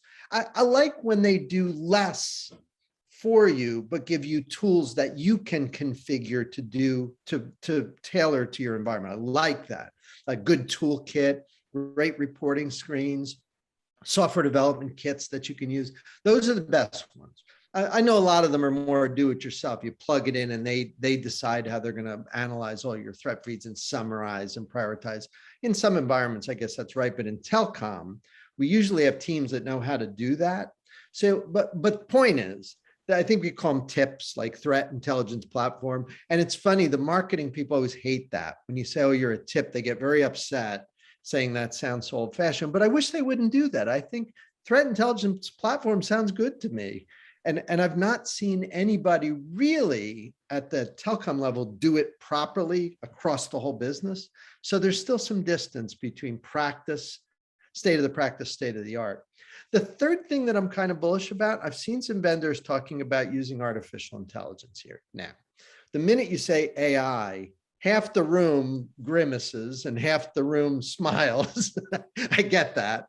And I'm not somebody who believes in a lot of the silliness around AI. I think in some sense, parts of it represent the alchemy of computer science. But machine learning algorithms, when they're done right, where you're training a model based on data, I think that's kind of cool. I think that's the progression of what Knuth gave. Knuth gave us, searching and sorting. I think these learning algorithms based on the tuning of a model, they work. And if we can get to the point where the feeds that come in become the data that we learn from, that seems the perfect connection there, right? I mean, that's what machine learning is about, taking data, learning from it. If it's deep learning, then you're learning on the actual data. If it's machine learning, other kinds, you might be training off in the corner. But the point is, as threat intelligence feeds come in, if I can really learn from that, then my threat intelligence platform starts to get smarter. And then I really can get toward full automation. Like you want feed, intelligence, platform, and auto update so the human being doesn't have to get involved. That, I think, in telecom, this can happen. Not as convinced in other industries. I run a board subcommittee for a large power and energy company. Might be a little slower for them to get to it. I've also been in banking, sat on a board of a large bank. Might be a little slower. Telecom, I think this industry gets that. And I think that's where the contribution can be the most meaningful from this community. So again, Patrick, thank you for inviting me. There's 3 misconceptions. I don't know if you guys agree or disagree, but they've been bugging me for a while. And those 3 things that I'm very bullish about, I hope you guys would agree that those are promising. So Patrick, I'll turn it back. I can stick around if you have any questions. I appreciate it. Yeah, I'm gonna ask a question if I may. So in terms of your enthusiasm for automation, I guess it would be my perception that certainly in the enterprise market, the broader enterprise market beyond telecom, in cybersecurity generally, we've done a tremendous amount of work in terms of introducing automation into detection and response. Yeah. And we've got so far with that, but we kind of we get to a little bit of, we hit a bit of a ceiling where the threats are too complex. What about in the whole area of on the protective side of the NIST cyber framework, the whole protection side? We don't seem to do a whole bunch of automation in that domain, and I'm just wondering what you see in terms of the potential to automate that, whether it's being automating just regular IT hygiene or cybersecurity in the protective world. But it seems to be everything is focused on detection and response rather than, you know, protecting stuff earlier on in the chain. You know, it's a great question, Patrick. I'm going to share a secret here that might be a little embarrassing for me. You might well think I'm a big dummy, but I've had a hard time with the protect, detect, response cadence, that NIST thing that's ingrained in all of our minds, that when you do something, it's either red, blue, or green. It gets categorized as preventing. I never got that. Like, first off, it seems to me everything you do is preventive for the next problem, right? So that always seems a little weird. And detection of an indicator versus detection of an attack versus detection of consequence seem all the same activity to me. It's at different parts. I've always had a very simplistic view of how you do real-time cybersecurity, which is the essence of telecom. We're all about operating and being operators. So I think you ingest data and you make decisions that optimize your posture. Like that makes sense to me. Like whatever comes in, do something that makes you better. Whether I'm preventing a thing or detecting a thing or responding, I don't really know, because all of it is just intended to make my situation better. Like, how do you know an indicator is an attack? If I detect an attack that's already happened, is that response? Or is it? So again, I sit and I usually bite my lip, Patrick, because I would think if I say that in front of too many people, they'll think I'm a terrible dummy. Like, oh my gosh, how can you be questioning the one canonical truth in our industry? Protect, detect, response. And I'm sitting there saying, it doesn't make sense to me. I just don't think of it that way. So I think when you think threat intelligence, tell me what's going on. I'm going to process it and I'm going to optimize what I'm doing, almost a game theoretic kind of approach to things. You provide me info and I'm going to respond to that by doing what I think puts my resources in the most secure light. So there I've said it, you know. I really have trouble with that, even though I bet, you know, there's probably a lot of people who found their whole company or their whole program, or maybe even one of the talks today on this idea of shift left, shift right. And I've just found it a very difficult mental model for me. It's never made much sense. All right, well, listen, we have to crack on with the program. We'd love to talk to you more, but massively appreciate your contribution today. Thanks for making this thing. Thanks, Patrick. I'll see you. Thanks, everyone. Appreciate it. Okay, so to our concluding session, and we figured Tristan Morgan from BT and I figured that rather than have another direct-to-camera presentation, we would have a bit more of a sort of interactive chat in this concluding session. So Tristan, before I forget, is the Director of Security Advisory Services for BT. Welcome, Tristan. How are you doing? Patrick, it's great to be here, and thanks very much for inviting us. It's really good. Not at all. Thanks for rounding off the day for us. Why don't you begin, Tristan? If you would just spend a couple of minutes, tell us who you are, what you do for a living, and what BT Security is up to in a nutshell. Yeah, certainly delighted. So yeah, thanks for the intro. And I guess for many people, look, let's get it out there. When you think of security, you don't always think about BT, but actually one of the things that might surprise everybody is it's really been part of our DNA now for many, many, many decades, because when you think of the role of the telco and the role of BT, we are absolutely fundamental to protecting our customers and critical infrastructure globally. And within BT, our security team has grown to today where we sit just around or just over about 3,000 people, which actually makes us one of the biggest cybersecurity employers in the UK and one of the top 10 managed service providers for security globally. And the way we look at security, and we realized this a number of years ago, there's no point trying to manage the protection of BT and the protection of our customers separately. So we brought together one big business unit that focuses seamlessly and collectively on both how we protect BT and all of our different customers across, whether they're multinationals, domestic customers, consumer customers, whether they're consuming our mobile platforms, broadband, or indeed our TV. So it's a huge kind of aperture of things we need to protect. And of course, one of the things that really means, and it comes back to our subject today around threat intelligence, is it does mean we're in the crosshairs quite a bit for many of the cyber criminals and hackers out there who are looking to really go after us because of the criticality of who we're protecting and the data that we transport on a daily basis globally. And to put into context, we are currently actively defending against around about 6,500 sophisticated attacks on a daily basis against our infrastructure that come from the usual mix of hacktivists, nation states, cyber crims, and a handful of rogue individuals.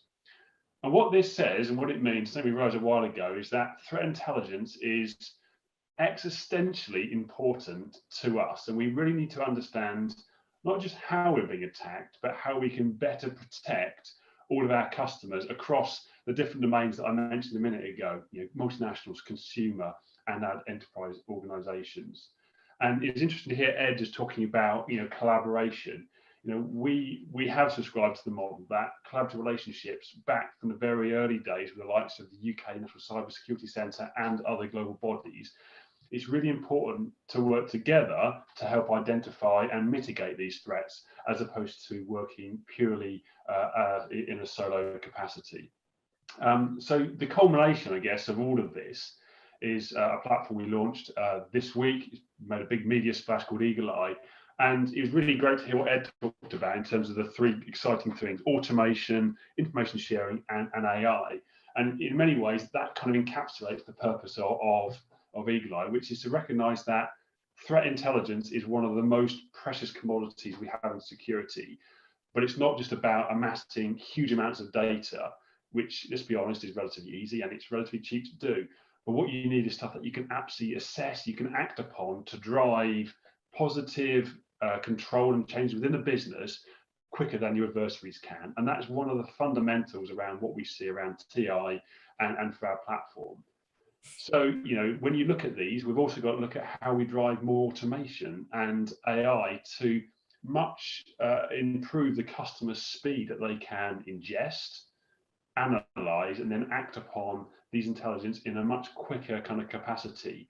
And doing so not just in one part of infrastructure, but doing it right across stuff kind of end to end.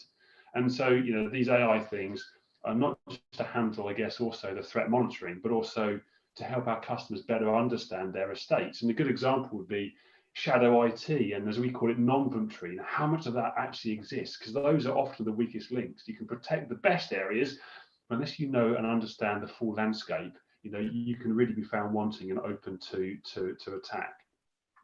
So that, I hope, Patrick, kind of sets the context for why we think threat intelligence is so important, but also our approach within BT. Great. So let's go into that a little bit. There are literally 101 or more potential intelligence sources. How do you ensure you're not drinking from the fire hose, as they say? Yeah, I haven't tried it late, but I understand that the fire hose isn't the best way to go about trying to drink water. But crucially, you've got to think strategically here. So what you've got to understand and think about is what threats are going to affect my business. What threats do I need to defend against? How am I going to do it? And then how am I going to think about managing those alerts to make it easy to set up, but it's really hard to analyze. And coming back to the automation point, for me, automation is no longer a question of do you do it or do you not do it? It's much more about to what extent are you comfortable with it? How are you going to integrate automation and optimize it? And what is your automation journey going to look like over time? Interesting to hear about some of the URL filtering, things that Ed mentioned in the early days, wanting to do manual inspection of it. A lot of this comes down to trust that this automation isn't going to suddenly take your business down. What are you comfortable automating, and what are the areas that you also need additional checks and balances in place? And fundamentally, that's the heart of what we have with Eagle Eye. The other thing that's absolutely key to this is to get people in the business focused, using their skills in the best way possible, which is really straightforward for many businesses, particularly when you're outside of cyber. But when you're in cybersecurity, given the lack of skills that we have and availability of them coming through, you need to use people who really understand threats, threat intelligence and automation for those high value activities, and try and automate things that possibly can be. So what do you when you look at across that range of intel sources, is there a way that you're able to classify, categorize them according to which are most valuable, which are least valuable, which are somewhere in between? Yeah, so it comes down to aggregating together and therefore understanding which ones really apply. We do something in BT and also for our customers called persona modeling, where we look at about 40 people across the organization in different roles. We model what data they have access to, where do they work from, what threats do they typically face, and how might they be targeted. We do that also at a location basis, and we roll that all up to come up with a compound risk. And then we map that against the type of intelligence that we need and we want to act upon to really best protect those critical people, assets, and data. I think the other thing linking to the question is actually where are the best sources? Where do they kind of come from? And I guess there's a number of key things. Government and industry collaboration is key. We were part of the early task force setting up the malware information sharing platform MISP, which we did along with the NCSC in the UK, and that's been a big success for us and does help us on a day-to-day basis better share and receive threat information right across the sector. And also for us about raising the collective resilience of organizations. We generate threat intelligence from our own network, and that's clearly for us an advantage. We have a huge global network, which means we can, a bit like being in space, you can look down and actually see as threats move around and who they're affecting. Is it geographical? Is it different sectors, different types of individuals? And so that's an advantage for us with our platforms. And we would say it is a competitive advantage for us as well. But that's also going to be balanced with the fact that it's also a responsibility to help protect and build collective resilience across the sector. So you need to be very mindful of those two. But coming back to one of the points you made, marrying these two feeds or multiple feeds up is important, because if you're not careful, you've got tons of data. But how do you get it to fill all the gaps and ensure that you're really picking out those most relevant things that apply to your business? And that's where, for us, understanding your estate, your users, where they're working from, what data they have access to is absolutely paramount and is key to much of the capability that we have across security. Let's look a second at where telecom operators play in the sort of cybersecurity value chain. And I kind of go back and forth. I think that there are pros and cons. On the one hand, it's quite clear that even the telco that's most effective at cybersecurity from a revenue standpoint for a telco, it's still a drop in the bucket. There's that issue. Yep. On the other hand, on the more positive side, there is, well, you know, what telcos will say is, oh, but we see so many more squillions of events than anybody else because of our place in the ecosystem. Then again, you go to, well, okay, you see squillions of events, but back to your earlier point, what is the use of squillions of events if you can't do anything useful by interpreting them well? So, you know, what do you see as the strengths and weaknesses of being a telco competing for cybersecurity business with pure play cyber players? It's been really interesting to see how, I guess, consumer and customer behaviour has changed. And we did a survey about 6 months ago. And what came out is companies that are very public around how they protect their data, their customer behavior, customers' data, are much more successful, and it's now seen as a source of competitive advantage. So to that kind of point, working with partners where they can help expedite and better protect them is definitely good for business and for business growth. In terms of, back to your point, you're right. You know, we have this enormous global network from about 180 countries we operate in, which gives us a great big view of trends, what's going on, but it does generate a huge amount of information. The benefit that we see from it all is we can take the learnings and stuff that we see in different sectors and different geographies and be really proactive about protecting both BT, you know, and our customers. The key thing when it comes down to where do you play, and BT, we play as a telco, as you know.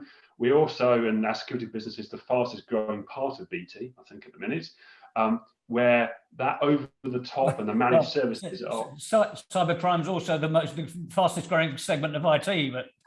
Exactly. But what that means is, you know, for us, we need to be fairly agnostic in terms of some of the vendors. You know, we don't advocate that our customers rip out everything they've got and replace it with everything powered by BT. I mean, clearly that would be lovely, but most of our customers have huge amounts of contracts that expire. So what we're saying is, you know, RIP, rip and replace. It's now all about helping to integrate and optimize the vendors that our customers have. And where BT can really add value is bringing to bear the automation, the AI, and the actionable threat intelligence across all of those controls. Because as we see, many different providers in the cybersecurity field have awesome capability in different specialisms, be it, you know, OT or operational technology aspects of some of the IT security.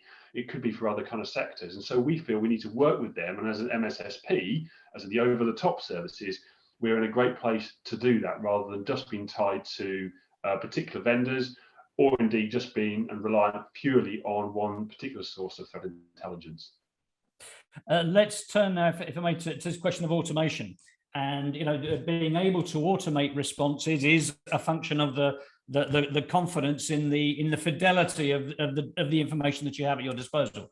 And, you know, we can all recognize that, you know, most organizations, you know, when it's a simple attack, a simple threat vector that they've seen a million times, they can automate a response to it in a heartbeat, no big deal.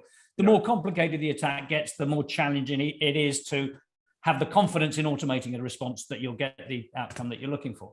Where would you say BT is on that scale? I assume there's a whole pile of stuff that you dare not automate at this point. I assume there's a whole pile of stuff that you have automated.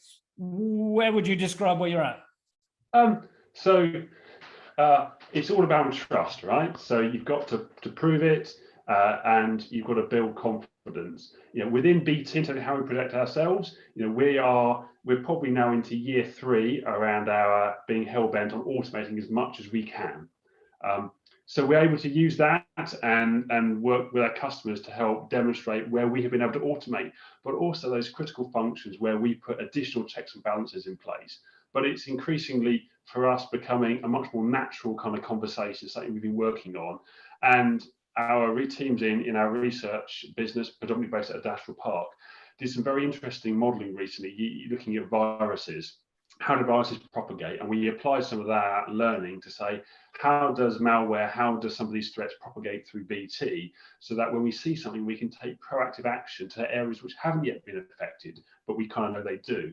So it's a journey for us. I would say within BT, we're doing reasonably well, but there's so much more we can do. And at times, I guess frustration, and why can't you just do the next thing? However, you've got to balance that based upon the business risk around shutting down kind of critical services. And I think when we look and work with customers, particularly my team across the sector, that's another thing that we need to work on in terms of establishing, building trust, starting with some of the core controls, so firewall endpoints, and then moving up into cloud and beyond to build that kind of confidence across the business. Very good. Well, we're right on time, Tristan. Thanks ever so much for sharing an update on BT with us this afternoon. Terrific to have you. Thank you. Brilliant. Thanks. Take care. Cheers now.